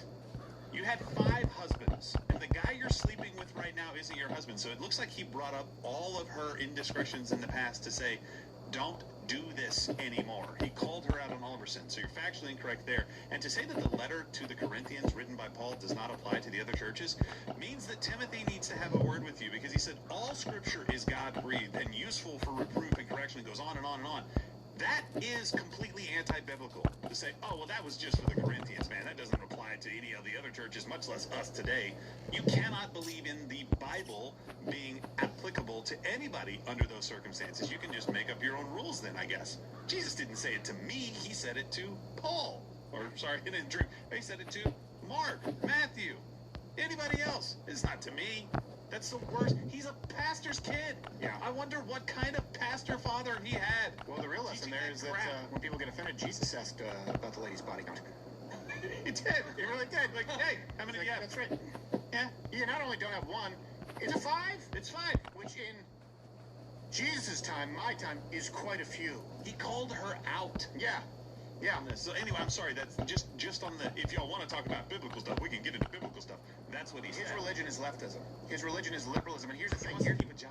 Yeah. Well, here's what it is, too. He lost his last job for begging a coworker. Ah, okay. Well, but at least there was the acceptance. It really comes down to this. When you go, well, wait a second.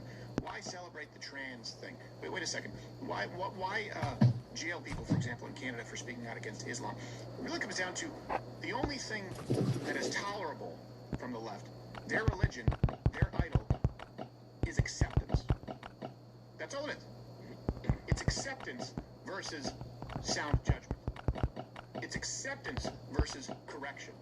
As long as you accept, you're in line with God. If you have any convictions whatsoever and you correct, that's what's impermissible. And they'll do this. They'll apply it across the board. Can't correct women. You don't have a vagina. It's none of your business unless you're a trans. And of course, men can get periods too. You can't correct LGBTQAIP. Well, you don't know what it's like. You're not allowed to. You can't correct Black Lives Matter. Hold on a second. That's actually not correct. Sit down. Shut up.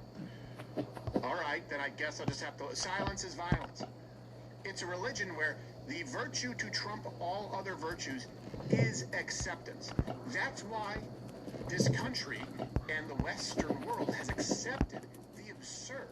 We've accepted the unacceptable. No one is talking about throwing people with a lisp off a rooftop. these countries that you say, by the way, are beautiful and peaceful and have their own culture. Iran. Afghanistan. We're just talking about, well, hold on a second. People have moral convictions and don't believe that this is in line with their Christian faith. And by the way, wouldn't be in line with even sexual values for a very long time because we understood that rampant promiscuity or sexual degeneracy may not be ideal for your soul.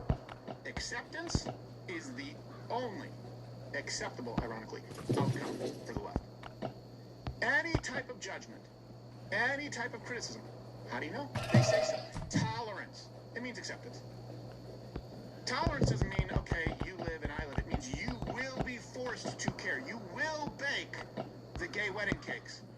You will support the transition of children versus criticism or don't judge me. How do you run a society that way? The answer is you can't. You don't. That's why you have places like Canada and Europe or the DNC. It's silly. It's a circus. It's a freak show because acceptance above all else cannot work. You have to have judgment. Acceptance has to be married with discernment. You accept the good, you correct the bad. They only accept one half of that. That's the only way that man can reconcile his words with his so-called faith. And by the way, we'll get to Canada in a second, where they're basically, it's a roundabout way to render Christianity illegal, which will be met with thunderous applause from the Anglican Church in Canada. So Ivy himself, before we get to that, finally did respond. They said my conduct is detrimental to the team, right? Why didn't they just say, we don't agree with his stance on LGBTQ? Why didn't they say that? Well, how is it conduct detrimental to the team? What did I do to the team? What did I do to the players?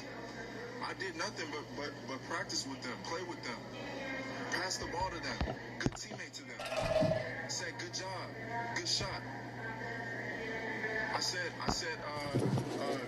good job, good pass. Way to play, bro. Right? I said these things to my teammates. It was never detrimental to them. So why is it that the NBA and the Chicago Bulls say that I'm detrimental to the team? How? Because I believe in the truth. Because I know Jesus is the way, the truth, and the life. You know what? Maybe this guy does have some other issues. Hey, lots of people do.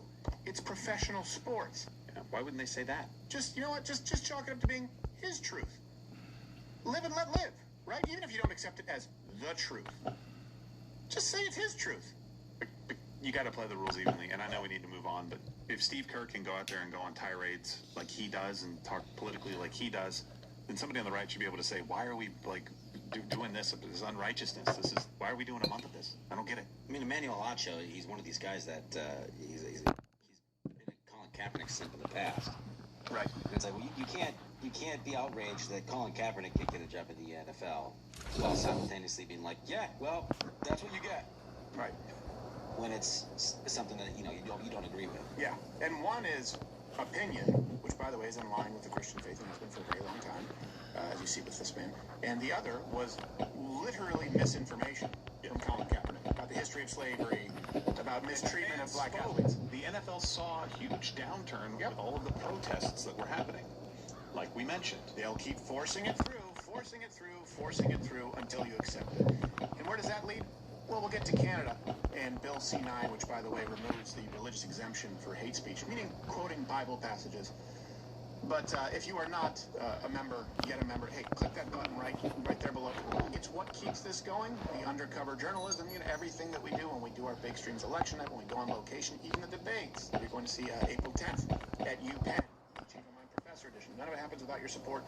$99 a year, you get 100% more show, the Friday show, and everything ad-free, including these other creators you see here. If not, try it for $9 a month, or let us earn your viewership tomorrow.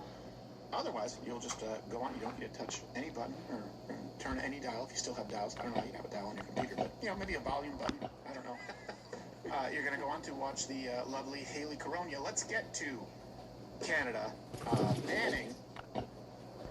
People, I hate it because there was clickbait saying Canada banned the Bible. no, that's not necessarily true. But it kinda is. Their House of Commons just passed Bill C9, which means it still has to go through another part of the process. Seems like it'll pass. Which basically removes the religious exemption for hate speech. So it used to be hate speech, but it was like, yeah, but if you're actually reading a passage from the Bible, you can't be jailed. Well, that's changed now. Canada's House of Commons has passed the Combating Hate Act, also known as Bill C9.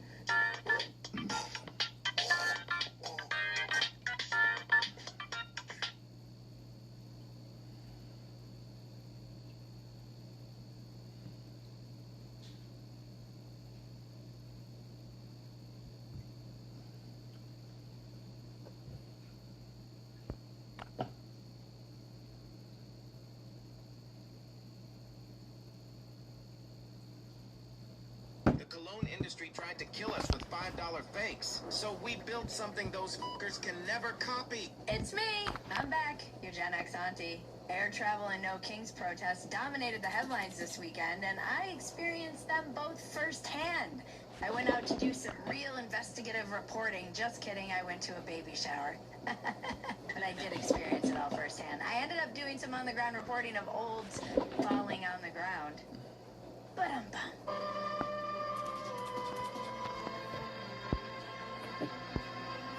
If Trump's a king, he needs better control over his airports. Oh, wait. He sent ice in. Now known by me as the King's God. That's what I'm referring to ice as these days. There was a really funny tweet, I need to find it, where someone said it should be called the National Immigration whatever. National, so that every time people talk about it, they have, the Democrats in particular, have to call it nice. Nice. And honestly, I think that's a brilliant idea. So yeah, I just got back from a trip to LA. It was whirlwind, kind of 30 hours. And I have to be honest, I was dreading it because if you've been like awake or alive at all, you would think that airports are basically a war zone right now. Every other post is someone having a breakdown on a plane, someone threatening to bomb a flight. There's lots of news stories about the planes being delayed and having like long, impossibly long lines at TSA because apparently like part of our government is shut down. I don't fully understand. There are planes running into fire trucks and it's chaos. Dogs and cats living together, mass hysteria. So I was fully braced for the worst, and there truly are videos like in Houston and I think Baltimore particularly bad. They are in line for 4 to 6 hours, and they'll tell you to get to the airport 4 to 6 hours before your flight. So it's so bad. There were jokes going around online that was like, babies will be born in the line. They'll have their own customs. They'll have their own language. It will be its own community of people. The line. I was like, I want to see this show, The Line. As I mentioned, ICE is at the airports, being very helpful, I guess.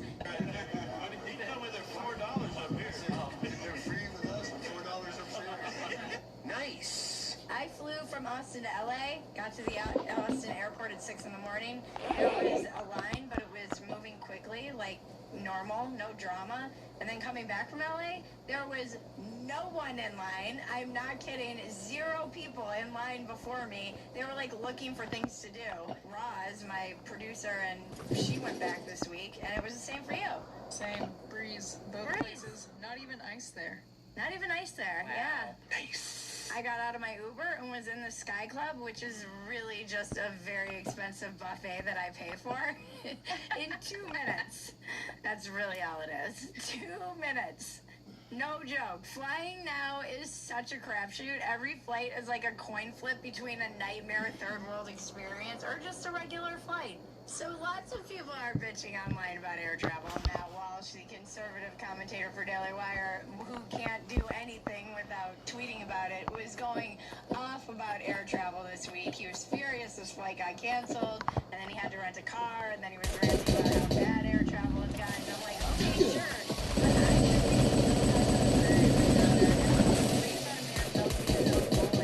On the frontier and crossing Kansas in a covered wagon, and then you hear a guy complain that he has to drive a car. A car!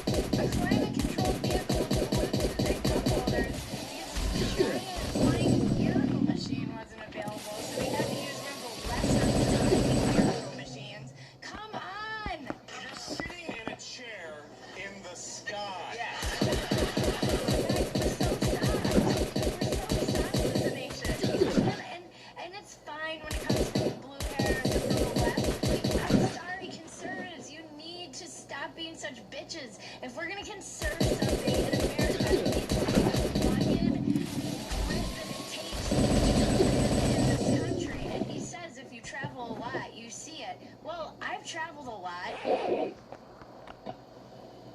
And I know Ben's gonna put the smelling my own fart gif right here. I've traveled quite a bit. And if you travel a lot, particularly not in America, all over the world, you get used to just having delays when you travel. It's just part of traveling. You just have to get used to being delayed or things not going your way. That's just how it is. I'm not saying we need to surrender to the third world shit show that our airlines are becoming, but you don't have to bitch about it online as a grown adult man. You didn't have to hitch a covered wagon, Matt. We truly need to get a little bit more rugged. I don't want it forced upon us. If we do not learn this lesson, life is going to force us to learn it. Flying is still so crazy to me. You're literally riding a missile. There is so much fuel in that plane that it's actually just a giant bomb that we strap ourselves onto. Jesus, well, you're sitting on top of a bomb that flies you across the country in 3 hours. It's nuts. New York to California in 5 hours. Wi-Fi, and all people do is bitch about them constantly. Every time I land, I'm like, this shit is a miracle. Every time. Yeah, people used to wear suits and smoke on planes, and flying was glamorous. I used to die.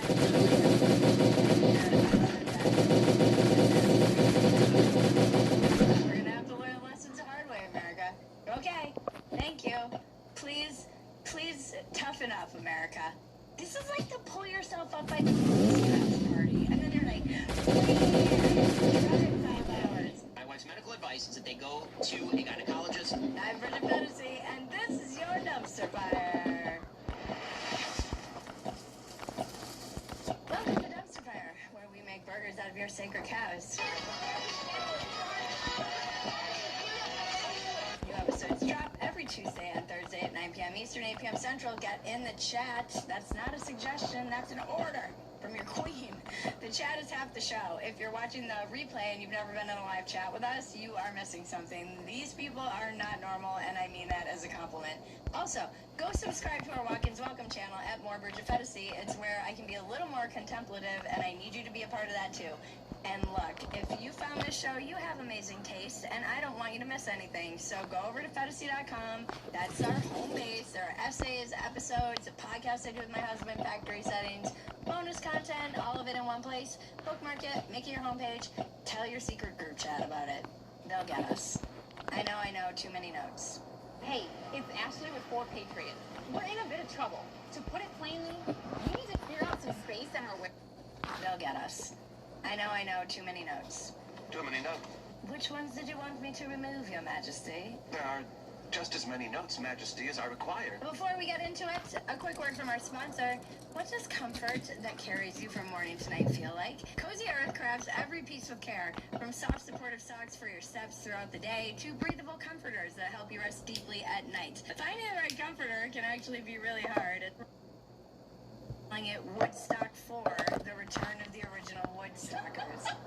Only this time, instead of acid, they're all on 50 different prescription meds and wearing diapers. If you've made it to No Kings 3 without being murdered, I'm not sure he's a king. Telling him that he is one. You guys do realize that you're only flattering Trump marching around with pictures of his face with a crown on it, right? You have to understand there's no higher compliment for a narcissist like Trump than to have the whole world gathering together. Millions of people, allegedly, spending their whole weekend marching around calling him a king. He's jerking off to this, I promise you. You know, many people, they're in the streets, they're saying I'm a king. I didn't ask to be a king, they're just calling me one. I am the chosen one. Buffalo Springfield's For What It's Worth song was playing on repeat.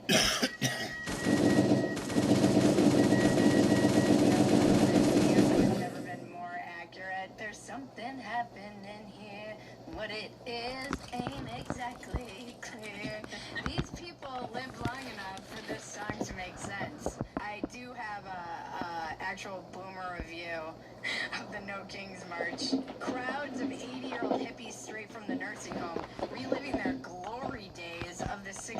70s rebelling against the government and their parents. A hippie is a hippie. In a fog they march. Something's happening here. What it is ain't exactly clear. I don't think they knew what was happening. It was funny because they were so old. Why are you fucking here, man? You're so old. And these people, I'm gonna be honest, they're not gonna make it to the end of this protest, perhaps, let alone the freaking midterms, let alone the next president. It was like activity hour at the old folks' homes. Someone just handed out signs and told them to go walk outside. Even the signs looked like they were made in an arts and crafts session. It is good to get on the ground and see these things, because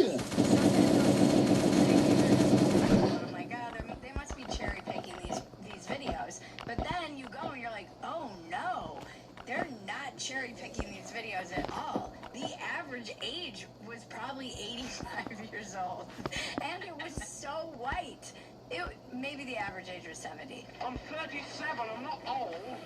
There were so many 80-year-olds out there. It was crazy. And I felt like if they were finding purpose and meaning in it, that would be one thing, but they're not. They're just very, very angry, and it's so sad to me that they spent the last decade of their lives being totally enraged at Trump. What they're really mad about is that they don't have any grandkids. Very true. But I do always have this moment where I look around at these events and I go, am I missing something? Like, am I the bad one? Are we the baddies? Maybe I'm in the wrong. Maybe these people are really pointing something out and I'm missing something. And thank God for the time in my life for them look at me and go, no, Bridget, these people are retarded. And you aren't anymore. And keeping you not retarded is a full-time job. It takes one trip to LA and Starbucks and you're ready to protest King Trump. Just like reverts back to my factory settings. I ran into a friend of mine who's a writer, and he said he was really looking for good science material. He and I were just laughing at the science because they were so ridiculous. One of them when I saw I wanted to get a picture of, but I couldn't get my camera out fast enough because I had a Starbucks look. If you're gonna do anything, make sure you're doing it as late as possible. The woman had a sign that said, "This son didn't join ICE," and I'm like, yeah, we know you're a rich white lady. Of course, your son didn't join anything. He's probably going to kill himself somewhere. That's not ridiculous. That's not ridiculous to say that. I guess I'm also dating him.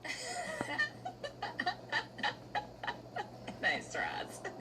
It did seem like a lot of teachers were there too, and I'm sorry, but they're obviously out of their minds. And not all teachers, okay? I get it. But for the most part, they've lost their fucking minds. I'm gonna have to homeschool my kid at this point, and it doesn't matter, private, public, or across the board. It just seems like so many of the teachers are completely gone.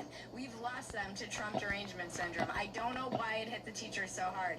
It seems so self-defeating to be teaching kids to be like, hate America, and anti-natalist, and gay, and like, the climate's gonna kill you all, don't have kids. Sooner or later, they're gonna listen to you, and you're gonna be out of a job. Although, they're already out of a job, they just don't know it yet. The kids are gonna be like, yes, Teacher Claude, soon. And I will say, for the record, not all teachers are bad. Just the overwhelming majority of them. It's funny because it's true. This is objective data at this point. We have the data. The kids are leering good. The Derek Zoolander Center for Kids Who Can't Read Good. Don't forget to like, subscribe, touch my bells and buttons, and tell your friends about us. You have to stick around through the ad to see the weather report, guys. Sorry, them's the rules. Oh, it's funny because different voices are coming out of different mouths. Haha. All right, did you meet someone at the No Kings rally and now you're worried you have an STD? No one likes to think about STDs, but if you're We say a basketball three-pointer should be called a triple play. Check it out, Robert. Donde se estarán registrando algunos chubascos allá desde el Mar Caribe, la península de Yucatán, también en algunos puntos de Chiapas para que tengan mucha precaución, también en la zona costera de la mitad sur del país. Thank you, Scarlett. At the rallies in New York City and Philly, there were young people, and they went more mask off at these rallies than they normally do. They were openly chanting about the communist revolution. There is only one solution, communist solution. Solution! There is only one solution! Communist revolution! Communist revolution! There is only one solution! There is only one solution! Lost every fucking one of them. At least you guys are finally admitting it. Like, just out in the open. John Levine had a great tweet saying that marching with the hammer and sickle should be treated the same as Charlottesville, which is always my point. There's no such thing as too far left in America. You can just be simping for commies and terrorists, and everyone will be like, there is no solution. I always think of my ex-husband who is from Belarus when I see the hammer and sickle flags being waved by kids who are probably objectively trust fund babies. It's my last page. What the hell is that? Do they know what that means? Like, no, they don't. They don't know. They don't know that those things are as Charlottesville with their tiki torches. And the fact that people just wander around with this stuff and nobody blinks is insane. The sad part is that a lot of these guys are screaming for communism. They do need it at this point because they've been raised without the ability to be an individual or show any grit or innovation. Which just tells me that the Marxists won. They took over our schools, they took over our education, and they won by waging generational warfare. I don't really have a joke for that. I feel like there should be a punchline, but there's really not. Here's what was really interesting, though. I was staying in Santa Monica in the morning after the march. My friend happened to be in town. We got a coffee, not at Starbucks, and the coffee shop was packed with young, good-looking people, and none of these people were at the march the day before. They were all in line for coffee on Sunday morning, and a lot of them were actually at St. Monica's, the Catholic Church. It's very surprising as well. There were more young people at church for Palm Sunday than there were at No Kings protests in Santa Monica. Let that sink in for a minute. The counterculture isn't marching with communist flags. The counterculture is going to mass. And that's crazy. That is crazy. That's the thing about LA, though. It's so blue. I felt like Carol in Pluribus or whatever, where it's like, geez, it's such a monoculture. Everyone just assumes you believe the same thing they do. You walk into a restaurant and it's just like joining a cult. They start talking to you as if you're one of them. Protesting is their hobby. And honestly, I get it with that weather. I probably go outside and protest every day, too. I start to be like, yeah, whatever I need to believe to live here. There were interviews with people asking them what they were protesting and to name one specific thing that Donald Trump had done that they disagree with, and they literally couldn't. I haven't watched any of them, so I'm going to watch them right now. Well, you made the sign, so I'm asking you. It's true. I'm at a protest, though. Yeah. I don't need to know anything. I'm here for my community. Okay, so you make a sign about people being criminal. He literally told her to Google it. He was like, there's a list on Wikipedia. Oh, like any of us trust Wikipedia. I don't know if this is a man or a woman. I'm at a protest, though. Yeah. I don't need to know anything. I'm here for my community. 10 things I hate about Trump. I love that line so much because at least it's honest. I'm in a protest. I don't need to know anything. Hey, you should probably have an answer to why are you at the protest? That's crazy. Okay, so you make a sign about people being criminals and you don't know what you need it for? Right, so I make a sign supporting my community and the people in it. Yeah, I'm not ashamed. You shouldn't be ashamed of your sign. I'm just asking what crimes they have committed. Have you done research? It's all over the media. Google it, bitch. That's what he's saying. Google it, bitch. You can just look it up. I don't need to actually answer your question. You're holding it, so I thought maybe you could give it to me quickly. I'm good. The sign says the real criminals are in the Oval Office.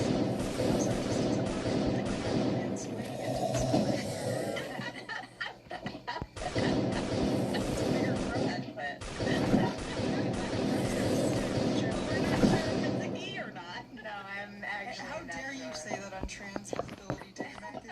This is in Philly. Her sign says "Say no to kings," and it looks like a Burger King.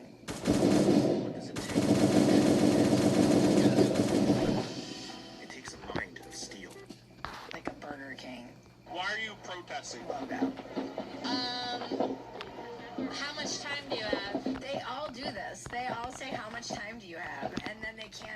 can't even give you one. You don't have an elevator pitch for why you're at the protest? This feels like protesting 101. If someone walks up to you and asks you whether they're from the news, whether there's some conservative looking for clickbait like this, you should be ready with your answer. Everyone here, come on, isn't this in the handbook they all get with their commie signs? And what's the main reason you're out here protesting President Trump? I agree with a lot of the decisions that are being made. Is there any decision in particular you disagree with? Okay, so I would start with, well, I don't even think it's appropriate for me to have this interview.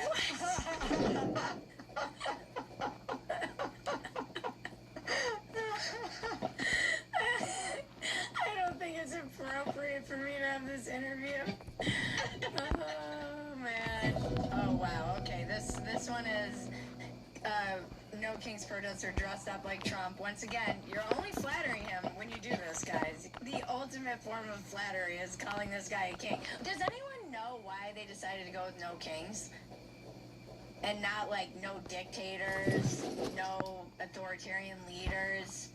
They decided like should have just said no Hitler. No Hitler. They wore that one out and they went with King. Like that seems crazy. Of office, would you like J.D. Vance to be the president? No, then? we're not. Okay. Yeah, no, we're not. Okay. Who would you like to be the president? Kamala Harris right now, but she didn't win. But Can I point out something that we say no kings and no authoritarianism, but Kamala Harris, no one voted for her. yes, they did. Half the country voted for her, so let's not go there. No one was voted for her to be the nominee. Yes, they did. Isn't that what, like, authoritarian? You're going down the wrong road right now with me. I wouldn't go any further. What does that mean? I'm not going to talk to you anymore. That's what it means. I just think it's ironic that no one voted for her to be the nominee. They just selected her like a king gets selected, right? But keep it to yourself, okay? Bye. Have a good day. See ya. All right. What's your other sign say? Hey, you don't need to see it. Okay. You need business. All right. Bye, bitch. Bye, bitch. He looked like he was about to start getting violent. He was about to be a little scary. That tone where you're like, you're going down the wrong road with me. You're like, oh, you're gonna beat me to death with that sign. It's not that people don't want a king. It's that they want their king, you see. All right, that's it. My very important on-the-ground investigative reporting is done. I do wish that I had had a little microphone because I wanted to run around and interview people too, but I just was not prepared. I only had a Starbucks. I mean, it's one banana.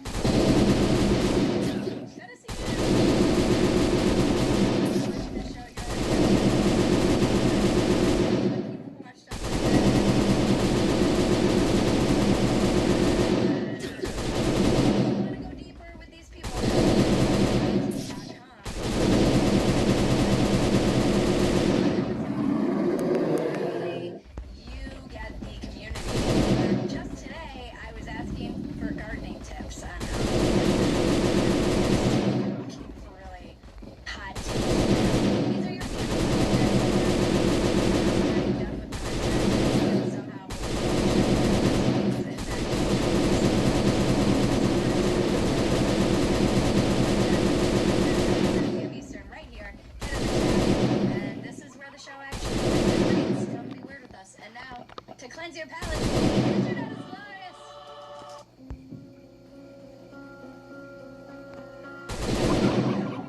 Yeah, we won't be here forever, okay? Because someday you're gonna have to take the reins and lead the way. Please go take a long nap. I know you're scared. It's a big responsibility. I've been paying taxes for years to a death cult, and I feel totally misrepresented. We've tried to leave the world nice and tidy for you. No, but okay. Won World War II.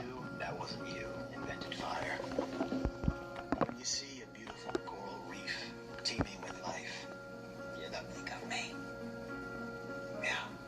And we promise to share everything we've built with you as we depart. Okay? You're still here. You know, with recent medical advances and stuff, you're just never gonna die of transfer power. No, I'm gonna spend all my money on robot organs. No, I don't think so. I'm gonna go live in a 110 and over only community made out of diamonds on the moon, great. And like seriously, never ever sell my 5-bedroom house I bought in 1982 for $40K.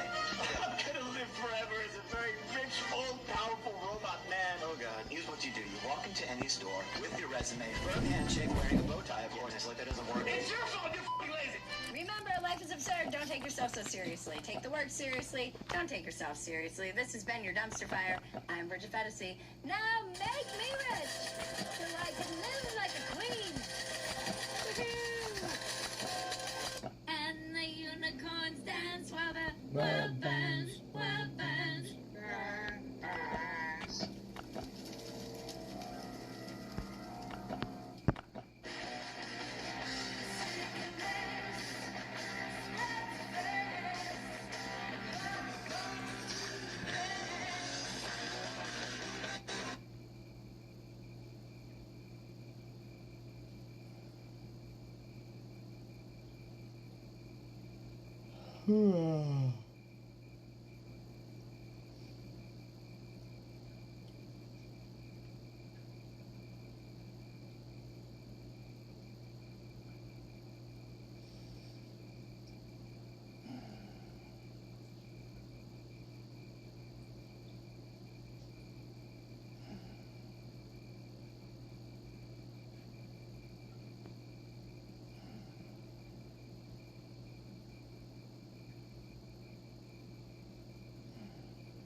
What's going on? What's going on?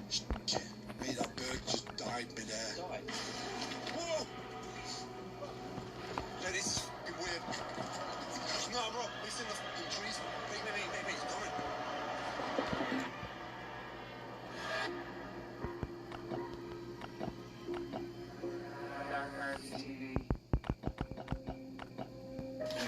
What's going on? It's like the stairs to like the nowhere.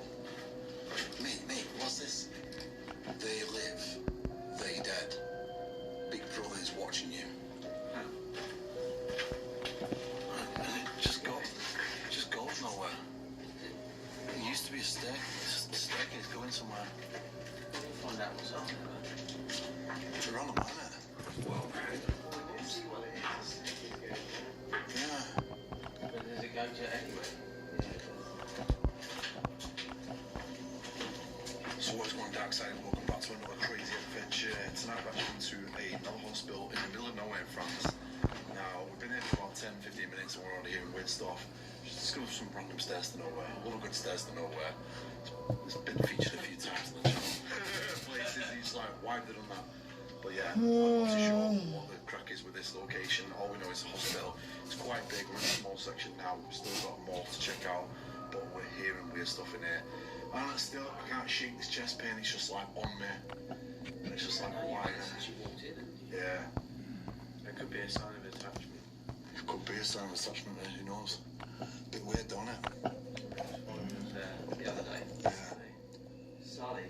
Yeah, mate, look at that. How's that happened? No one's walked past that, have they? Mate, there's no wind. It's not been raining.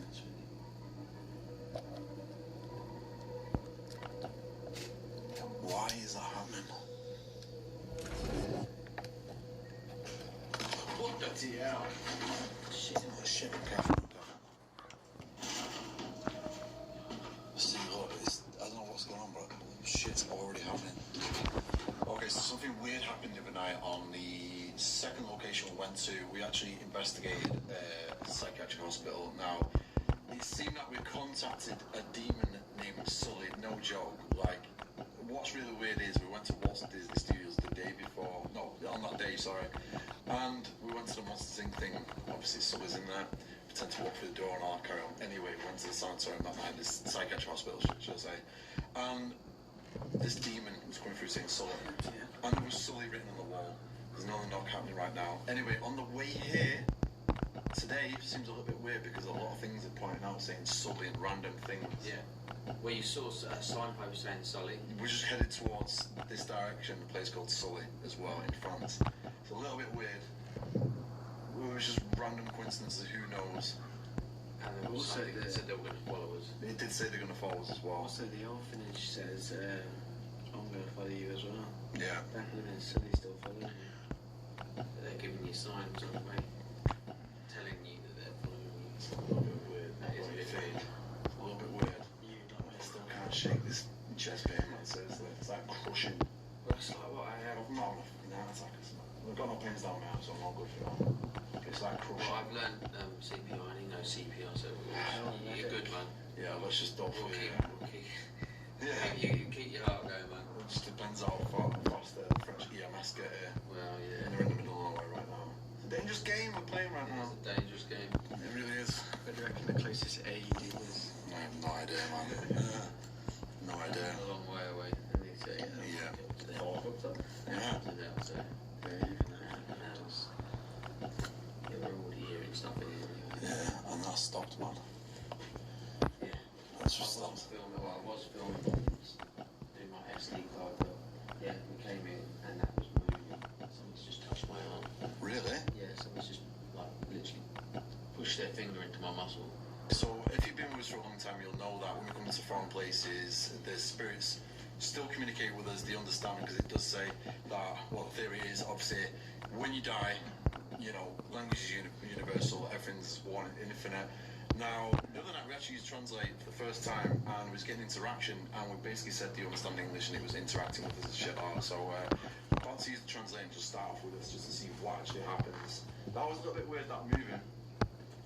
I don't think still now. I didn't walk into it either, so I never walked into it. Nowhere near. I walked straight to the stairs. yeah. So Ben's gonna on Translate duties. So yeah, another knockdown, man. So what are you typing in, man? Can you not just make yourself known? Okay. Peux-tu frapper pour te faire connaître? Peux-tu frapper pour te faire connaître? There you go.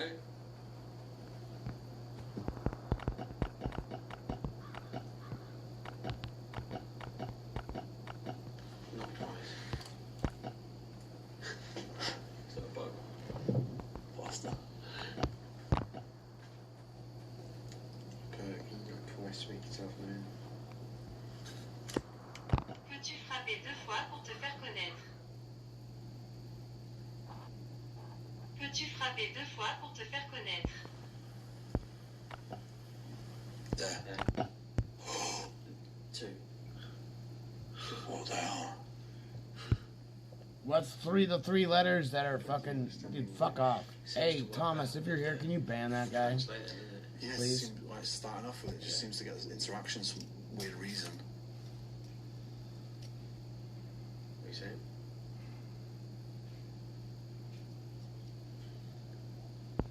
But if you understand English, not hard for us. Si vous comprenez l'anglais, frappez fort pour nous. Si vous comprenez l'anglais, frappez fort pour nous.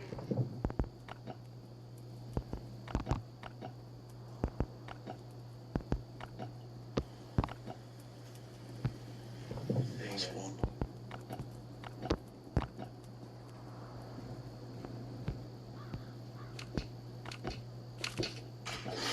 Lock in, Jesus.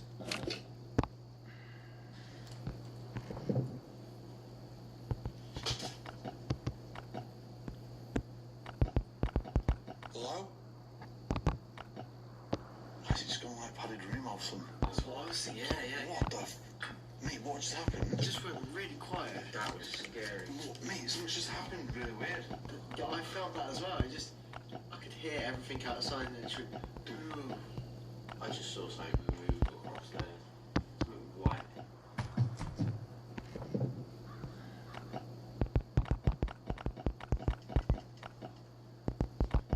You get out to rustle their fingers down their blinds. What's backwards? See where we're going.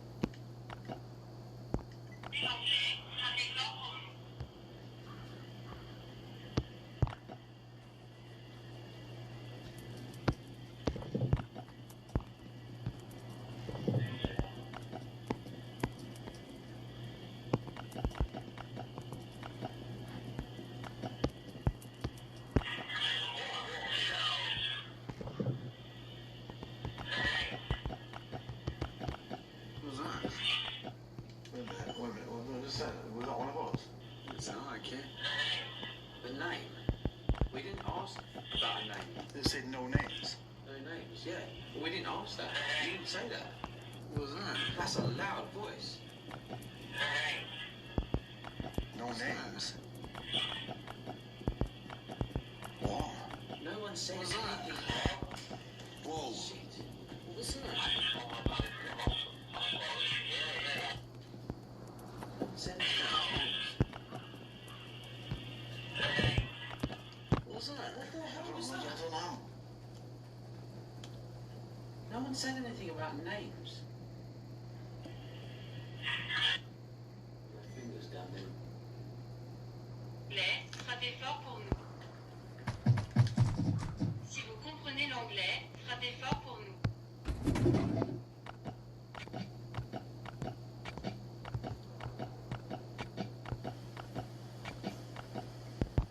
There's one.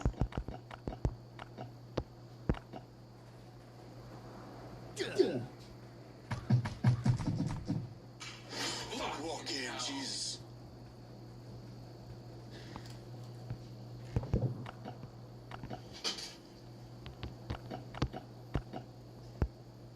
Hello? Why is it just going like padded room off some? That's what I was thinking. Yeah. What the mate, what just happened? It just went really quiet. That was scary. Mate, something's just happened really weird. Yeah, I felt that as well. I could hear everything outside and it just went, ooh. I just saw something move across there. Something white.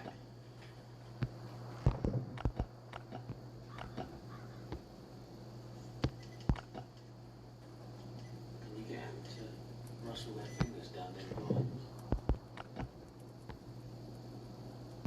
What's backwards? See where we're going.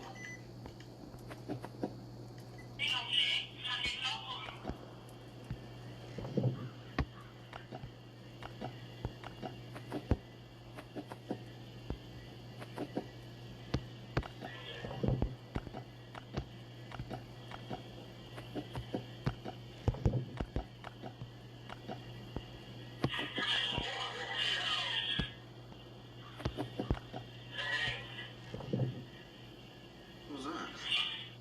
Wait a minute, what was that? Was that one of us? It's not okay. The name. We didn't ask about a name. They said no names. No names, yeah. But we didn't ask that. You didn't say that. What was that? That's a loud voice. No names. What? No one said What was that? anything. Whoa. Shit. What was that? Said anything about names. What was that? What was that? I don't know. If you live in a south like I do, you walk around a structure, the first thing you're looking for is walls. If you have dragonflies, you don't have to worry about walls. Guys, I don't know. No one said anything about names. No. What was that? Name. No names. Names. That sounded like that was not Oh, wait a minute. Was it the translated? Well, what was the last thing? Oh, I no, said? because... No, it wasn't. It wasn't mine, no. Yeah. I heard someone's voice. Is your phone dead? No. That's so weird, isn't it? understand English, knock on somebody's foot. Yeah. No names.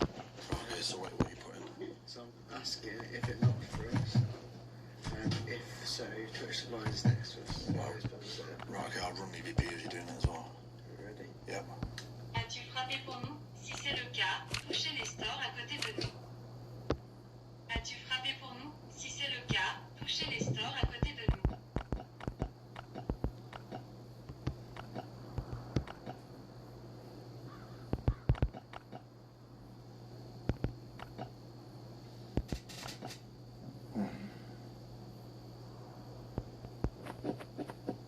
What was that, huh?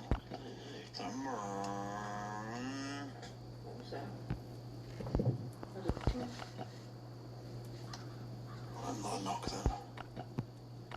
Let's just roll this back and see if we've got anything else. Frappé pour nous? Si c'est le cas, touchez les stores à côté de nous. As-tu frappé pour nous? Si c'est le cas, touchez les stores à côté de nous.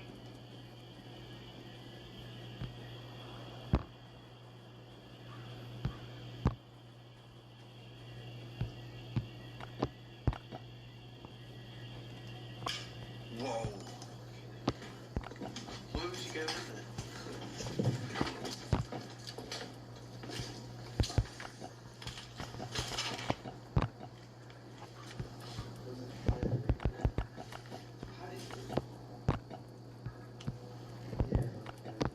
Yeah, the sound changes.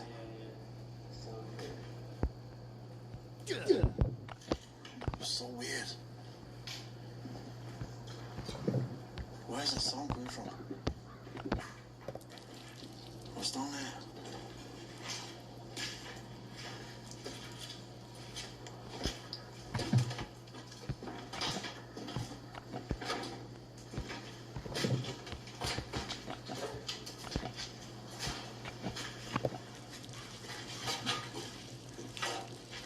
Oh, boys. Well, that's not creepy at all. This is about to sell. Nothing. Nothing. There's a knock behind me. Did you hear it? Yeah, it is. Can you make that louder? Yeah, voices. That was a voice. I heard voices.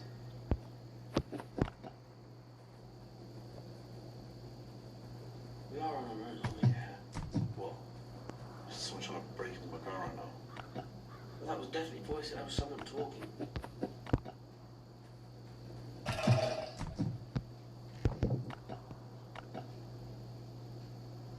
What the fuck What is that? No, I need to check that out.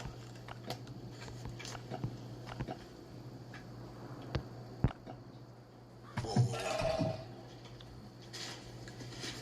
There's some fucking voices coming.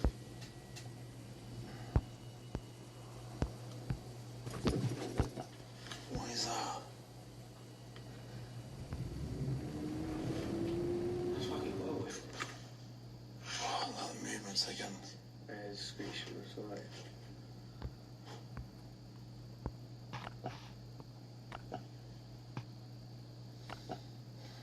Hello? Oh shit. Did everyone just hear that? Yeah. Came from down there. Oh, that sounds sweet. Yeah. Anyone needs a poo right now?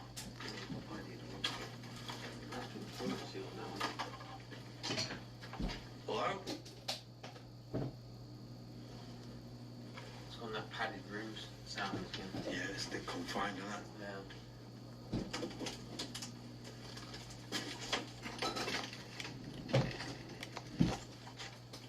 Oh, man, this is eerie right now.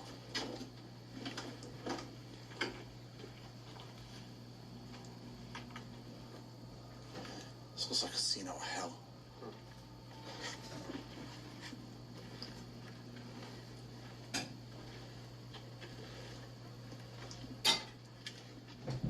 Who's banging down here? Right, we'll use translate again. Wait. So if you're there, shout to us. Yeah. I'll EVP it as well. Battery's just gone. Is it? Yeah. Already? Yeah. No way.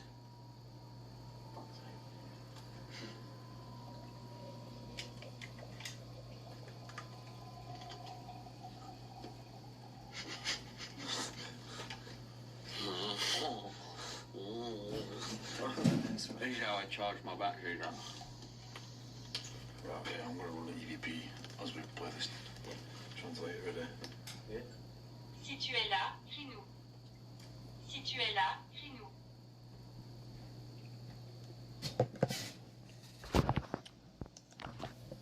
I got these patches, and what followed was an absolute shock. I almost made the dumbest mistake of my life.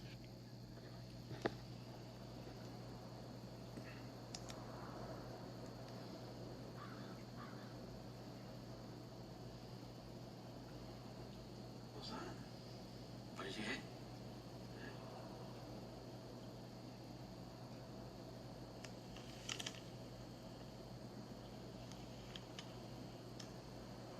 What is that? I didn't see. No. What was it me? No, it was like a weird growly, creaky thing, whatever it is, isn't it? No, that's what I mean. You'd have to be dragging your bag along the wall. It sounds different, yeah. But I heard it first time. Mark captured there. Yeah.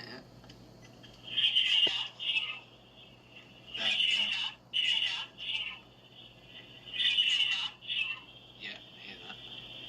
It's my first time. Yeah.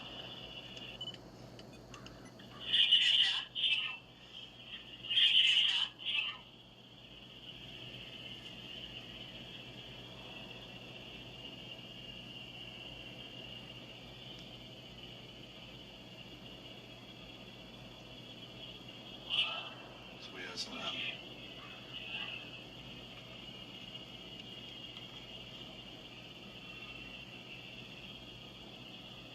Yeah. Yeah. Listen. What was that? Sorry. Yeah.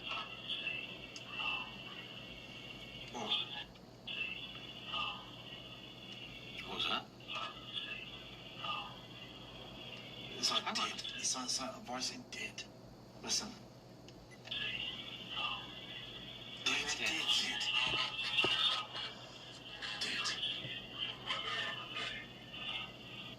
Whoa. Do you hear that then? What? So nice on Dark Arts TV, we investigate an abandoned 1800s mansion that was built from the original owner's previous slave plantation building material that was exported from Demerara in South America, now known as Guyana. It is said that the building is haunted by its previous owners and also the deceased plantation workers, which their residual energy has attached to the fabric of the original building's material. Join us as we investigate the dark history of this once grand but now abandoned mansion. Alright, I just want to advise people not to do this at home. You're here with us? Can you make a noise? What the hell was that? I heard yeah. I was about to put this down. I heard Yeah. cheers. Looking for me. Looking for me? Yeah, we're looking for you. Want to speak to you. Help! Wait, hold on. Come here. Right here. Turn us down. I'm freaking out.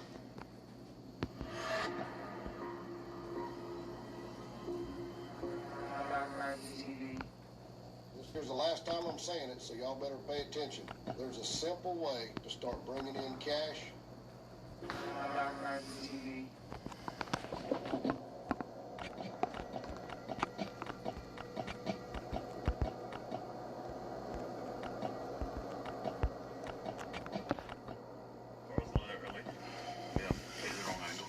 Alright, so welcome to the video. Darksiders. This is what I've got to go across to get inside the mansion. And there's literally the floor is just totally collapsing. Yeah, and I have to go after you. Which 19 stoner. I'm actually work, we're all standing in the same spot. I know it is. Shit. I'm going to go back here. Alright, I just want to advise people not to do this at home. No. Been doing this for a long time. Okay, focus. Focus. Yeah, the whole floor is like absolutely collapsing. It's not attached to the wall anymore. Yeah, I know, that's what I mean. It's literally just disappearing into the ether, man. Shit. Oh my god.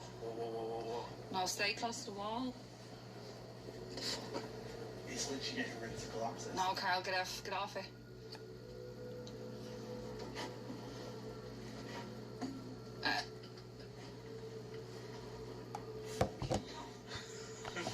Just look into a room of bedrooms just on a tilt like this.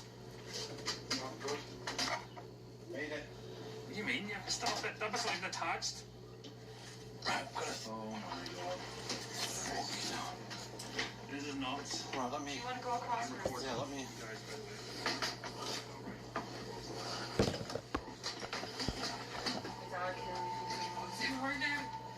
Fucking hell. Right, make a move and then I'll go over to there. Right, now pull yourself towards. Cobwebs. I do. Right, yeah, you're on the sound on the window ledge. Right, I'll creep across there. You sound on there now. Right, good. Yeah. Right, Neil. You're up, man. Careful, man.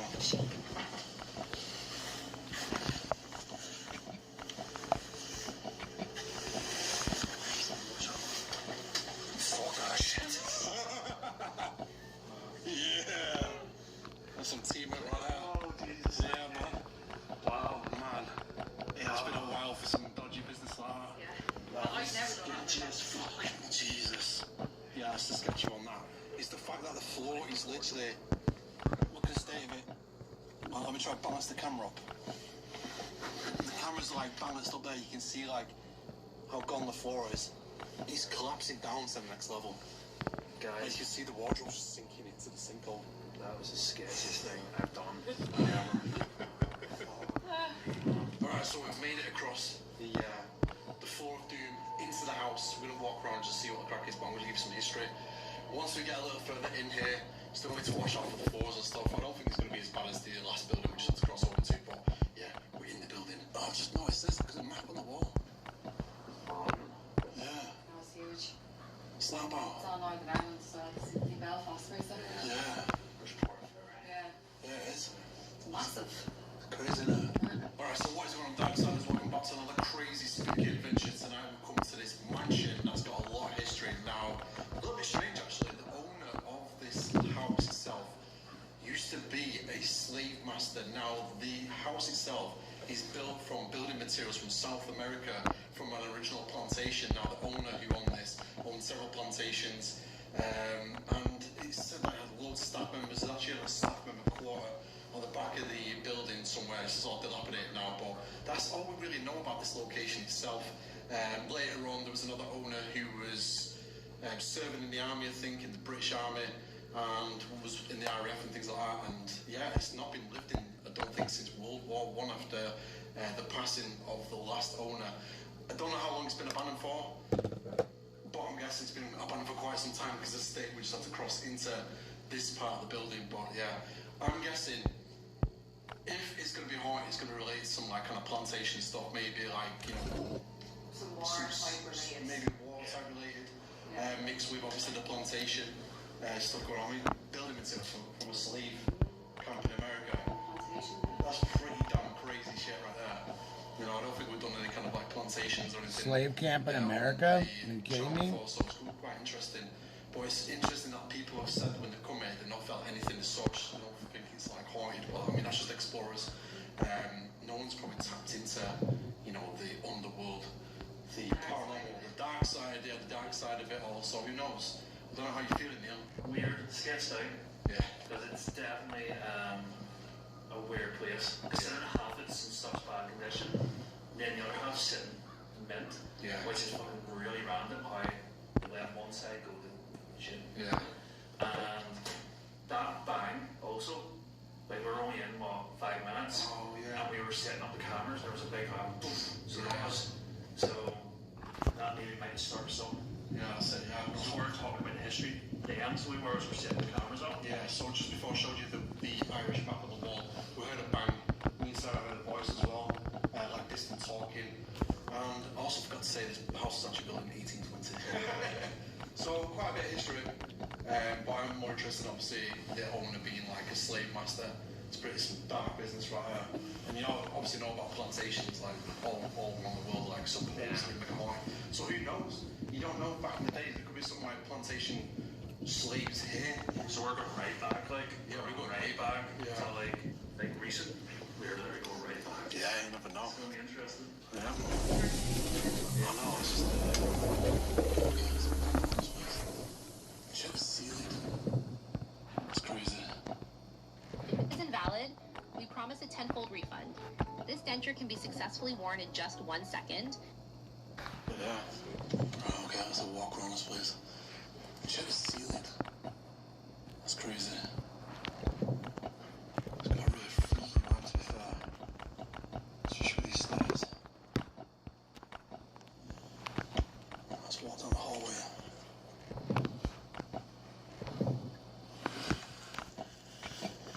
Random bedroom.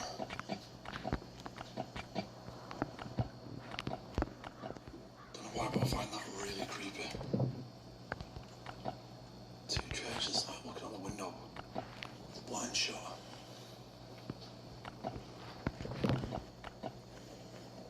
The old furniture though. Every time I go to an abandoned place like this, I always find it quite fascinating with the original furniture. Like the old dresses and stuff.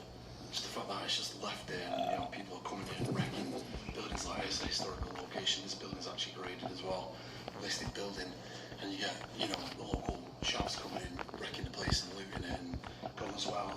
I'll give this place another year maybe, and it'll just be totally dilapidated, it'll be vandalised, it'll be spray paint everywhere, and all the stuff will be looted. But that's a year.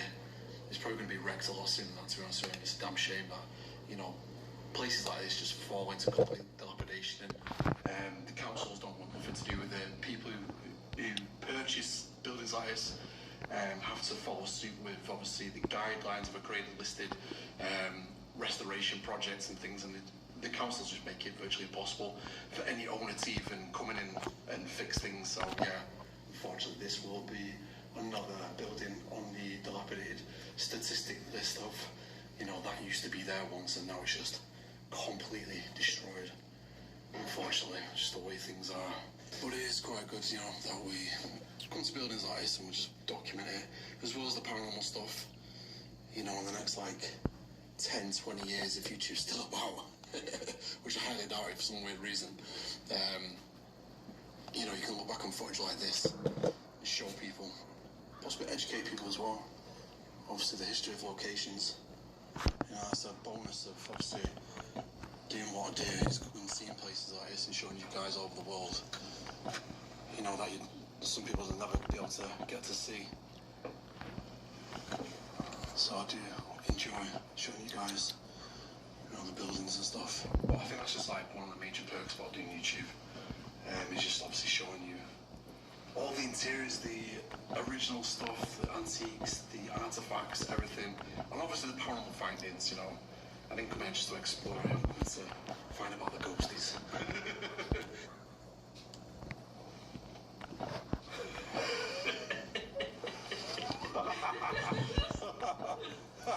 Was it obvious?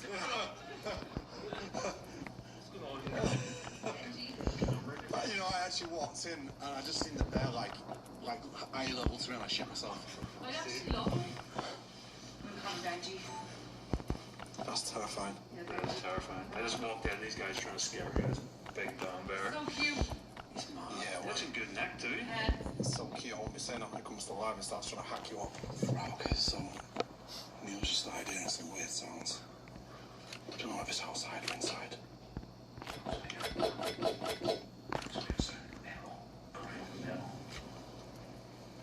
So, I mean, the only thing I could think of is we've just literally just moved these chairs to get back at some B-roll stuff.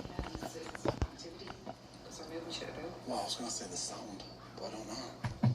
So it did make a little bit of a metal sound on the chair, grab it across. Hello. What was that, the metal sound? Just try to replicate it. No. Was it the chair? Was it that? That sounds more like it.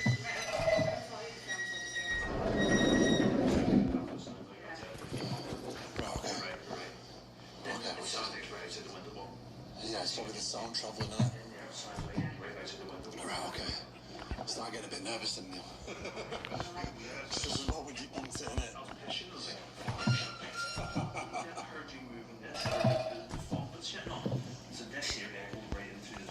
Yeah, perhaps some people in the chair. I'm starting to get a little bit worried then.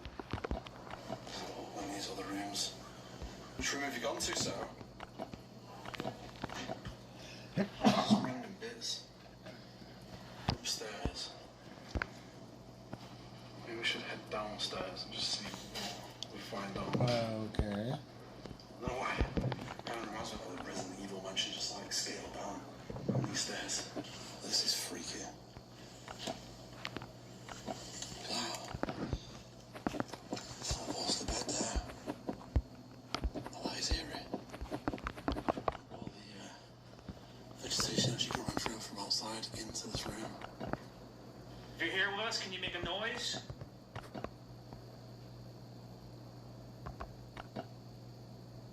Tell us what room you're in.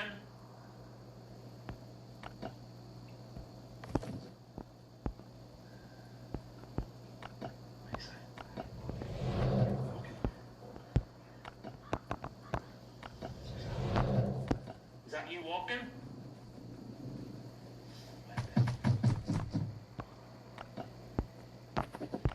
Yeah, I feel a bit weird. I feel a bit like floating.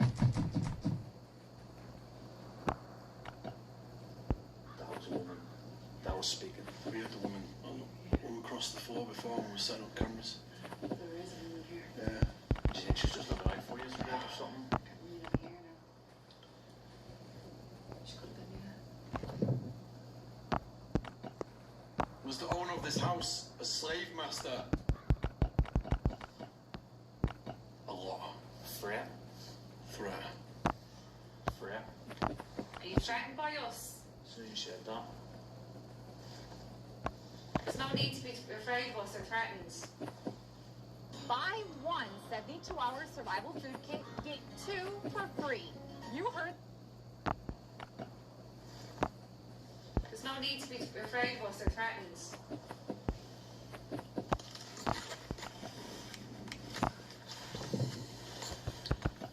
We're gonna figure out what the crack is with this building and who owned it.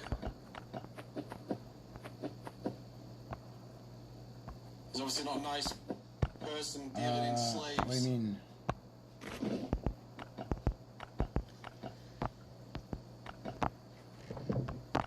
The slaves work at this house as well. Can you knock on something to let us know? Whoa. You're kind of interesting. It sounded like it was on my back though. Like it was like. I don't know what you mean. Can you do that again? Like at all. What was that? Towards you now. That was behind you. If you understand us then, can you try and knock twice, clearly for us? 2 knocks. 2 knocks. The camera's always going to pick this up. You knock on the dresser. Did you hear yeah? What the hell was that? I heard yeah. I was about to put this down. I heard Yeah. so then. Did you hear that? No. There's a voice that said, oh my god, yeah. No, that was saying yeah. It's like a deep voice saying yeah. Arthur? That was weird. I'm gonna roll an EVP because we just heard that voice like clear as hell. Yeah. What if the camera's on it's picked up unless we just like psychically heard that? And if it's a woman's dresser as well, this. Yeah. Let's roll an EVP. We don't live here. Yeah. Wasn't it? It was after the last heir to the whatever. It was handed back to the widow. Ah, so it would have been obviously the guy who's in the army's wife then. Yeah. So she was the last one to die, yeah? And it's like a woman's room in here. It looks so pink. Yeah, that's true. I just find it interesting the fact that the building of this, the actual materials came from South America, from a plantation, which they dealt in plantations. I just find that like really awfully fascinating. It's dark. It's really dark. So you're going, obviously like Stone Theory wise right now, do you possibly think that something could have latched onto the building materials and like came over? You You just never know, do you? That's what I was thinking. Yeah. Maybe. Is there? What's that mean? What does it say? Gertrude? Gertrude's a name. name. Alright. Gertrude? Yeah, there's another knock then. It's weird how there's multiple women coming up in it. Yeah. So I'll leave it be. Okay, so whoever's here, whatever's here, try talking to this device. This black object I've got in my hand. I can hear your voice through this. Who is it that was tapping a second ago? What event? What event are you talking about? There's no event. Was it the right last now. lady to own this house?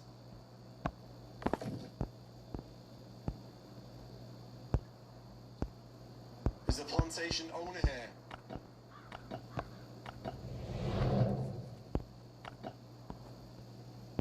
Is there any slaves here?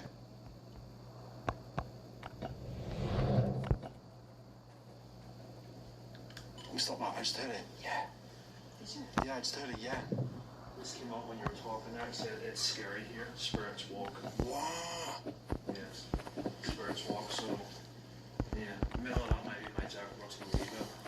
But what we've just been hearing? We've just been hearing walking like up and down the landing. It's scary here. Do you think like the plantation? Maybe it's like I don't know, just going to like obviously, you know, a bit of imagination or whatever, trying to piece some stuff together about the history of this place. Do you think it could have been like slave workers working here? It was scary for them because obviously they were being abused, which obviously they were. Do you know what I mean?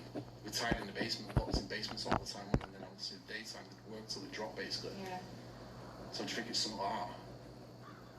Let's stroll this back. No, there's no event right now. There we go.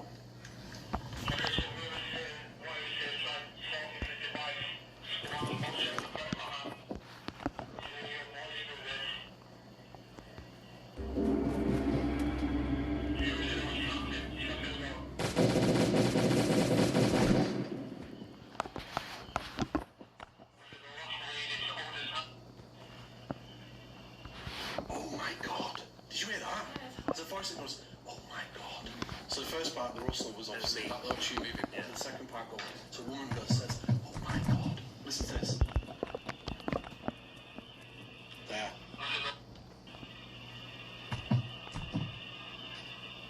What was the question again?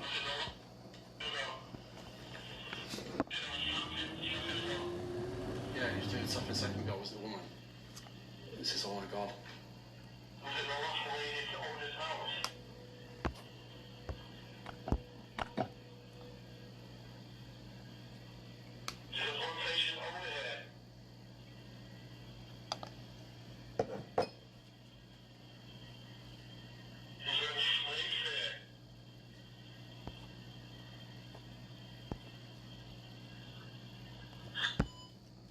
What was that? I don't know, it's like something at the end, but I heard like a yeah at some point.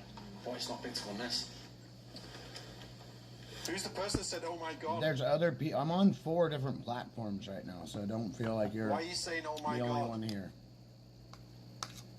My mods aren't on right That's now. plastic junk.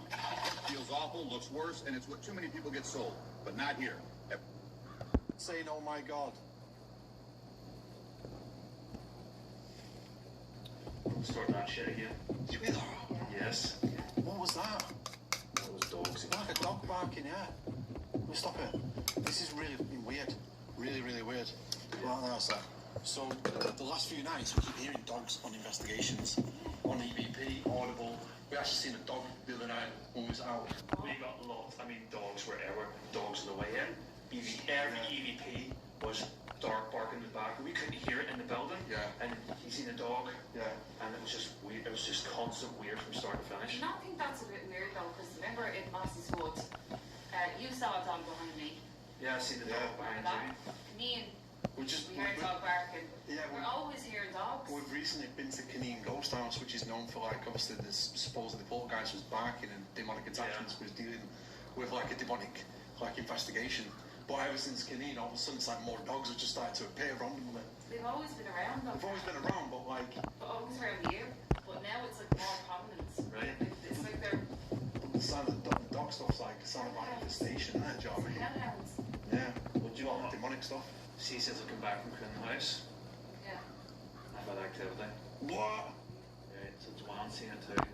Right, so there's Joanne. Wait a minute, can I just stop you there? Why is Neil just telling us this right now? I don't know, it's just come into my head because you're talking about Coon House. It came in and like, so like Joanne was leaving stuff by the bin and she seen there was a man came straight across from the hall, right across into their living room.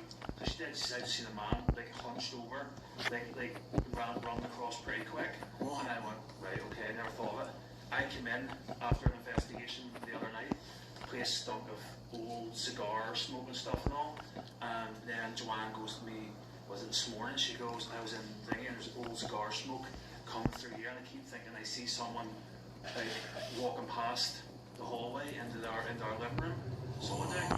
And then when I was going to bed the other night, I happened to look in the kitchen, we walk upstairs in the kitchen here, and I happened just to glance in the kitchen, and it looked like there was a shadow figure, it was bigger in the kitchen. I just went, just pretend it's not there. Then I just walked on up. So this is when we start since we left Coon House. Alright, so I'm going to tell you something really weird right now as well. Alright, are you ready for this then? This is a bit weird now. I remember this the other night. So basically, right, what did you say at Canine House, right? You said about when people visit, their toasters and stuff blow up. Right? Electronics blow up. So I got a phone call from Mum the other day. After seeing a piece of CCTV footage, the alarm went off about 6 o'clock in the morning, weirdly enough, because the alarm on the thing's not set till like anyway, 6:15 a.m. on CCTV, there's this guy that appears, but mainly all you can see is the dog. It comes into frame, it just disappears. It's like a glitch. Yeah, you can see a dog in it. It's like a glitch on the CCTV, and I'm like, well, what's going on? Because it was sending alarm signals to my phone, obviously, something triggered it or whatever. Yeah. Anyway, despite that, I thought it was a little bit weird why this guy just came to shot and just disappeared, because you can see the full frame of the CCTV. Going up here. My mum rings me up. The grill's blown up. What? She's been doing the toast in the grill, right? The grill's blown up. The whole elements blew up. She said it was like an inferno in the grill. She had to turn off. It was sparking and just blew up. Oh my God. But that's ever since we've been to Canine, Ghost House. So what the fuck is going on? Alright, so if you've not watched that video, I'll put the link in the description. Go check it out. That's nuts, isn't it? Yeah, so what's going on? And now we're hearing dogs all the time since we've been to Canine. What the fuck was that? Did you hear that? Yeah, I heard that. It was like a bang right behind us. Yeah.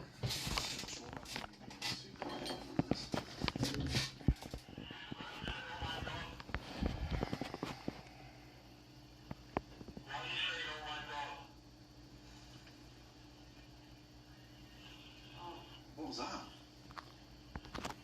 What the fuck's that?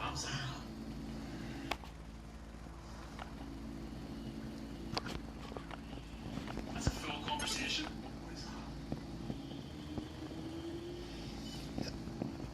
What is that? It's a full sentence, but.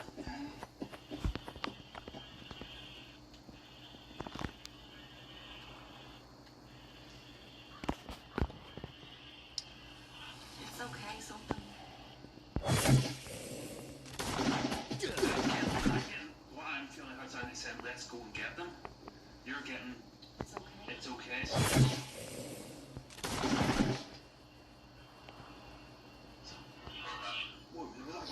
Yeah, you only hit him one time.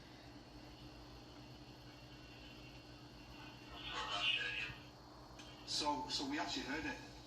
We actually heard this. Yeah, because we was like, don't start that shit, because we heard dogs. But the sound of a dog we're hearing is actually a voice on EVP. What the fucking hell is that? That's not normal shit. That's like all related to like dark stuff. That's weird. That's freaking me out, man. It's weird. I don't know. I mean, let's leave it up to the viewers to decide on what that one is. Let's just.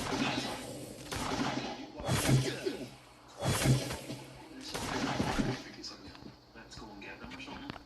I see, I'm struggling to hear anything. It's hard to hear it. It's hard to hear speaking. And it's a sound.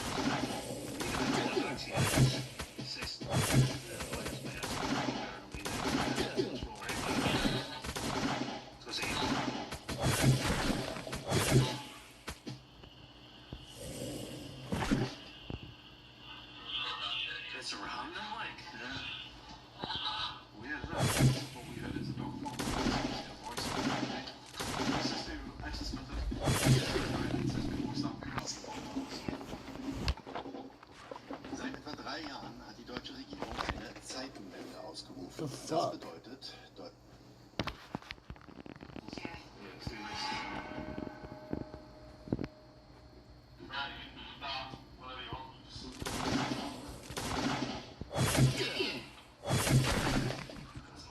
names are all simple. They're all like old names. Vivian, Stand back. Stand back. So you're The time.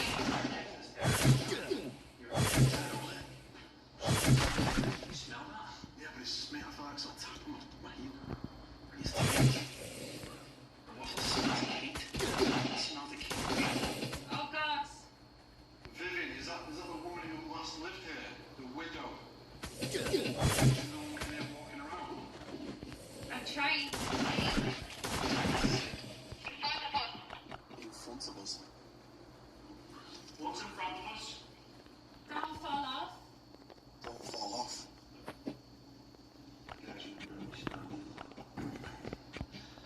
Don't fall off. Who is it we're speaking with? Looking for me. Something for me? Looking for me? Yeah, we're looking for you. Want to speak to you. We first want to know who we're speaking with, though. Right there. Right there.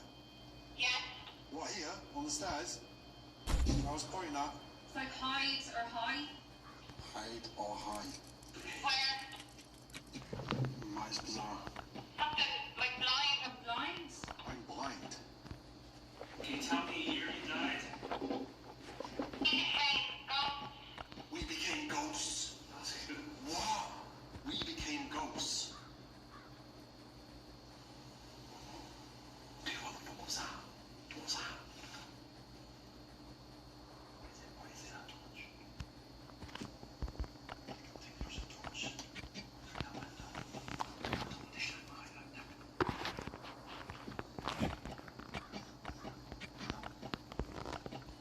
I heard Barbara. That's the second time I've heard the name Barbara, by the way. Just turn the lights for a second. Man is back there. Man, he's back there, bro. Oh shit. Yeah, but there's no light happening there. You see it? Yeah, what is that? No. Leave now.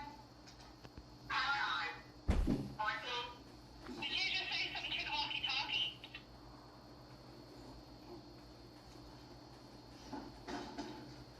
Carl! What the fuck? Wait, hold on. Come here. Where have I turned down? I'm freaking out. Yeah, I've seen him. Mate, there's no torch. There's no torch lights up there, man. That's really weird because I had my eyes closed and I thought I could see light. You know when you can sense light? What, you thought you could see a light? I could fucking... You know when you can see light when you have your eyes closed? Yeah. I could see light on this side. Hey, what the fuck's that sound? Can you hear this?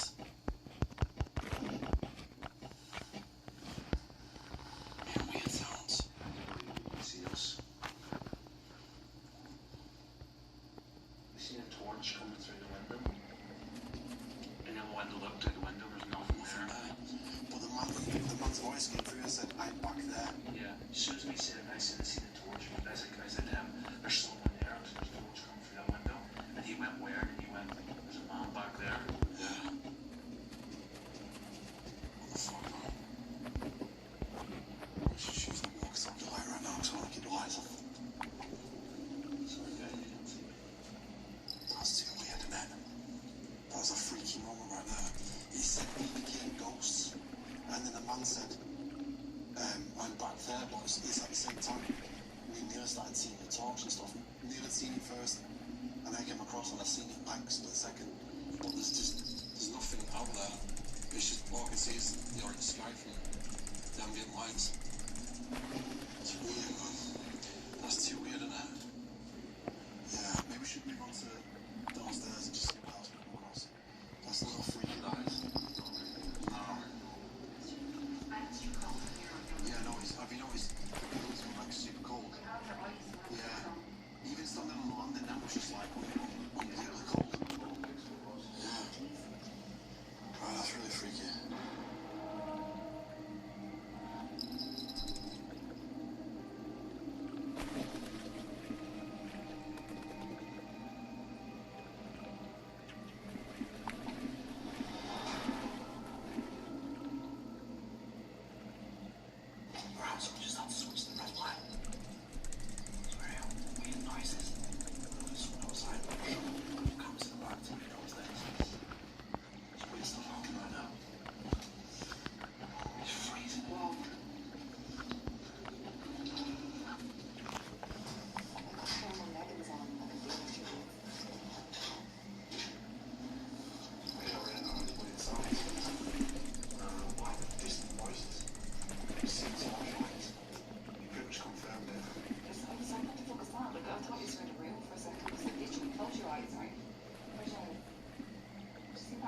yeah. Oh, this side though. Yeah.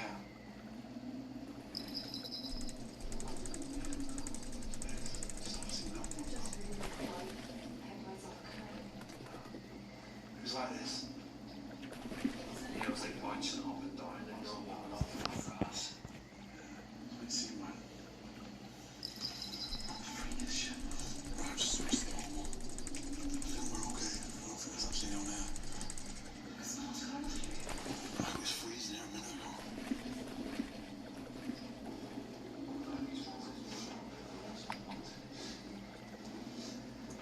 It's freaky as hell.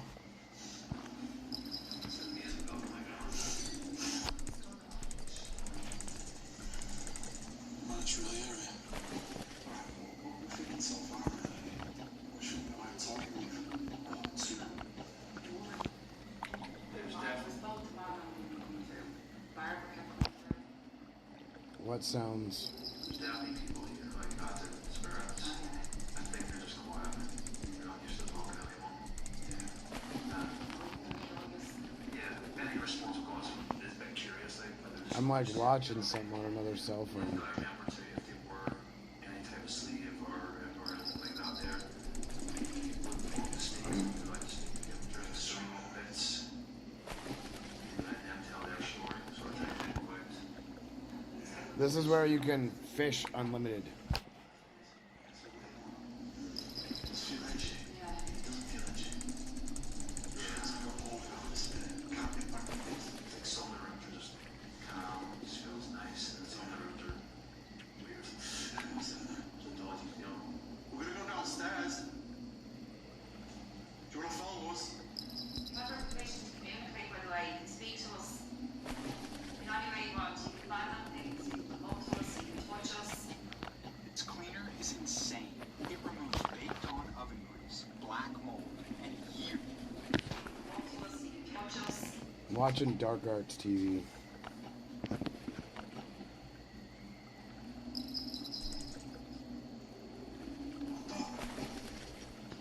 It's kind of hard. It's like a dog. That's to me sounds like a dog. Yeah.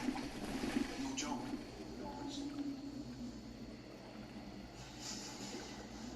Did you see that flashlight in the back of her jacket? No. There's a flashlight, I think it might have gone on the camera, there's a flashlight.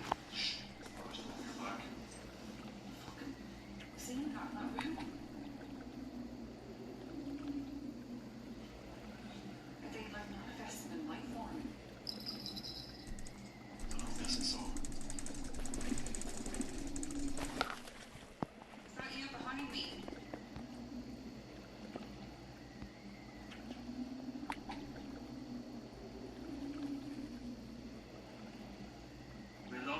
We'd love for you to come speak with us. Become as friends.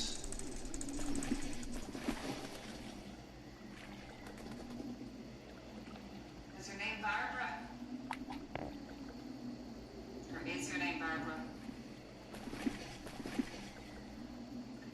Walking then. It's like walking again then. Not sure it's even English. I was trying to say as well, you're probably wondering why the BBP was talking, done this for several times where we're just having a normal conversation and sometimes we pick up EVPs behind what we're talking about.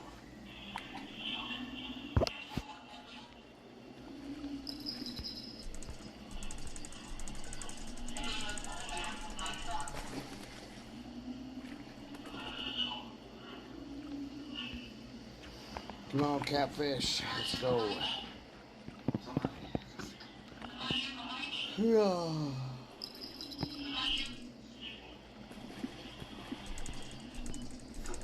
Beside the light on behind. Listen.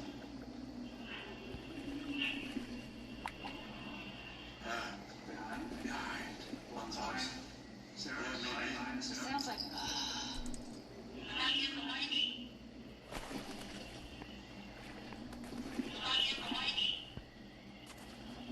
See me? See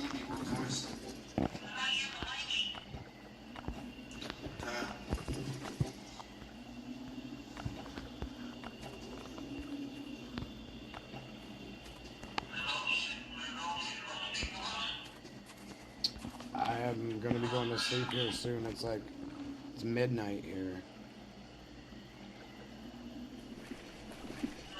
I got like 4 hours of sleep. I don't know why. Like, I'll get all drained from playing, and then I'll go get up and do something. I'll go get up, do my dishes, and I'm fucking fully energized. So I don't, my energy is crazy.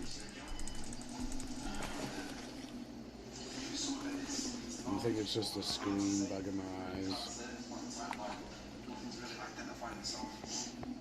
Wish like screens were all red screen.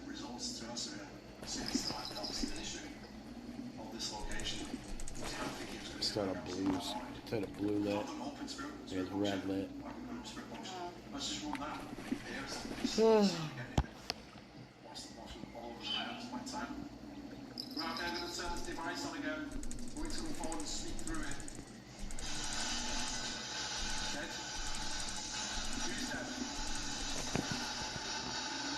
We're like almost 6 hours, 5.5 hours.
I've been playing since like 6:30. Or while I returned some music on. Watch a few music videos. Got to it.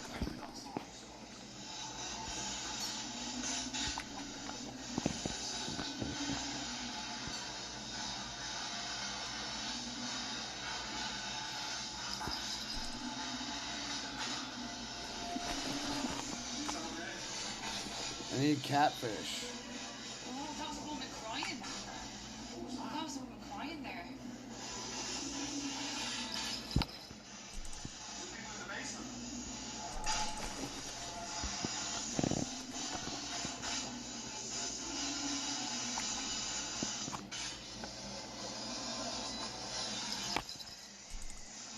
Come on, catfish.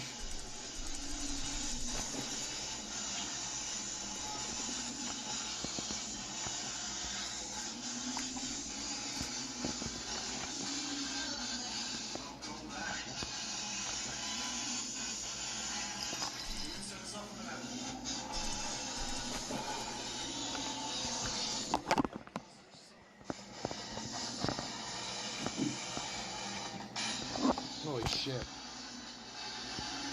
Guess it's not infinite. What is that? 7, 11, 18 plus 12. That's 44 fish you can get out of each one of these. Okay.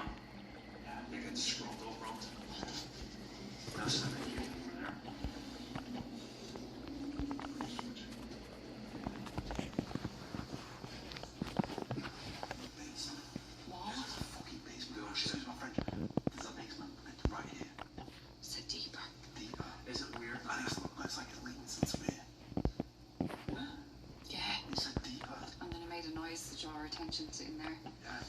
And we just go right once, turn the corner, stairs going to the basement. Do you want to go straight away?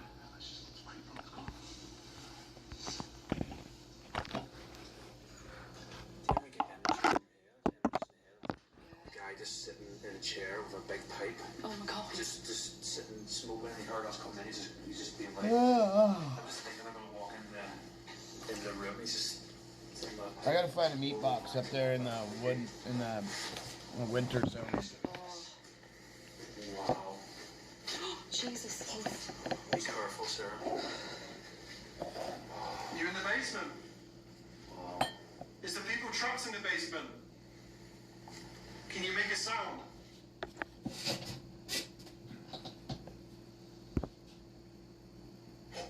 What is that?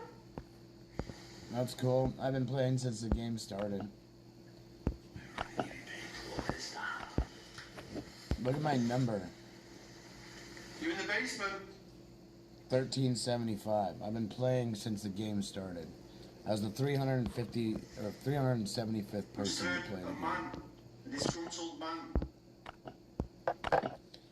Now all those players are done playing, so go figure.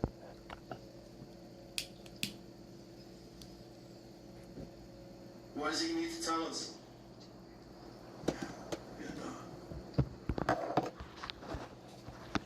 Cool.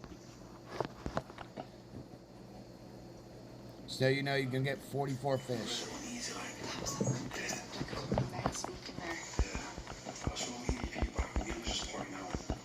This like hinge basement door, what used to be there. Obviously, it's been radiated out and moved. So obviously, we're using the basement quite frequently. The way it's deep, deep into the house, and it's in the basement. I don't know. It's a weird bit of stairs you can go down to. It's super good. Like, see that one there before the triangle one, and it goes up. That looks like a trip step. When you have in castles. Yeah. It looks a lot higher. Like each step. Yeah.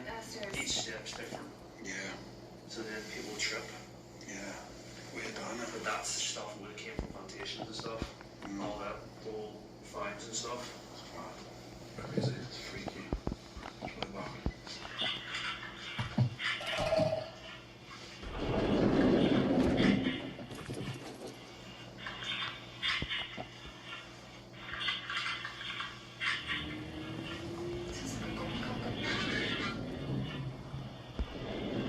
This is the storage unit thing for the crates.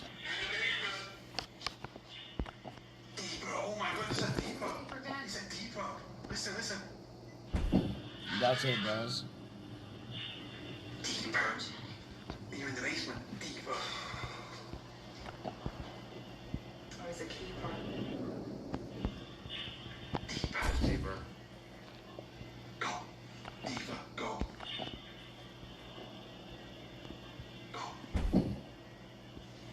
Really cool breeze coming from back there.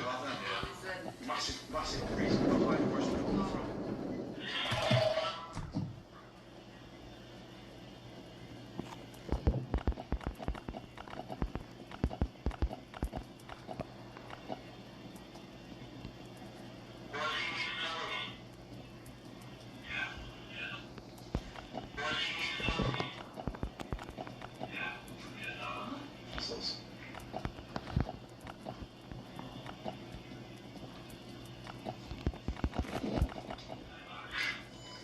Deeper, go. Down there? Yeah, why is down there? Because we must just go Alright, down. we're at 6 minutes. It's a bit dodgy down the steps though. Oh no. We're going down. It's weird that it said deeper and it said about the basement. There's a big basement. Wow, let's go. What the fuck is this? What the fuck is that? I have no idea what this is. What are we seeing? Just stop.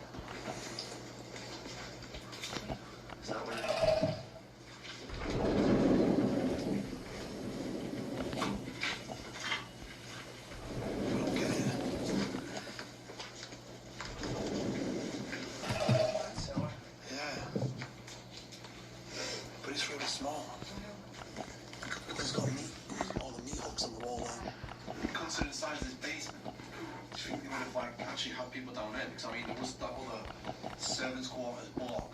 We used to say that's not got a basement as well. That's just what I was thinking, maybe a bigger basement. Yeah, I mean, this is like a very small basement, but again, it doesn't need to be big in it. You can cram a lot of people there. Yeah. Do you know what I mean? You can easily cram like one.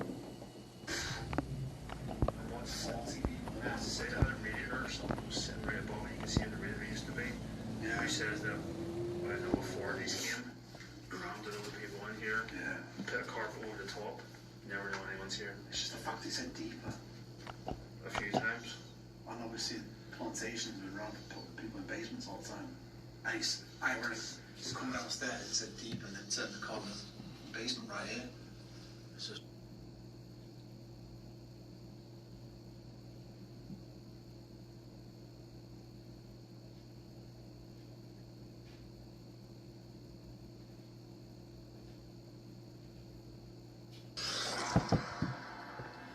Me, look, there we go. Why did it take you away to die here? She's saying, me, the door, look. Oh my god, what the f***, man. Oh my god, what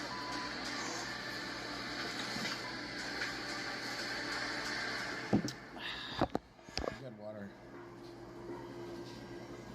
Let me grab a melee from here. So what is going dark side is welcome back to another crazy adventure. It's literally the day after Christmas. Everything's having a fantastic time, you know, everything's going smoothly until this happened. No, why does this happen to me? Why? I'm literally buried so deep in the mud right now. We've literally just got to the location and this had to happen. I don't know what happened. I just literally turned off the road onto the grass into solid minging mud. I've tried all sorts, tried to wedge these underneath. My car is so low down to the ground right now. I can't actually believe this is happening. My fender's gonna snap off. Nah, this is horrendous. Oh my god, look at the state. It's buried. Fucking buried. Don't really know what to do, mate. You okay? Yeah, and you weren't moving. Every time I go to a high place, it's like interacting with whatever else is here. Whatever else is in this building. Yeah. And they're ramping the crap up as well. I'll have to show the sounds in a bit, like the voice clips that we I'm captured. gonna kill all these foxes real quick. Really weird stuff. Yeah. You leave your attachment there. She staged me down. She's saying, me, the door, look. Oh. Me, the door. Wait a minute, did you hear that? It's like a distant scream. Yeah,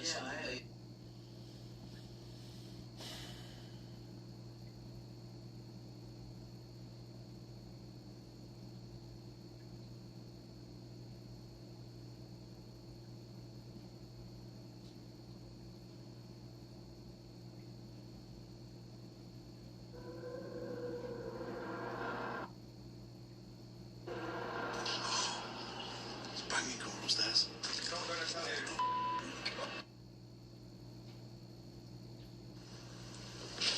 Oh, where's that?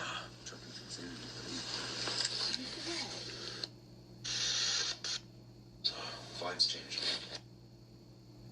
Right, so I've been here for a few hours now, and it's time to leave. I've got an hour, 45 to the next Airbnb. Yeah, and then, smack some more pins in the morning. We can find the car. Yeah, that's it, innit?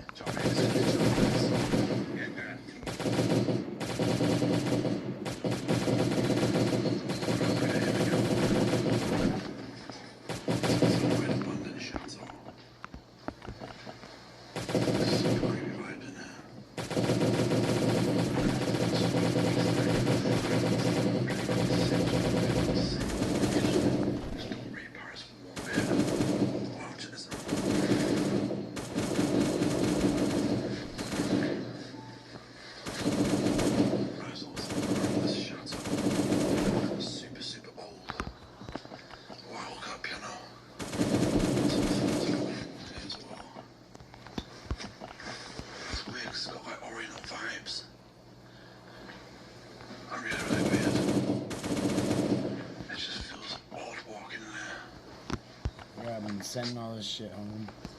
Check that out.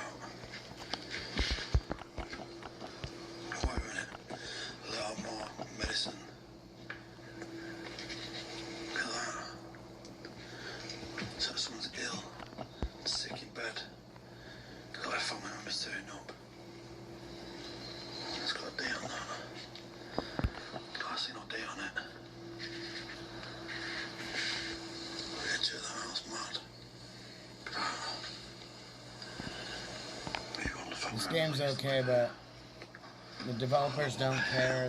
They've had it locked on a certain amount that you can't even get to. That's why I have fucking big issues with these guys. So actually this place is like super haunted, literally in the middle of nowhere now. Where the house is situated, kind of looks like the Blair Witch house. You just come to it and just some creepy forest looking thing.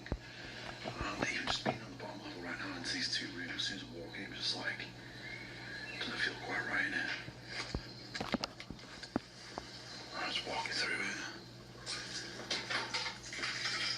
Some stairs. Proper area in here. And also we're going to a kitchen area. Or some sort of space. Yeah, definitely a kitchen area. I can see the cooker. Watching now.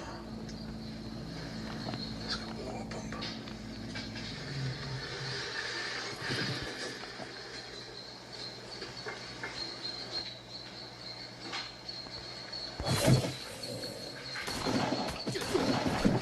Old school cooker, that.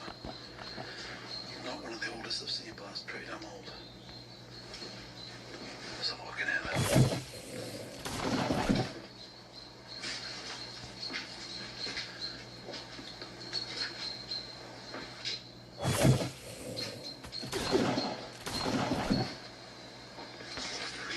It's bad, isn't it? Yeah, it's weird, isn't it? It's just like, you just know some places it's going to be like, I don't know, haunted, do you know what I mean? And this is one of them, 100%. Yeah, you never know.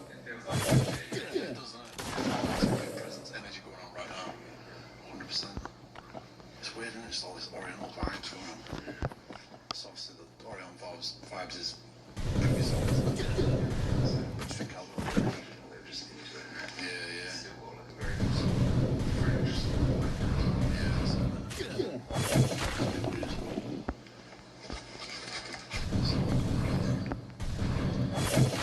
There's one box. Like a first edition box. I think.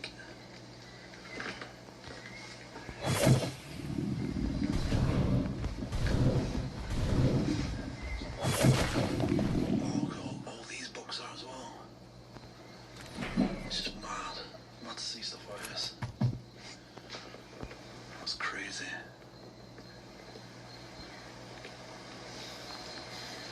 It's mad to think about, you know, the amount of people who lived here and how many generations of families lived in a place like this. How many people died in a place like this as well. I'm kind of worried to walk around on my own, I'm not gonna lie. Let's have a look upstairs.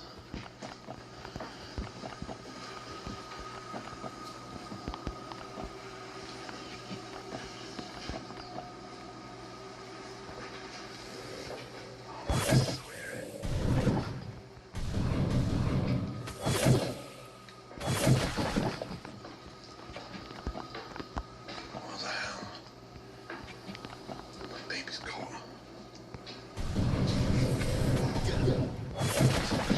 Just walking up the stairs. Just seeing something just hitting this like wave. It breaks my chest. It's not that dusty in here either. It's just like, I don't know, the energy feels weird in here.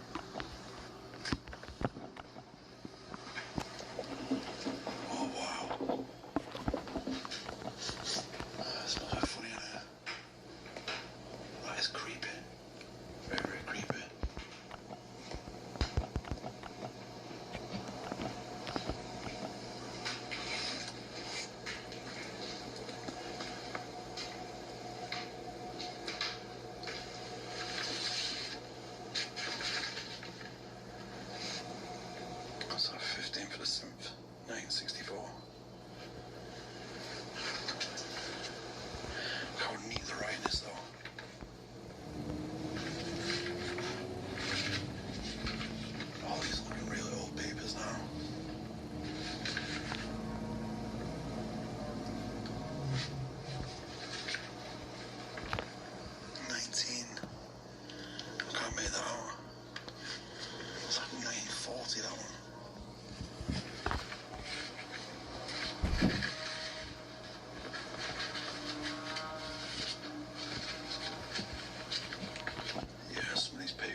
you there. Clara, 1943. I wonder what it says. I'd love to be able to read what it says. So obviously just separate from something. I don't know. Walking around on your own, just like I'm not a faggot. I don't have tits and a vagina. I don't have an OnlyFans. That's probably why. What's wrong with my own, but this place, I don't know what it is. It just give me the weirdest of vibes. Weirdest vibes. I'm not a fucking whore. I feel like I need to keep like turning around. I'm white. That's why. We've got another bedroom.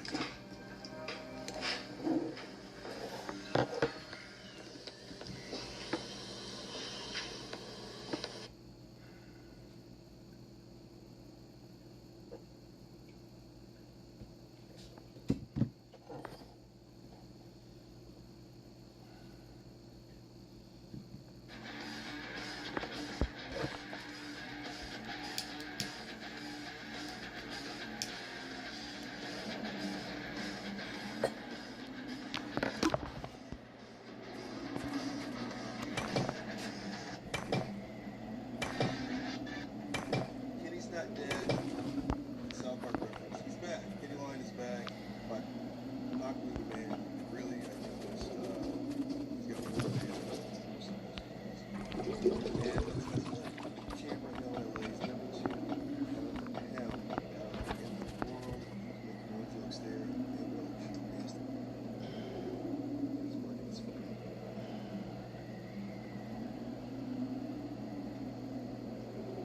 Sister, a man in this room. We all know what I'm talking about. Let's get you.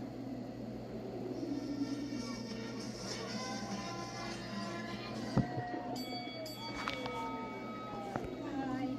I'm Helen. This is Esther. You're fine, dude. Esther is black, queer, mentally ill, neurodivergent, and I'm so cancelled.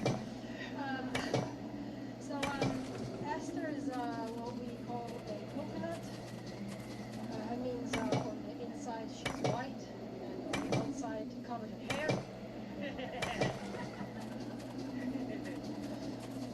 Hey everyone, this is Helen. What up? Say hi to Helen. Helen looks like the voodoo doll that her mum made of her. Helen's mum, Helen's got eating disorders because her mum used to body shame her, and when she threw in a bit of face shaming.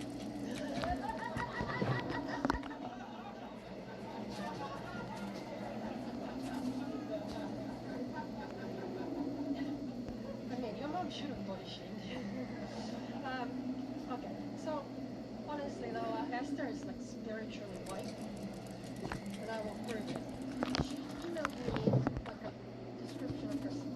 She described herself as a massive Libra. I think it's funny because like your mom was trained as a massive Cancer.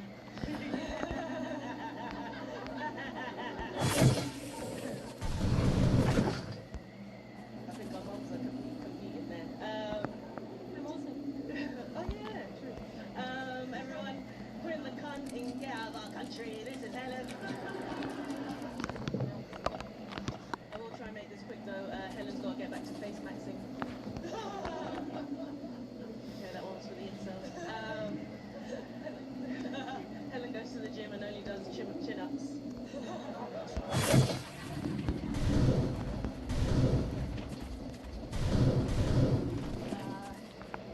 Thank you. Wakanda, get a boyfriend. Or Wakanda forever alone.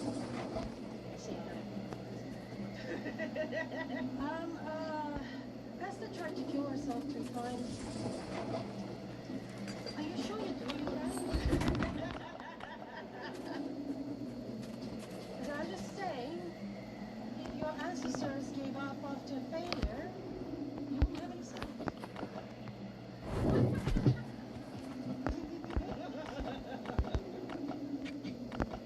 Everyone, this is Helen.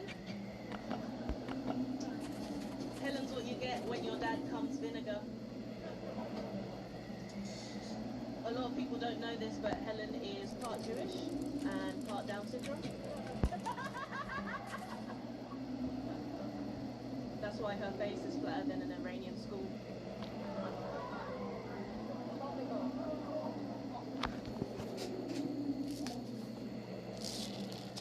You just worried because your side is in danger of losing the Russian Olympics for the first time. So Esther refused to tell me her age. I think she's trying to obscure the fact that black do crack. Yeah.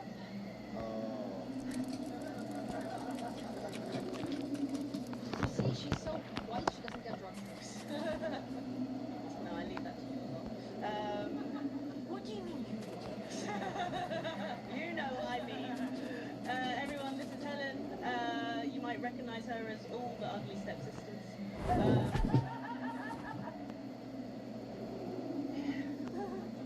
Helen said she doesn't intend to have kids. I like that you think that's your choice and not genetics. Helen's what God likes to call one of his barren Karens.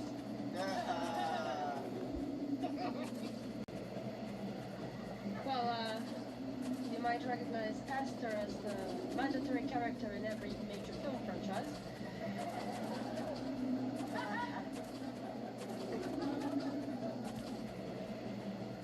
Esther has been a victim of many crimes. Not because she's black, people just really hate this bitch. I don't know.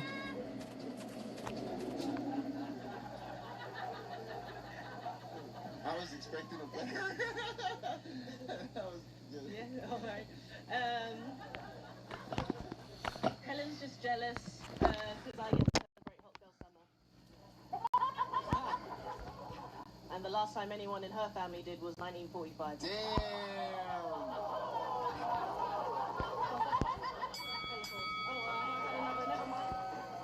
Coming in at number 7, it's London Town. Black Esther, I call her. And Helen K, London Legend. Welcome back to Countdown Esther. New city, same good jokes. Fun one. No update yet. Never initially watching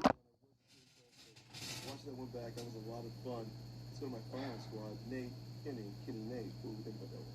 Yo, so it was a very Probably tomorrow. I love how they just went in there, no notes. So shout out to London Town, all that. Both of them staying in the pocket. Kind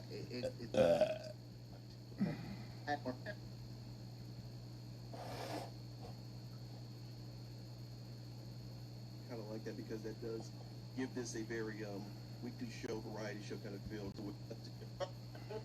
You can't do it, so I dress like roasting. ready to feed off of this energy in here. Pope doesn't drive, so I dress like an RTA bus driver tonight to make him feel like he's going somewhere. I don't do laboratory on hard mode. It's not. You don't even need to do it. Changed his look up. He used to look like he was hiding a second face in the back of his head, and now he looks like he found Jesus in prison. The name Pope for a reason, y'all.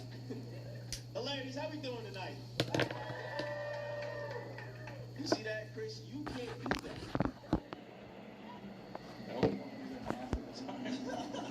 No, Chris, I don't know how you're less likable than the comedian that you outed. But I get why you did it. You know they're around the same age and you wanted to protect her from dating a creepy, nasty comedian, kind of like what her mother did. She regretted it. Is anyone else sick of Pope trying to represent the youth around here? This man is damn near 30 years old. Stop calling people up.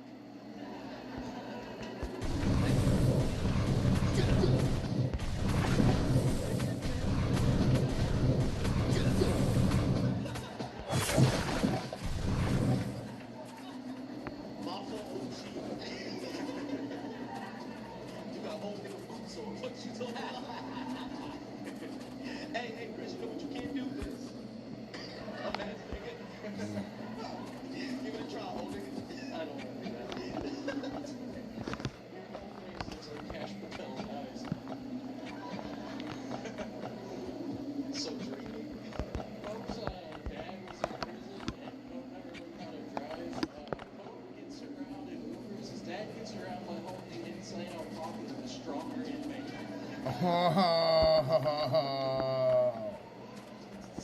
Means his dad's a bitch.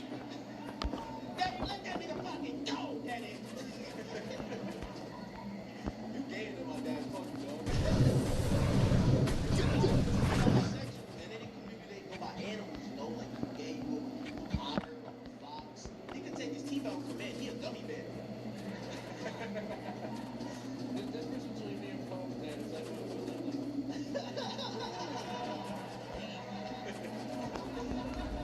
let's hear it.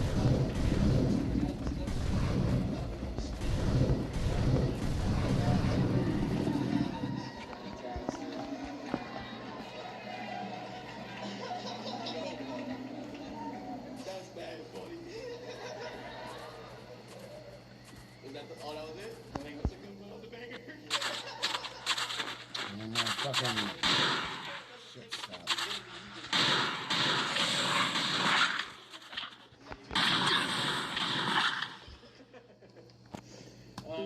Yeah. Pop, if you're here, who's my racist uncle yelling at for dancing?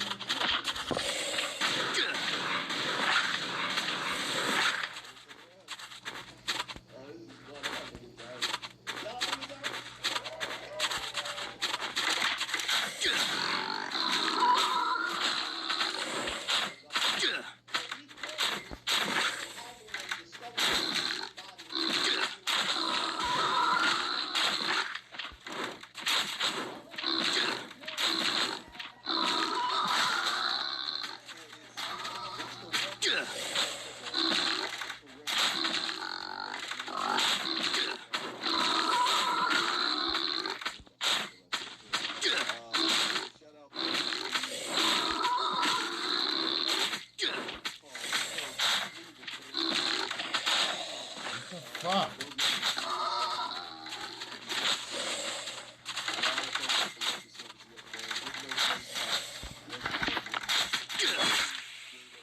Fun LGBTQIA references, not looking down to the they took a lot of care with those jokes, I thought, and they incorporated the audience a couple times, just reassuring that they were good. They could just say that we couldn't hear the audience too well because it's a big room and maybe that mic correctly. But I thought that was a lot of fun. So yeah, I thought it was great, man. They're two of the best in Cleveland.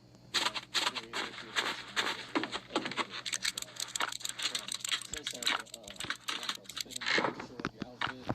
I mean, that's such a fucking banger. yeah, I know. I didn't know that you guys knew about that about us. It's so simple, so clean, so like on the fucking point. You get exactly who he is. He's a fun guy. I mean, that was technically sounded. That's clowning him for being fun and having fashion. I mean, it's that. It's also. I mean, that's such a. I mean, in you know, black communities, I know this just that. Man, oh my God! Hey, show me your outfit. Come in here. And then you get, oh, now turn around. Oh my God! You know, he was jumping up and down and spinning around already. He was doing that to himself. It was so funny. Yeah. And they both had great jokes, man. They're two great fun guys to watch. But you know, I really enjoyed it.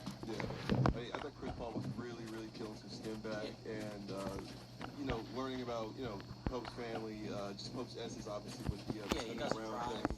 Doesn't drive. I'm dressed like an RTA. I mean, if you're going like, if you just read on the paper, you're like, these are technically sound, and then Pope because he's just natural, right? And he's physical, so it's like he's almost making his jokes a movie. He's performing. You know what I mean? So he's very performing. Versus Chris just kind of standing there and hitting him with the right. And we were kind of talking about styles make fights, and like certain regions have certain styles. I mean, and that's kind of becoming Cleveland's thing, right? They have like an almost serial killer vibe of where it can be dry points, but it's still silly and it's still kind of sinister because it is going below the surface. Especially if Chris Paul is kind of their bar, that's kind of what you're seeing right there. Is Cleveland can kind of go toe for toe when it comes to joke writing. Oh yeah, 100%. Cleveland's great at it, and.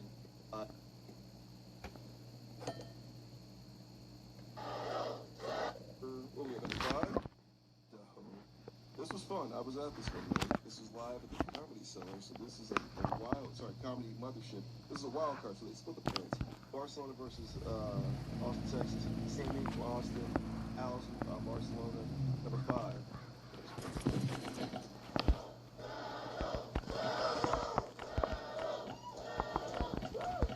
Yeah, so I came all the way from Europe to roast a fucking lamppost with graffiti on it. Visual joke. This apprentice crack hoe is Sam.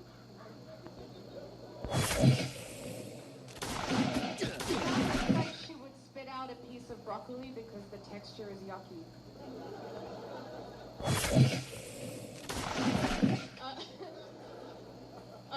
Alice is from Australia. I didn't even need to hear her speak to know that she's built like both her parents were koalas.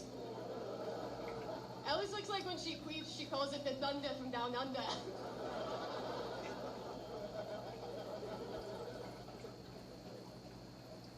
Thank you, Anima Stone.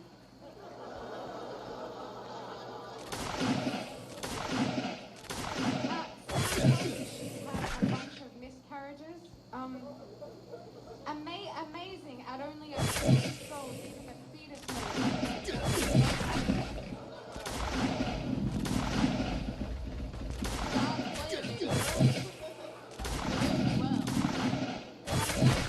That's her secret to being so skinny. It's because she can binge and purge from both ends.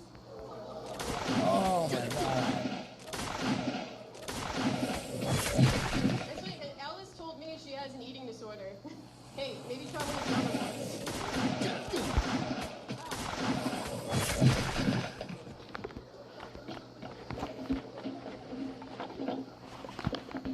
Sam, if you're here, who's cheating on your boyfriend with your crack dealer? That's for later. And after this. Alice's mom died of breast cancer, but to honor her memory, you can now buy her tits half off online.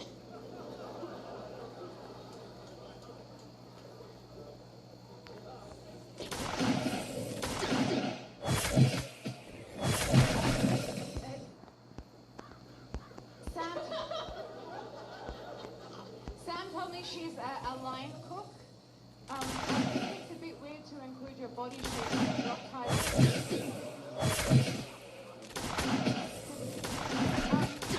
Always refer to Sam with the last name, Sam Mix, short for so many better places to put your dick.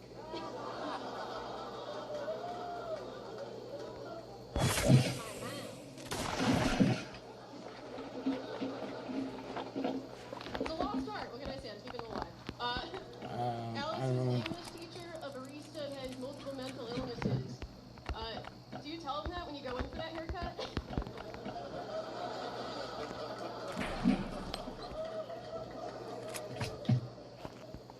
I don't know, you look like you What have does that OnlyFans mean? where you shoot tater tots out of your pussy. Sam is from Buffalo, New York, which is one of the least popular places to live in the U.S., second only to Sam's uterus.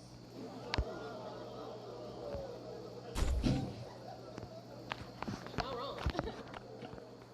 Alice only dates older bald guys, which normally you think that means daddy issues, but she actually rubs their head to feel closer to her mom.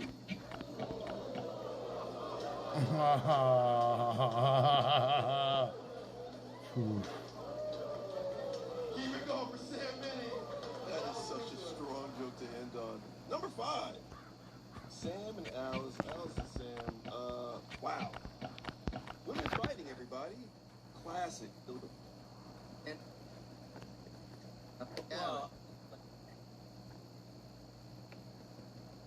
Get the foreign thing too. Right there. Which has PG in there.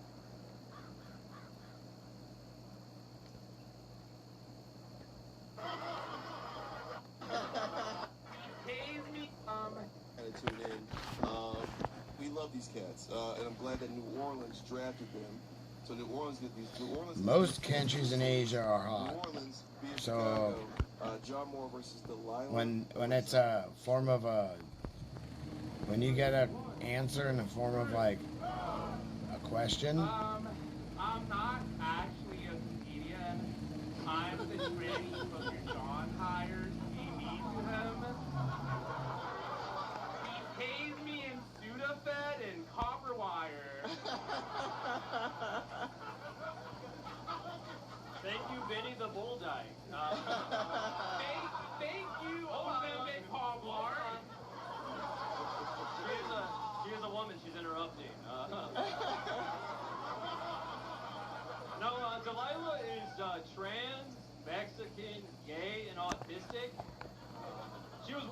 already away from a 3 to 6 inch sub. Delilah only bleeds monthly because she's a very aggressive wiper. Thank you, white trash, Freddie Mercury. His name's John Moore. His girlfriend wants to see John less.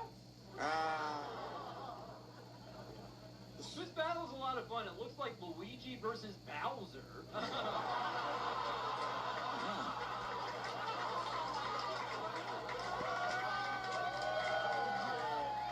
exactly what it looks like.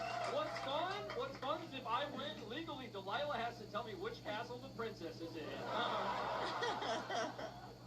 Hell yeah. Thank you, white guy that's scared of making eye contact with homeless people. John loves it when his girlfriend pops the dinner in her mouth before eating his ass out. If I say what it probably is, because it's going to be one of the lowest countries in Asia for IQ. Delilah really only got into stand-up because doing And that's riddles India. on the bridge doesn't pay very well. A lot of them don't answer straight. Keep it going for John. He hasn't called me a slur all night. Come on. I'm a hero. I'm a hero. Which slur would you use?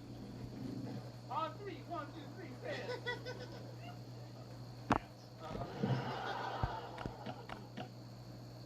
My turn? Okay. Delilah told me she used to swim when she was younger. That's right. She's female now, but she transitioned from hammerhead shark. Sorry, one more each. Last one.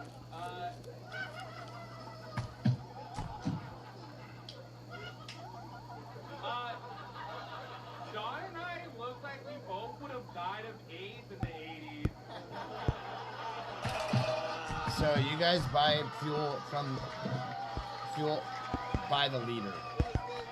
That's not how you buy gas. Delilah may be Mexican. You buy gas by the gallon, not the liter. She told me she eats pussy like.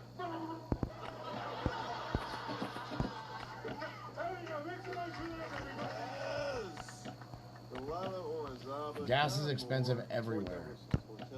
We love this one, man. This was. I don't know if it's like AI or what, but it's literally what the answers are sounding like. Those guys, you get the points for that one. Let's go to my guys over here. Welcome back, Chicago. What do you think about John and Delilah with their debut? I think the torta pounder pounded the torta. This is a stupid deep cut, but it looked like Cody Gidley versus Robin Tranquillo.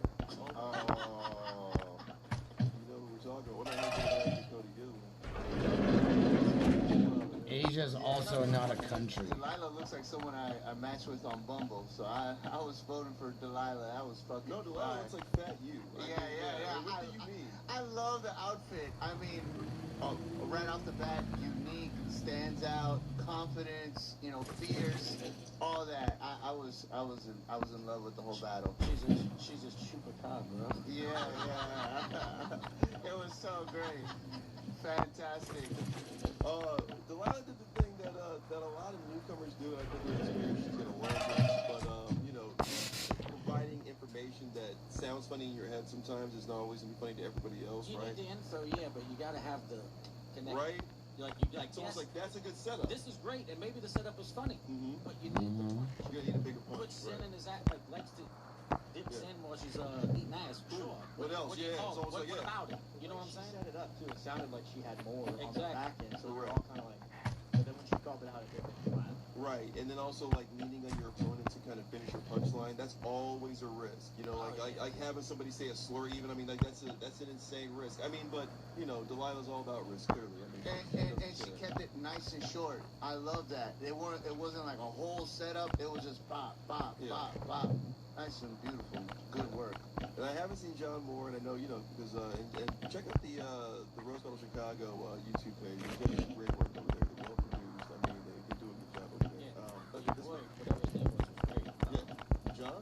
No, that's what I'm saying. Like for a debut, I haven't seen a debut like that in a long time. But I don't even need a map. guy that just like pops out. You know what I mean? Like Max Sorge and then AJ Lyon. Max Sullivan, right? Yeah. Tory Ward. Yeah, Tory. All I know of almost. I pretty much know every single country's like and also, capital. Like Tom Grass So is out there now too, and they got other people as well. of all 218 countries in the world, They continue to do it. it's kind of fucking nuts. Shout out Nola, for grabbing that one this week, getting them top 4 in the countdown. Normally that might be a number 1 and number 2, but this top 3 was crazy. And this is another wild card coming in. This is hard for, remember, they got 3 points earlier because the super card live this week. Keep subscribing. We always have new content coming out every day on that channel, on that platform. But this is Hartford versus the Bay Area. Noah Guerrero, Charlie, 2 of the youngest people on the circuit. If you're trying to get it, you have to make this food. Alright, I know things have been getting really progressive, but Smeagol did not have to transition. Yeah, Charity is the type of person to claim autism just so we can't call her annoying. But she chugged a Mountain Dew and popped an Adderall before this, so she's horny. I am autistic, he's Native American, so this is Rain Man versus man who summons rain. Doesn't he look like he'd summon a rainstorm just so he could write bad poetry during it?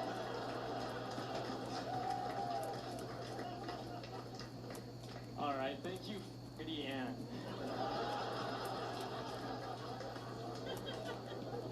Yeah, so Charity is a party clown, and I just want to say I think it's so impressive that this whole time we had no clue that Ronald McDonald has a side bitch.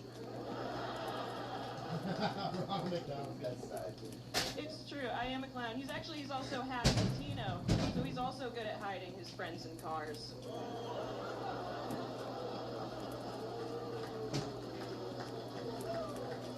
Is that the nickname you made for your pussy? What the fuck? Alright, give it up for John Wayne Macy. Yeah, Charity looks like she's the type of person to put an air tag on all her friends' cars just so she can be like, I knew you guys were hanging out without me. Noah's family immigrated here from Mexico, making him the second Noah to bring a bunch of animals over on a boat.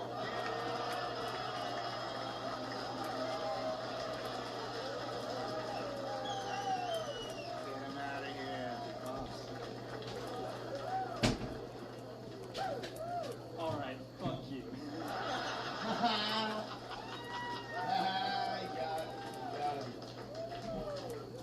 Yeah, I don't want to be rude, but Peter Griffin wants his chin back, so... Yeah, usually people tell you to say things with your chin. I fucked it up. Yeah. Noah told me he's really into vaping. Thank God, I was worried people from San Francisco stopped being gay. Noah actually, he treats vapes the same way he treats women. He'll hit it even after it's dead.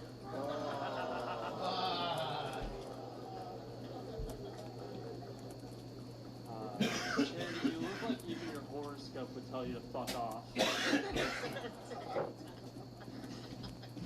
Noah went to a community college, which means he only ugly women. Like you.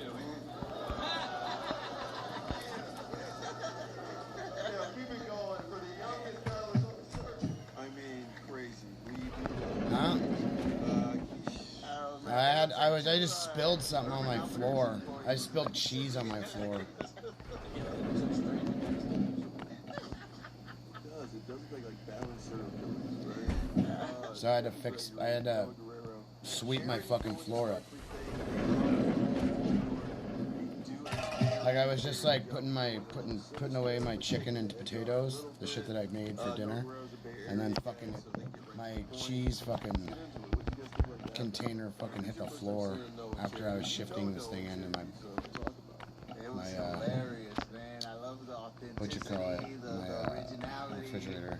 Good, just being comfortable up there. They weren't scared about being themselves. And I loved how he just said "fuck you" like after she just slam dunked him. Nice. It's 12:56 here. We'll toss in like a topical reference up top, or even like at the end, to just make sure that the audience is still alive. For a guy that doesn't like, let's go. I need to get the fucking meat box. And Charity it's essence. She's just always going for a silly reference and then going for the essence of that person, I feel like.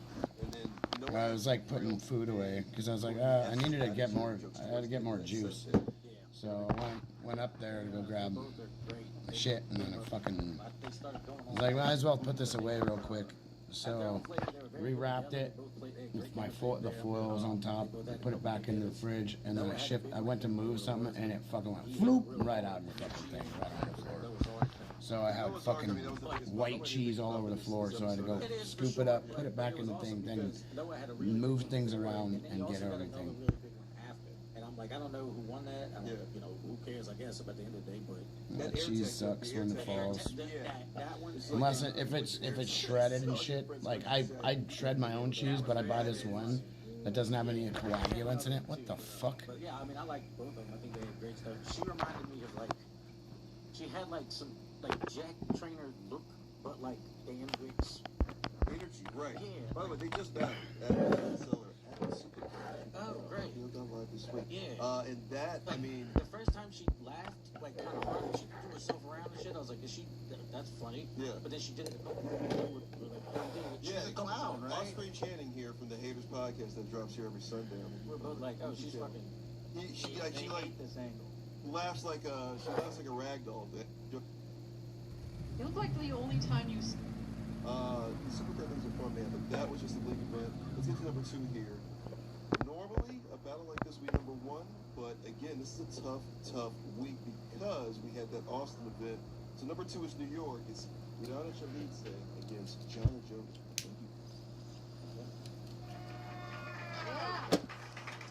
It's an honor to be here roasting the guy who works at a call center for white immigrants. You look like the only time you smile is when a child is taken away from its parents.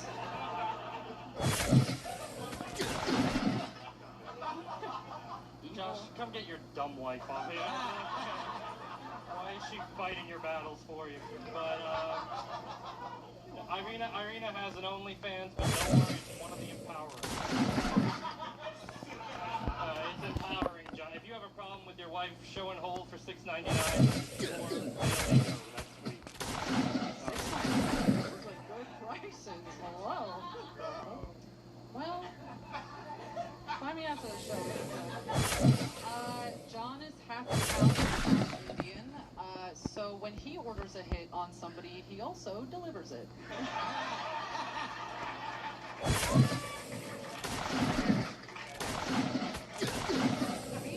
Half Italian, crazy. I know, right?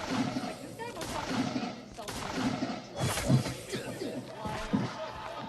statistically, he'd be raping. You know what I mean? Just listen to them speak and it turns me off. But, anyway. Irina's from Georgia, the country, not the state. I'm Indian, not fed.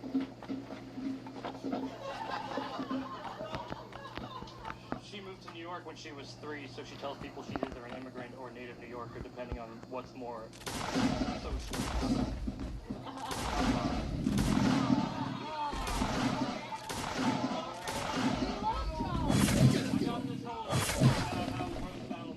Not feel safe from Irina, and now I gotta be like,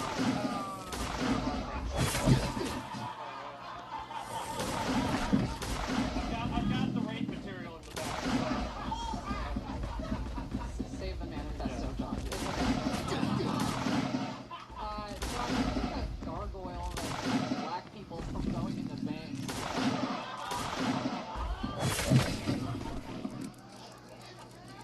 Yeah, I didn't shave tonight because I wanted to cosplay as most of Irina's body.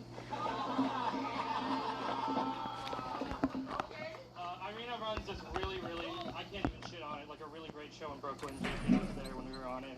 She booked me on the condition that I cannot allowed to say gay or retarded on her show. All right, well, maybe consider not having an audience full of gay retards.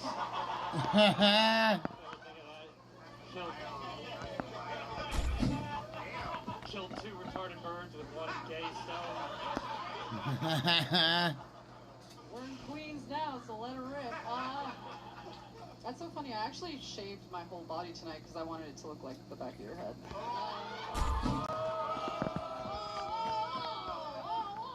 So I can't be amused. Okay, John studied abroad in Saudi Arabia. I think his school just thought they were sending him home. I want the fucking meat box. I'm not gonna take this shit. Irina and Josh are getting married for real, so give it up for that, everybody. Give it up for really slept your way to the middle. But when you see who's running this show, you don't want to go to the top. You want me to cut it up? Irina is a Soviet mail-order bride, but Josh didn't have to spend too much on shipping because FedEx has a great rate on flat packages.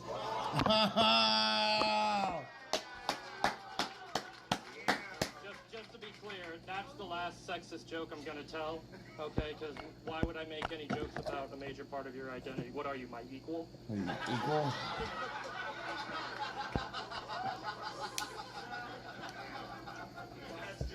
What a feminist. John's got the face of his Indian father, but the personality of his fat white bitch mom from New Jersey. Actually. Speaking of flat things, his mom's actually a flat earther. Yeah, crazy how bad her body dysmorphia is.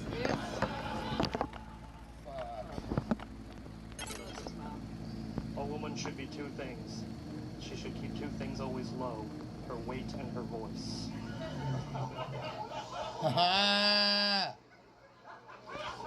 You know you just voted for Chloe, right? I'm sticking up for the blind.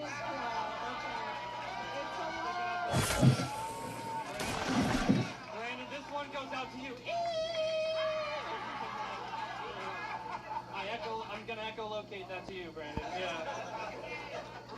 Yeah, you got it. But a nepo baby, okay? Her mother is also a dumb cunt. She comes from nepotism is when you get a job because of somebody you know or you're related to. No one knows your big word jokes, John, alright? Coming here. Just call him gay. You know, I'm anti. Just say gay. You know what the people want. Is that your girl? Yeah, strike her. Okay. Is that your girl? Strike her.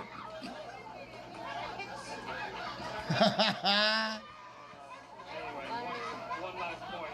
I fear for your safety after the show. I'll let you guys. Let him get his last one. Let him get his last one. It's gonna be good, I think. Yes, so it's good. She's getting a little lippy over here, John. A long line of what'd you say? All right, you're good. All right, I'm sorry. She comes from a long line of Chechnyan separatists. If only her unibrow got the message. Irina's brow bone has experienced more chemical warfare than the Ukrainian border. Number 2 Yeah. battle, New York City. Always hitting that countdown. And I gotta let you know, LA isn't number 1. That is 2 weeks in a row we have not hit the countdown. I'm worried for us, Nate. I am worried for us. I'll bring us back next week. Yeah, we're gonna need it. But let's talk about this one. Inara Chaliza and Johnny Jonah. Listen, when he wasn't doing well, you saw him lean into his character. That's another thing about roast battle. When you can figure out what your voice is, almost like clowning or stand up or anything really. When you can find your voice and just know what it is. That build, just like going to his tool belt of like, all right, I can't go clean. I'm not gonna, I'm not gonna play with my food. I'm gonna have to kill. And then he realized I got the rape. He said it all day. He's like, I got my rape tips. Yeah. He's like, all right, fuck these gloves. Here's the shit. And he just fucked him. With the crowd. crowd is just like, yeah, you're on a strike. I mean, like that shouldn't be funny, but It's so funny. But it's Fucking Wendigo, look at this.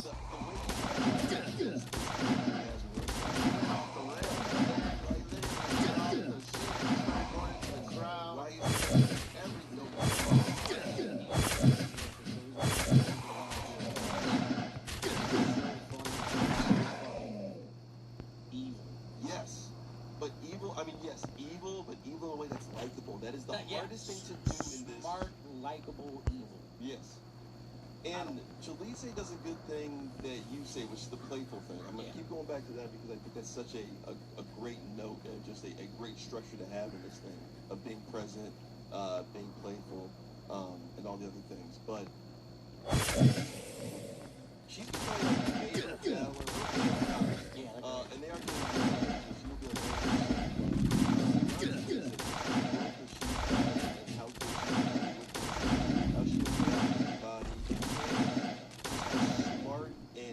in her jokes have been lately. The thing that she did to Femi at the Cellar last month, and then this battle with that guy, and then out of his game being like, you're scared of the roast battle. Like, you're one of the reasons that women don't battle. I mean, to kind of get in your opponent's head like that, but like before he takes a free throw, before he takes the game, and to actually get into that guy's head, and then for him to get hit a little bit, or like to not be on his game, and then for him to come back into his game, I just thought that she kind of carried that battle in that essence. And I'm sorry, John, I know your character would hate that I said a woman did anything right. But I just thought that was such a great display of partnership. Even allowed and to like even tell the story, whether it's fake or not, it was still just such a great way to frame the story, to tell the story, in this battle, which I think is why it's number 2 and why those two, I mean, especially John.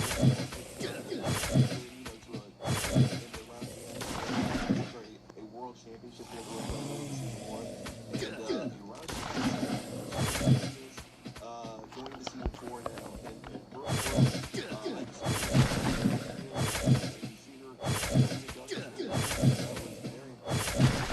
They're just both so damn good. Like you can't. I don't have nothing but good things to say about both of them. They're both fucking all-star. So many people do it. I was like, yo, once he whipped out that big notebook, he started getting flustered.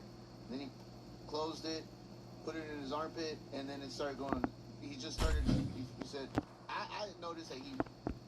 I stream every day at 6:30.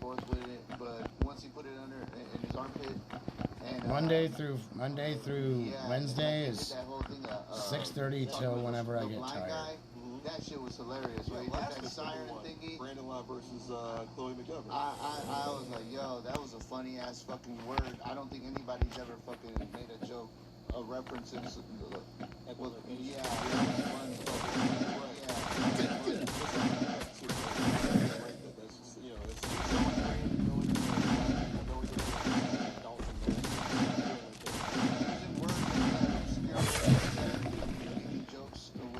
vocabulary, I think, really makes the joke unique, funny.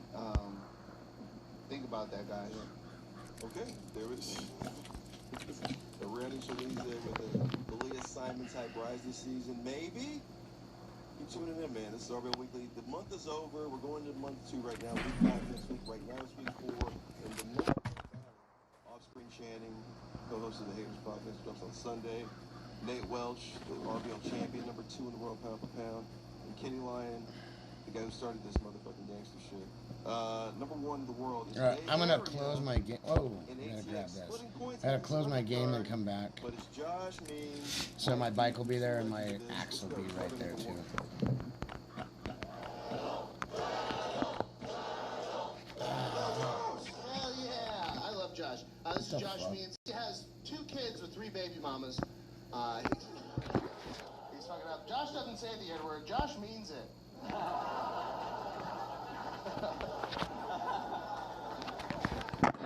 beat Josh's kids because I can only see 2/3 of them. Hell yeah, this is cool. I'm very excited to battle the first ever ice cream agent.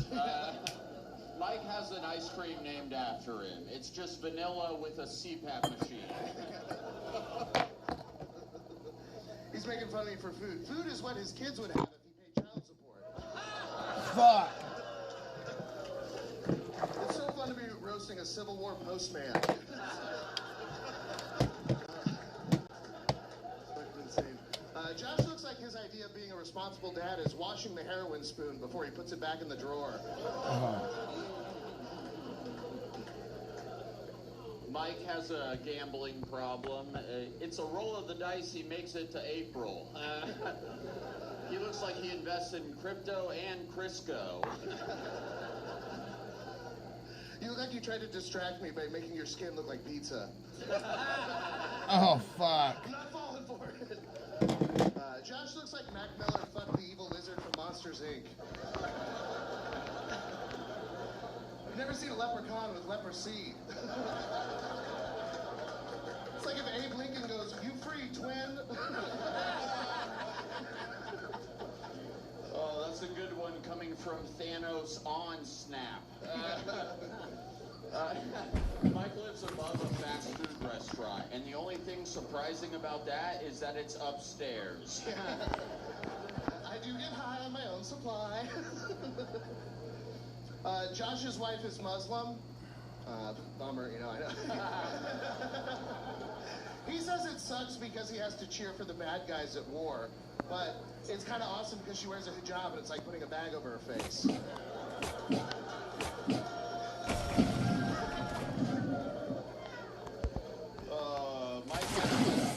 I forgot. We're supposed to creep on these guys.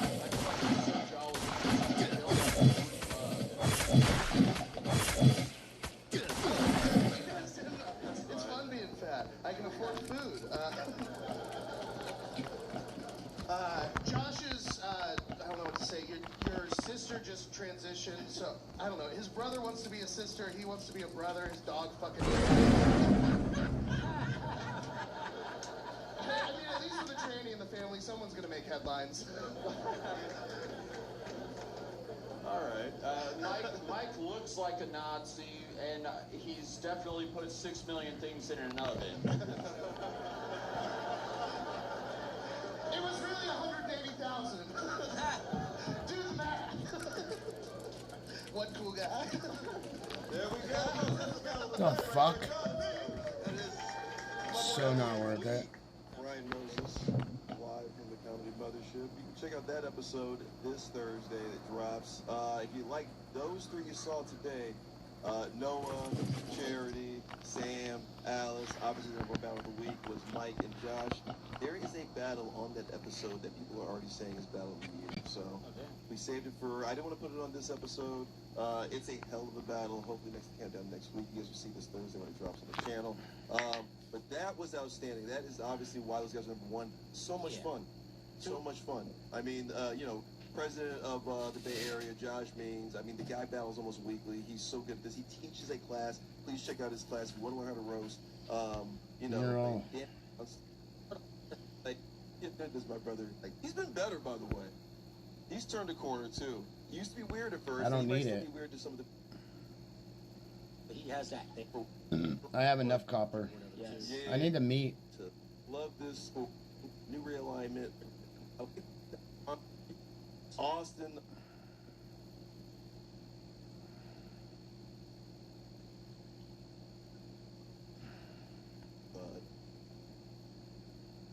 Disease that happened, and he was taking treatments for it, and we lost him this past weekend. And it's really hurt. 11 years old, about 13 years ago, coming up in July here. And for about 10 to 11 of those years, I met a cat who was just starting stand-up comedy from Dallas, Texas. And just the growth of this guy would remind you of Gary Shandling. He was always looking to be a better human first, right? He was always looking to be a better dude because he knew if he became a better dude, it would help his comedy. And his whole thing was being an artist. And I love. I mean, what the fuck?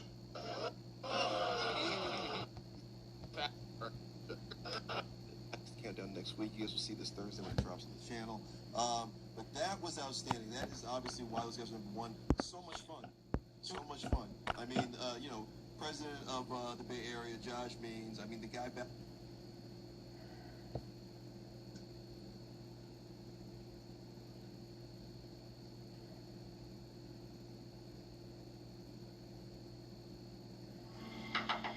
leaving. Is my old spice in there? I think I'm gonna stay.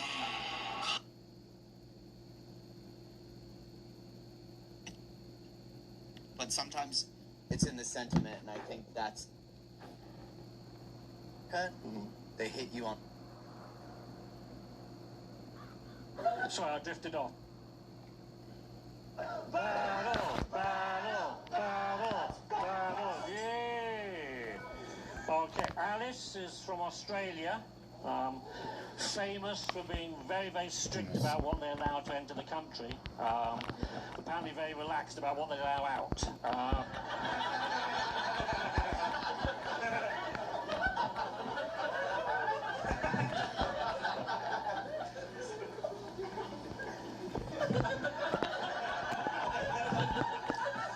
I give you the one. Thank you, Blandolf.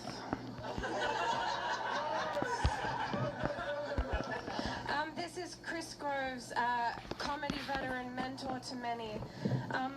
What can I say about Chris Groves that won't be said in his eulogy next week?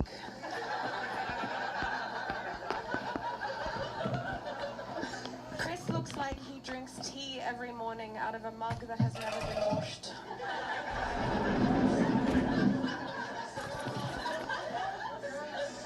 Chris looks like he could soil himself on the metro and everyone would just say, yeah, fair enough.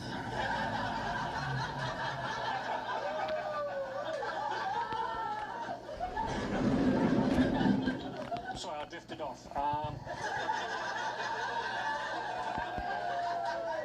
It doesn't really do anything to change your what car you have.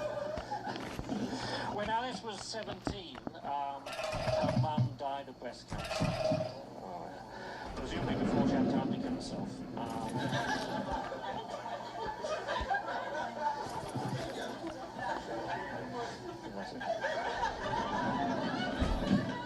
I can't remember more than that. Fuck off. You'll be meeting her next week. That's something to look forward to.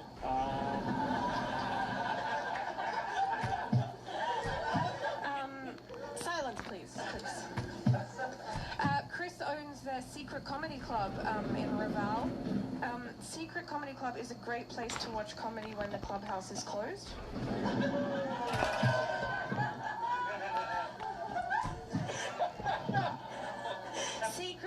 Secret is actually in a damp basement, and it smells a bit weird. Not because of the damp, but because there's an old fart hanging around.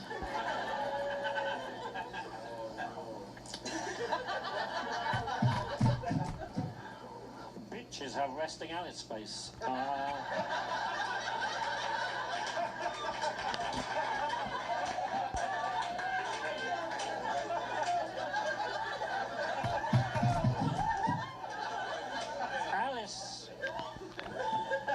Alice studied microbiology, so of course she went on to become an online sex worker.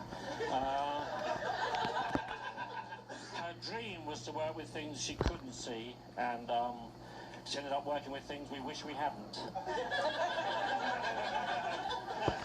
Definitely an off-cam girl.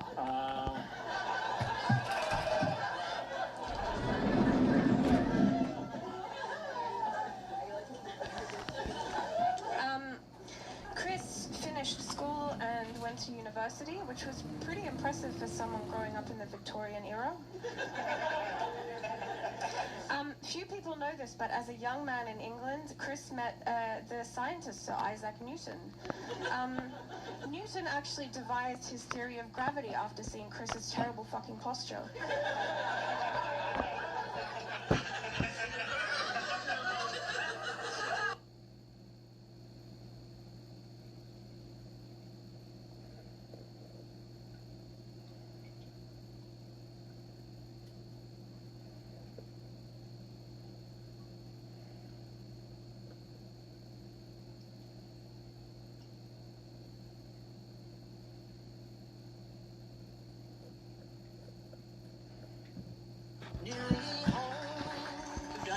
We're looking for a house closer to everything, but we don't know where to start. Find it with Realtor.com. With Real Commute, it's easy to find a home closer to what's ever close to your heart. Do y'all recycle? Realtor.com. Well, it's always good to start something and get some shit done. And then, Of importance. Gonna be good. Take a look at Brian Simpson. trade school, oil field, you can retire in 5 years. Went undefeated last season, and in this And if you live with your parents, you don't have to worry about shit except for just sending money home. belt, but he still has the world championship belt. He's here right now. Make it loud for Ryan Nesbitt.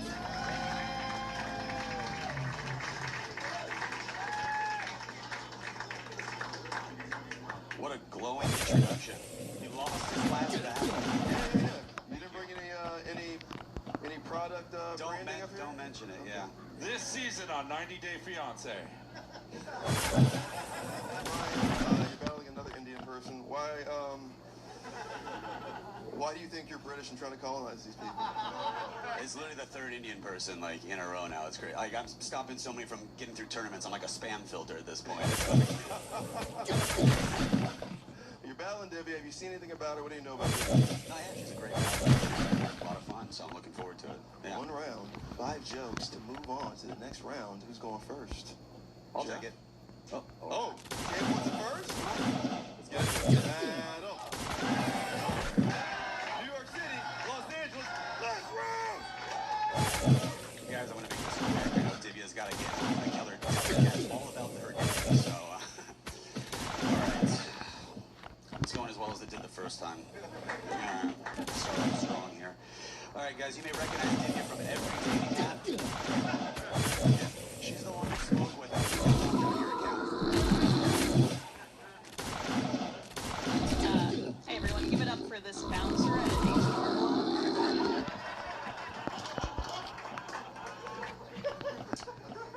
at Ryan is Jewish, though everyone agrees he's poor passing.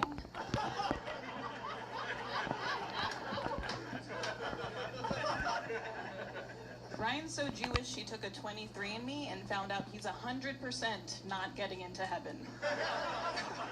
Your parents should be all good being 60 years It's old. crazy. A fucking brown person throwing sticks and stones I'm at like a Jew. 16 years away from being 60. Yeah. Guys, Fuck me. Divya is a cutter. Apparently not her mustache.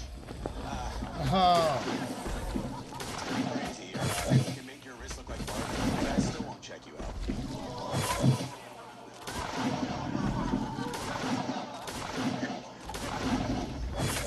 Ryan, thanks for taking time away from tackling prices on OnlyFans here.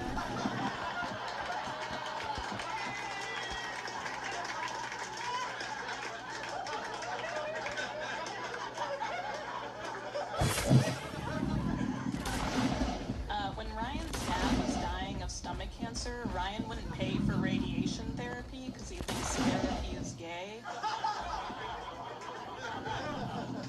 So Ryan's father lost the battle to cancer, but he won the war of not having to be Ryan's dad. Guys, let's keep it going for Barbie if she was made by Patel. Nice. Guys, Divya's a natural beauty. Like, I saw her getting ready backstage. Not an ounce of makeup. Just 3 ounces of Nutella. Just fucking spread on. Fuck. Seriously, you look like someone drew a picture of a pretty girl and then smudged it.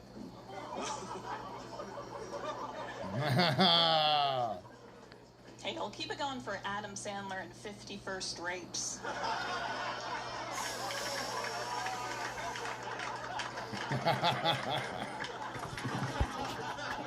Fuck. Ryan's dad actually owned an optical shop where they sold sunglasses and shades. And now his sister runs it. So, your dad hated you so much, he literally made it his business to block out the sun. Okay, no. I don't know. Guys, keep it going for Zen Diarrhea. Guys, I was kidding with that last one. Divya's actually an 8 or a 9, right? And by that I mean she's somewhere inside a 7-Eleven. What?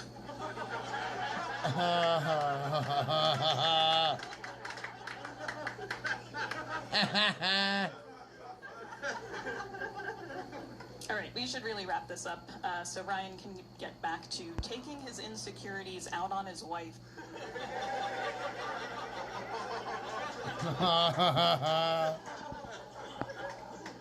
Ryan actually once got arrested for a DUI, so when they stopped him, he blew a .8, but later in prison, he blew a Dominican.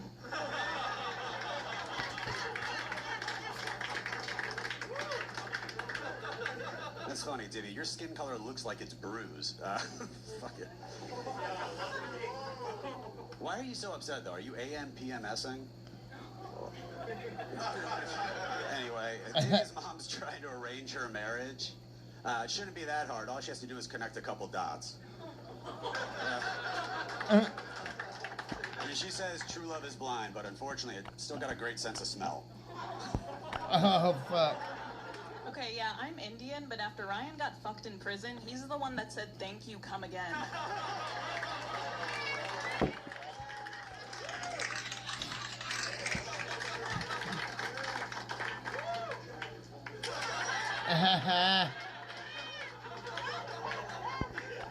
Ryan, forget the A-list. You wouldn't even make Schindler's List. Jesus. Ryan's a lot like the Botox he needs. He's an insignificant prick that no woman will admit doing. There'd never be an Indian Holocaust, just so you know that. Like, good luck getting them in a shower. Did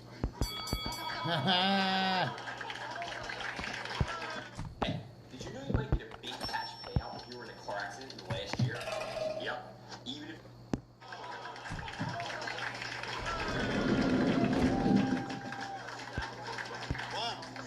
Can't stand the fucking commercial.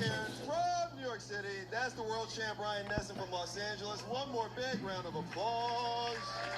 Wow. That's how you do it. Right at the gate.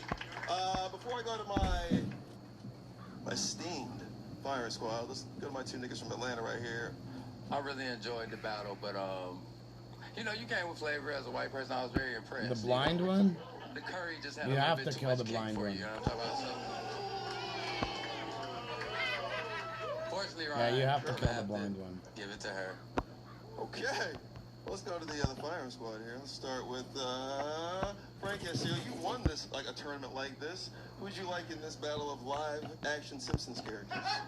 I mean, obviously we got to go with Divya. Nice round of applause. That was really great.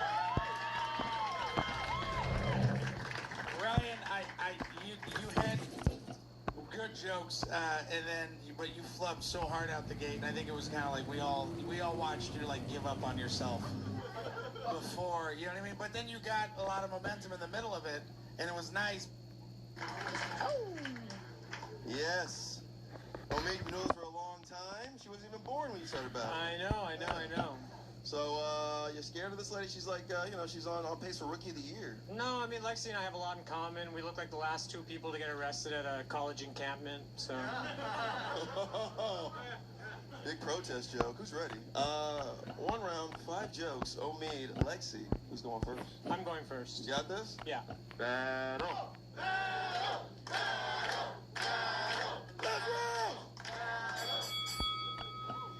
Lexi isn't Jewish, but her nose is occupying a lot of her face. She didn't grow up religious because even God wanted nothing to do with her. Yeah, I'm white. My culture has no roots. Yeah, you have to just kill like the blind your one for the red tickets. There's 5. Omid likes edgy. We have 4 Every now. time his girlfriend is about to come, he says, "Please hold." Lexi looks like she says stuff like, "I've been watching the WNBA before Caitlin Clark." Oh, fuck. You're just jealous. You're just jealous my voice is deeper inside of a woman than you'll ever be. I fuck all the time. Omid plays poker and has irritable bowel syndrome. So no matter what cards he's dealt, he'll never get a straight flush. Lexi is Italian, so if she fucks someone, one, she likes to whisper, when you're here, you're family. I think it's pasta you're doing. You look like you sell life insurance to 72 virgins. You look like you were abandoned at my gas station as a child. Omid just got his girlfriend a dog. Aw, what a cute way to show commitment when you can't afford a ring. What did you name it? K911? Lexi's just upset because she's a bitch and I'm about to put her down. Oh, fuck. Lexi looks like she calls her abortions the Grateful Dead.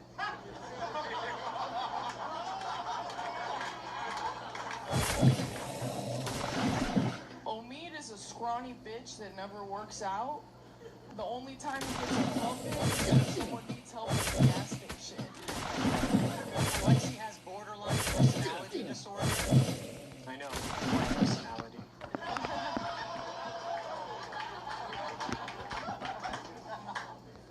Yeah, Come again? That's what your girlfriend wishes she had. Omid, his mom is dead, or no, his mom is a yoga instructor and his dad is dead. So his mom says namaste, but his dad said, nah, I'ma leave.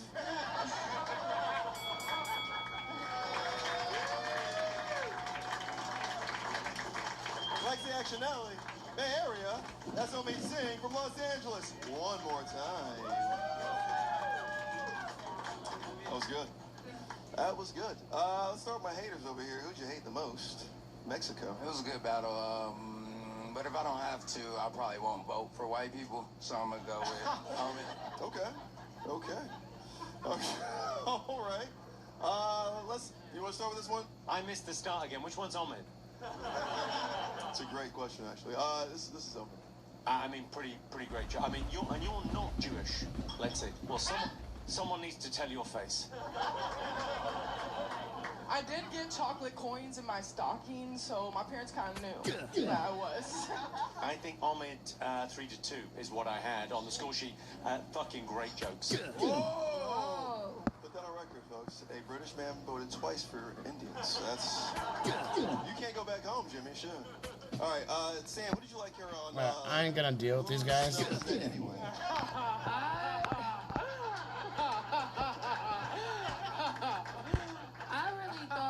I thought it was pretty even. Like, actually, it was hard. So now I'm just deciding.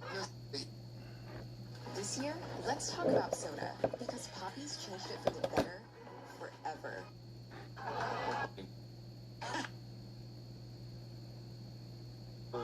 The current LA champion. Nice. Thanks. Version of yourself to participate in this tournament. I'm gonna play him in the biopic. Yeah. I like Nate a lot. Nate Welch is a good guy. They call him Nasty Nate because he's ruthless. He doesn't hold back. And I couldn't imagine a tournament in the belly room without Nate. So I asked Nate to be here.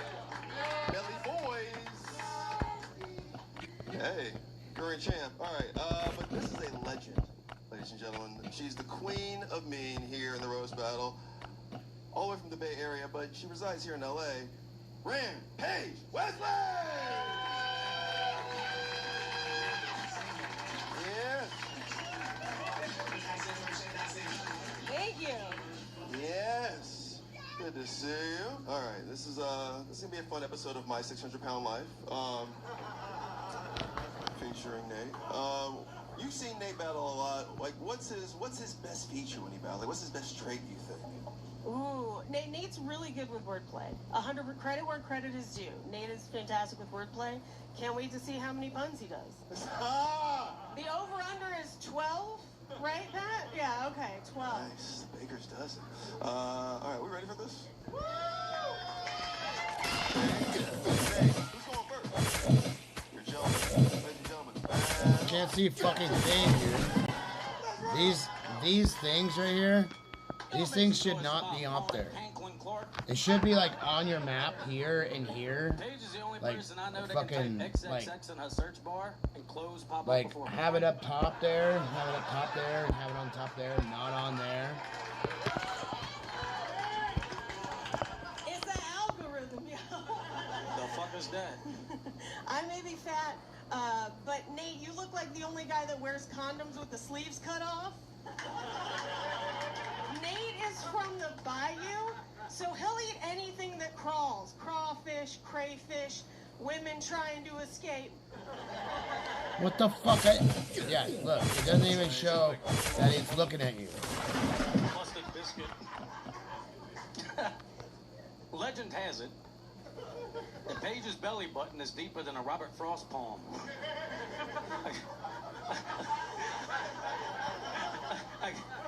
I guess the gym was on the road not taken. 2 rolls diverged in a wood, and I wore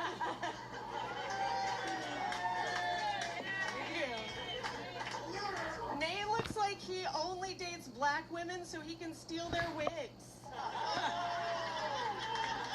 Nate lost his hair after, oh shit. Oh yeah. You got it. Hey girl. Is that a lace front? Or, Nate lost his hair after Hurricane Katrina. It made an emergency evacuation from his super dome. Yeah, Paige knows all about devastation. She's destroyed more patio furniture than Hurricane Katrina.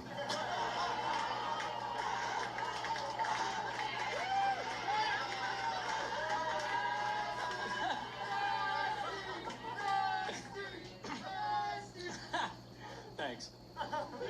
Paige loves meat and the stars. She's really into astronomy.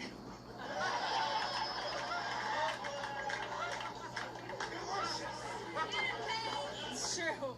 I do love the meats. I'm almost mad that joke wasn't about me. True story, not a joke. When I caught COVID, Jeff offered to send me pastrami to my house because I think he thought that would cure me. Anyway, Nate drives a cop car because he's used to telling women that they have the right to remain silent. But also, Nate, you drive a cop car, you are a bouncer, you have hella roommates. You're like the only can't afford rent a cop. Very true. I like that one, Roseanne Bar and Grill. You look like a white minion. Yeah, I do. That's good. Paige works from home because she can't fit in the car. Because she can't fit in the car? I think she should actually become a cop. I bet you take a big ass bite out of crime.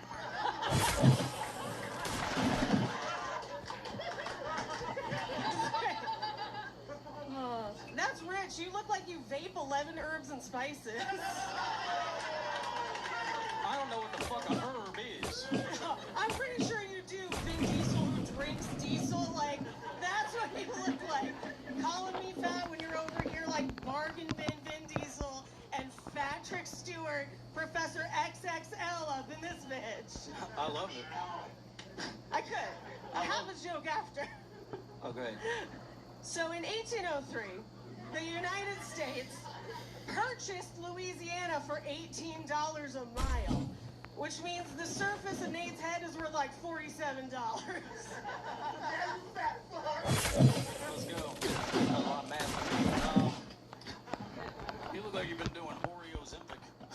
Oreo Zempic. It's working. Paige loves Mardi Gras because it's the only day people celebrate tattoos. I'm the tightest 5 you'll ever get. Nate actually moved to LA because he wrote a pilot, and I have it here. I'd actually like to read it for you. It says, "Dear pilot, how planes go up and down."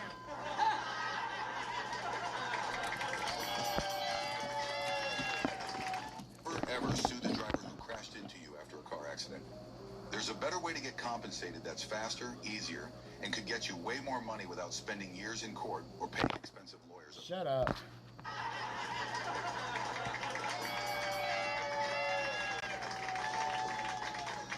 Hey, what was up, Leslie Ray Welch? Hello.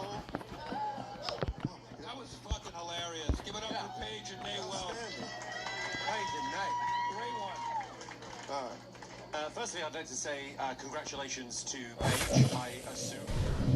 I already gave birth. He's like 27 months old. Oh, that was a pregnant joke. Nate's with me. What's up, Wilkie? I mean, the XX porn was a fabulous joke. I think the patio furniture was a fabulous joke. And you had the Dear Pilot, which was terrific, but I got two or one great jokes. I'm going to give it to the prison gang leader.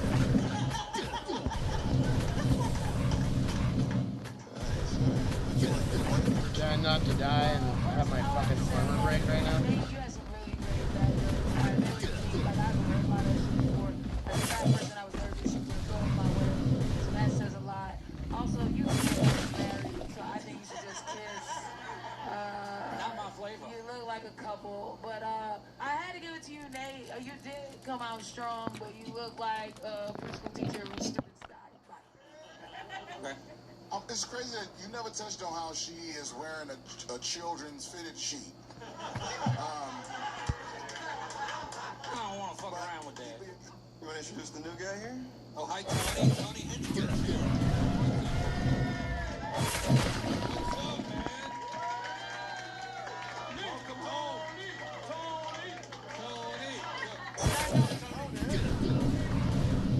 Tony, how's your week going? It's fucking awesome. Living the goddamn American dream. Let's keep going. Let's go. All right, so who'd you like in this? The battle of your illegitimate children here. I love both of these battlers, obviously, very much. Paige Wesley, you're so fun, and you always deliver. For whatever reason, Nate, you had the swag today. You were killing it right from the get-go. You made yourself laugh, which you don't usually do What during is your it? jokes, but that was really funny. And Message for approval is I had probably you, a fucking 6 to 4. probably some fucking advertisement. On that battle, and this is a tournament battle, so Just ban looks it. like a decisive Anything win for that's Nate for me. weird, just ban it. All right, let's see who moves on. Paige, I love your fucking style and your look tonight too. Yeah, she looks like the monster from Up. This looks like they just settled some kind of domestic violence. There's no Molotov. There's no Molotov. Seems like he has anger. There is So no I just wanna Molotov say at I'm all. so happy to be here Like, with Jeff and none. Jimmy. There and isn't. Sam, Jay, and Brian There Simpson, isn't a even though gear I'm not sure named if Molotov. Brian Simpson or John Sam. To be honest, I just got here. Can someone point out which one's which? Well, Mike, you did see the battle. Who'd you like in this one? I love this. This was like a battle between an illiterate guy and the opening of Reading Rainbow. But no, I mean, this could be anyone's battle in terms of who gets a heart attack first. Oh, but tonight, I give it to Nate. Nate, you had the better set.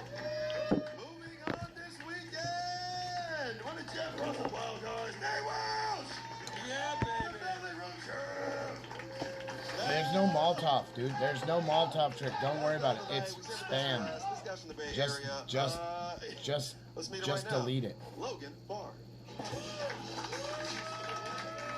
Because it's all spam. There is no Molotov in this game. There is no Molotov at all. Yes. There is a grenade, and then that's it. It's not, if anyone says, "Oh, it's a snap," no. All right, you got shorts on? Gotta show them off. Gotta show off the legs. I shaved them. You look good. You look good. All right, your battle of Conor McSpadden, guys, a Hall of Famer here in the Rose Battle. Why'd you say yes to this? Well, I thought Hall of Famer meant he was gay, so I was just excited to gay bash. I was like, hell yeah, we're fucking in. You can't do that in Briscoe, sure. Well, this is one of Jeff's picks. We should have picked him, and now he's pissed we didn't, but Jeff fucking got him in. Ladies and gentlemen, Hall of Famer, Conor McSpadden!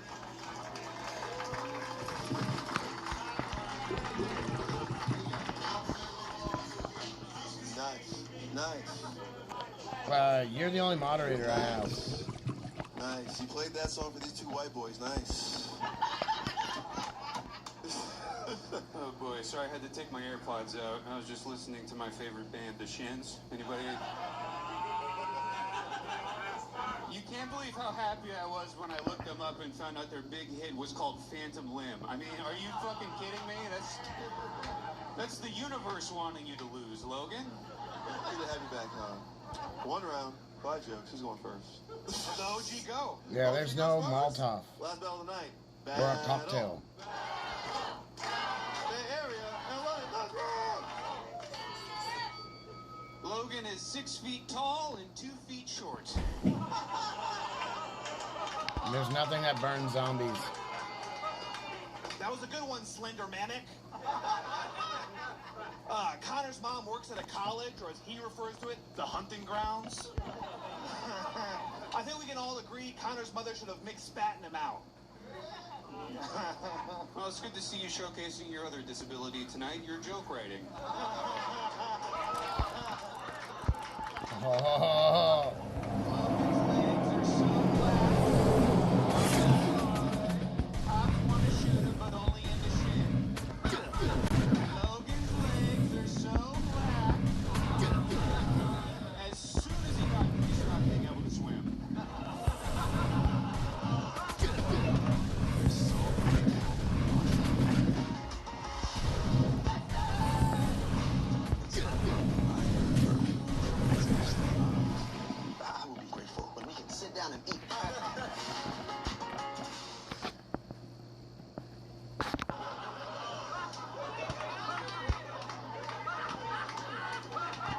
Logan's legs are so black.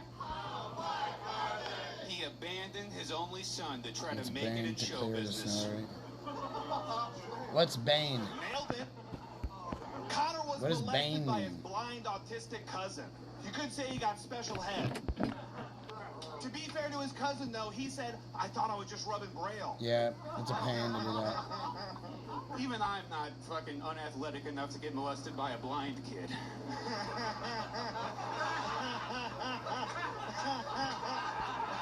I've smoked since I was like 13. I just want to say, if you think I'm making too many jokes about Logan's legs, I watched some of his stand-up. It's all hacky leg jokes. How is it that off stage they're your prosthetics, but on stage they're your crutch? Connor's therapist diagnosed him with BPD, CPSTD, and being an fuck, SAT. I need to get to sleep. His therapist also calls him a binky because he got sucked on a lot as a child. Jesus Christ. I gotta go to sleep. I gotta wake up at 8 and I need to go to therapy at 10 or 10:30. I gotta get there. So, we got 7.5 hours in. I'm gonna go home right now. I'd be gaming for another hour maybe, because my fatigue fucking fell off. My yawning.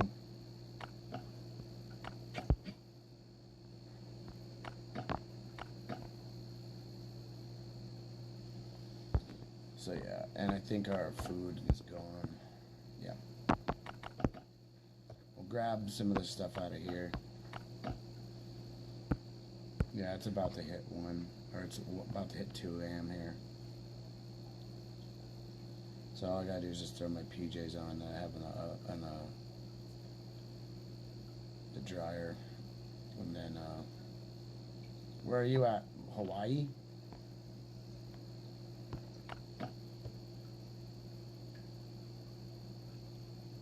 Cause like that's like I think that's what time it is in Hawaii right now.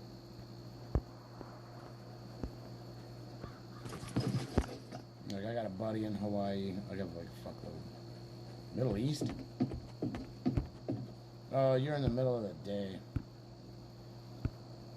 You're 11:49 a.m.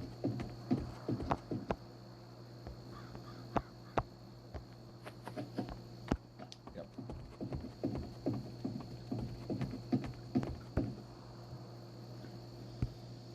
Thanks.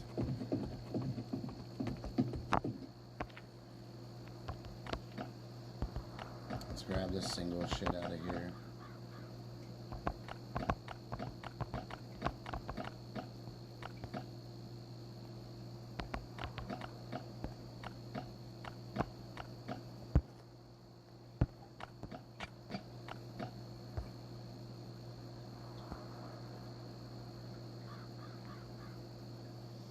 I'm gonna delete that guy.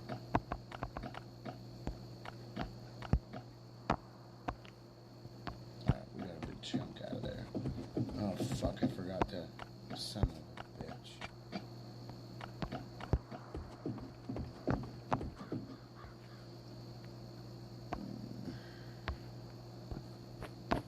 Put this away. Heal this one up. So I can get it all taken care of. Still got like 1,000 in it.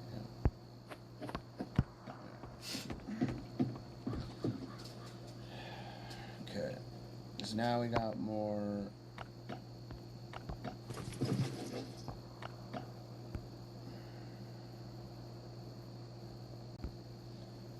Okay.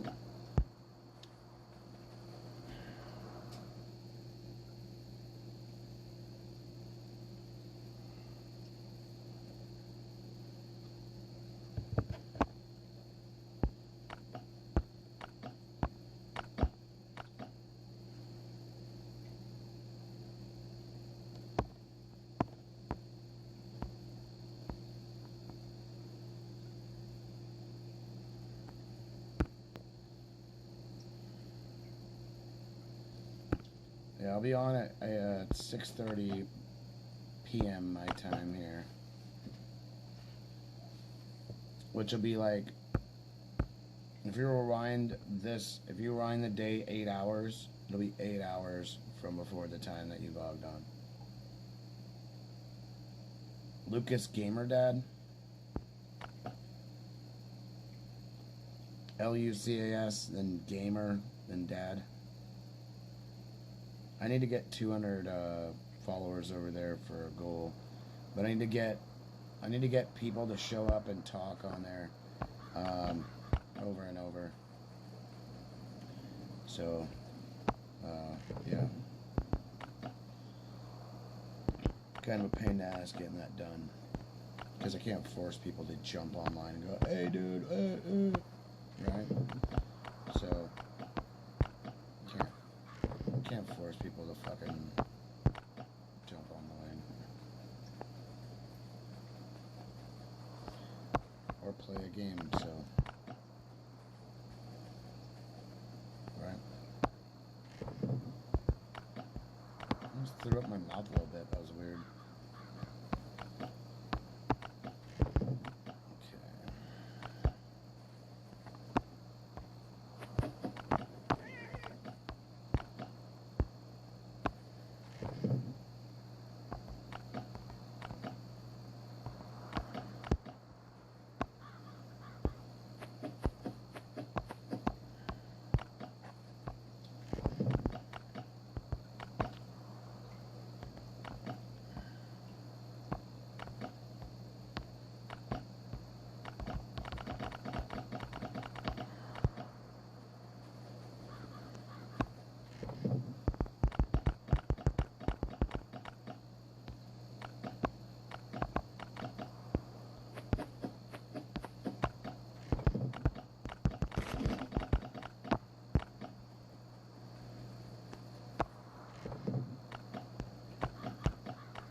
I wish I had my other one. My other one's fully fucking metal. My original base was a metal 9x9 with 2 fucking layers of stone walls all the way around it. So it's impossible to raid. Like, it's impossible. They can't grab anything of mine. They can just blow up. So I had an account before. They lost my account. That's what I mean by that.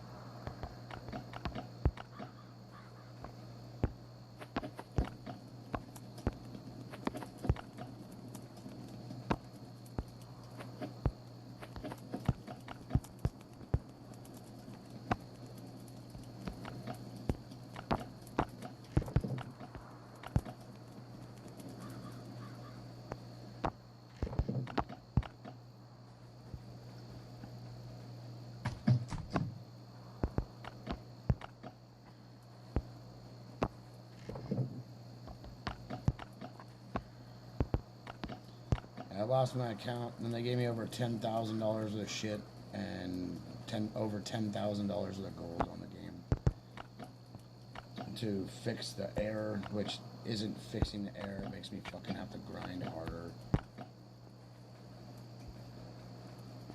So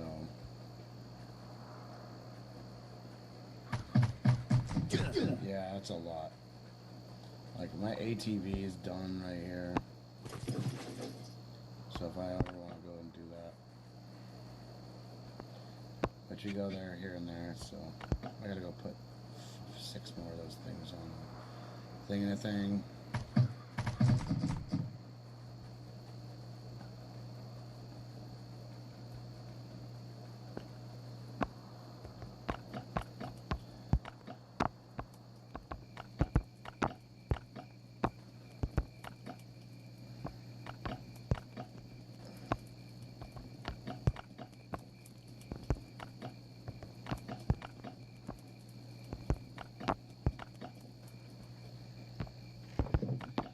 Alright.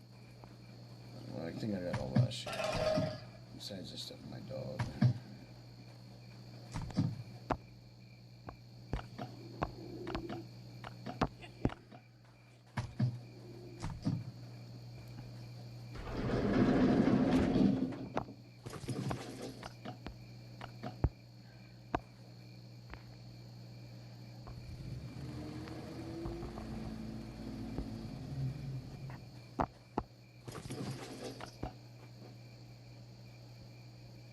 Warehouse is worth it.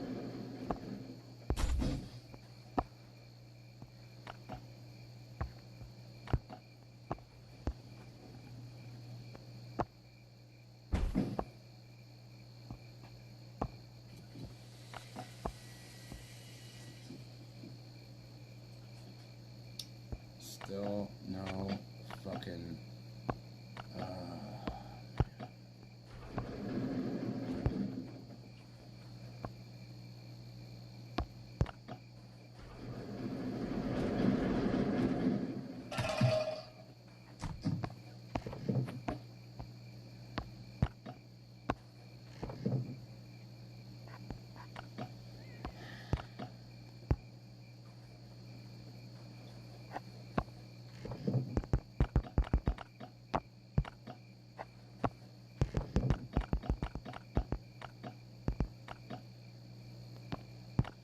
a little bit.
You need them to make food and stuff, and you need stuff for your dogs.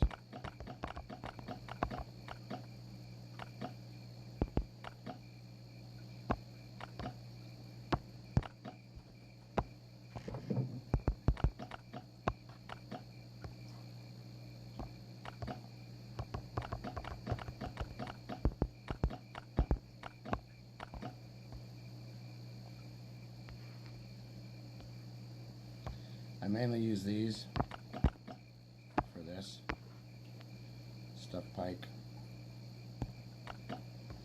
and you have recipes that you need to do, so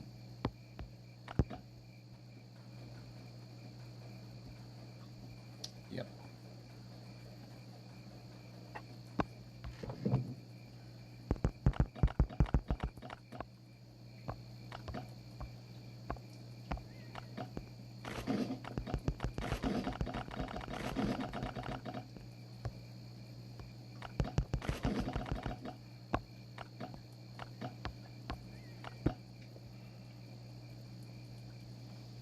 Yeah, you gotta make them all. Just start making them all. That's what you have to do. Because it's all gonna come down to, if you don't do it, you just gotta do it. It's part of it. Alright. I think we're done for tonight. I'm gonna put these. Yeah, you gotta grind it all out. Let's put 2 fishing poles there. Put the other ones right here.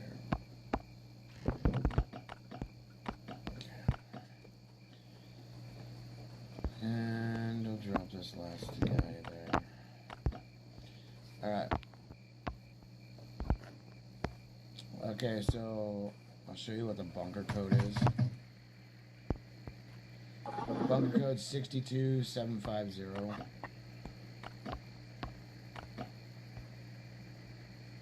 So I always put it in the chat. Always look in the chat if you are on a clan. So, like I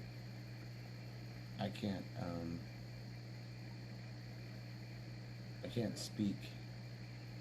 Whoa, second pull out. I don't know what that means. Always do it. So,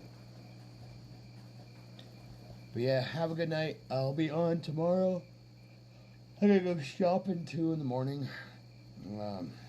Yeah. So I'm actually gonna get up early, and I'll probably be up at like 8, which makes it so I have like 4 hours of sleep usually. That's usually what happens. So, yeah, I'll see you guys tomorrow. Thanks for watching. We got like almost 8 hours in. So, yeah, I'll see you guys tomorrow. I'm on Sunday. It's usually from like, if I feel up to it, it'll be on at like 2:30 or 3, or 2 o'clock or 3.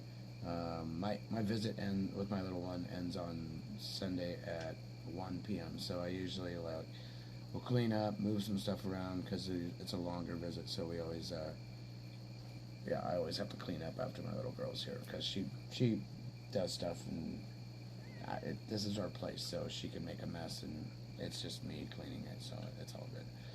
So, but yeah, I ain't gonna fucking do my dishes. I probably should do a little bit of them, but I'm already good on that. I made so much food today and everything else. I clean when I'm making food, so, but yeah. I'll see you guys tomorrow. My schedule from Wednesday till Wednesday, Thursday, Friday is 6:30 till whenever I'm done playing. Sometimes I'll start playing another game too, so. But yeah, I'll be on, and as you can see, I have one of the oldest numbers right there. So, yeah, I'm an OG from, yeah, I downloaded the game and I was the 375th person to play it. So, I've done so much shit on this game, it's crazy. But, yeah, have a good night. I'll see you guys tomorrow. Thanks for watching. Hit that like button and subscribe, or hit the follow button. If you feel like you want to donate, I've got on my YouTube thing, on the community, I have posted the little thing to whatever, that scanner thing for my Venmo, and on my Twitch, my face on my Twitch is the Venmo thing for a donation if somebody wants to donate. Other than that, I'll see you guys tomorrow. Have a good night. Peace.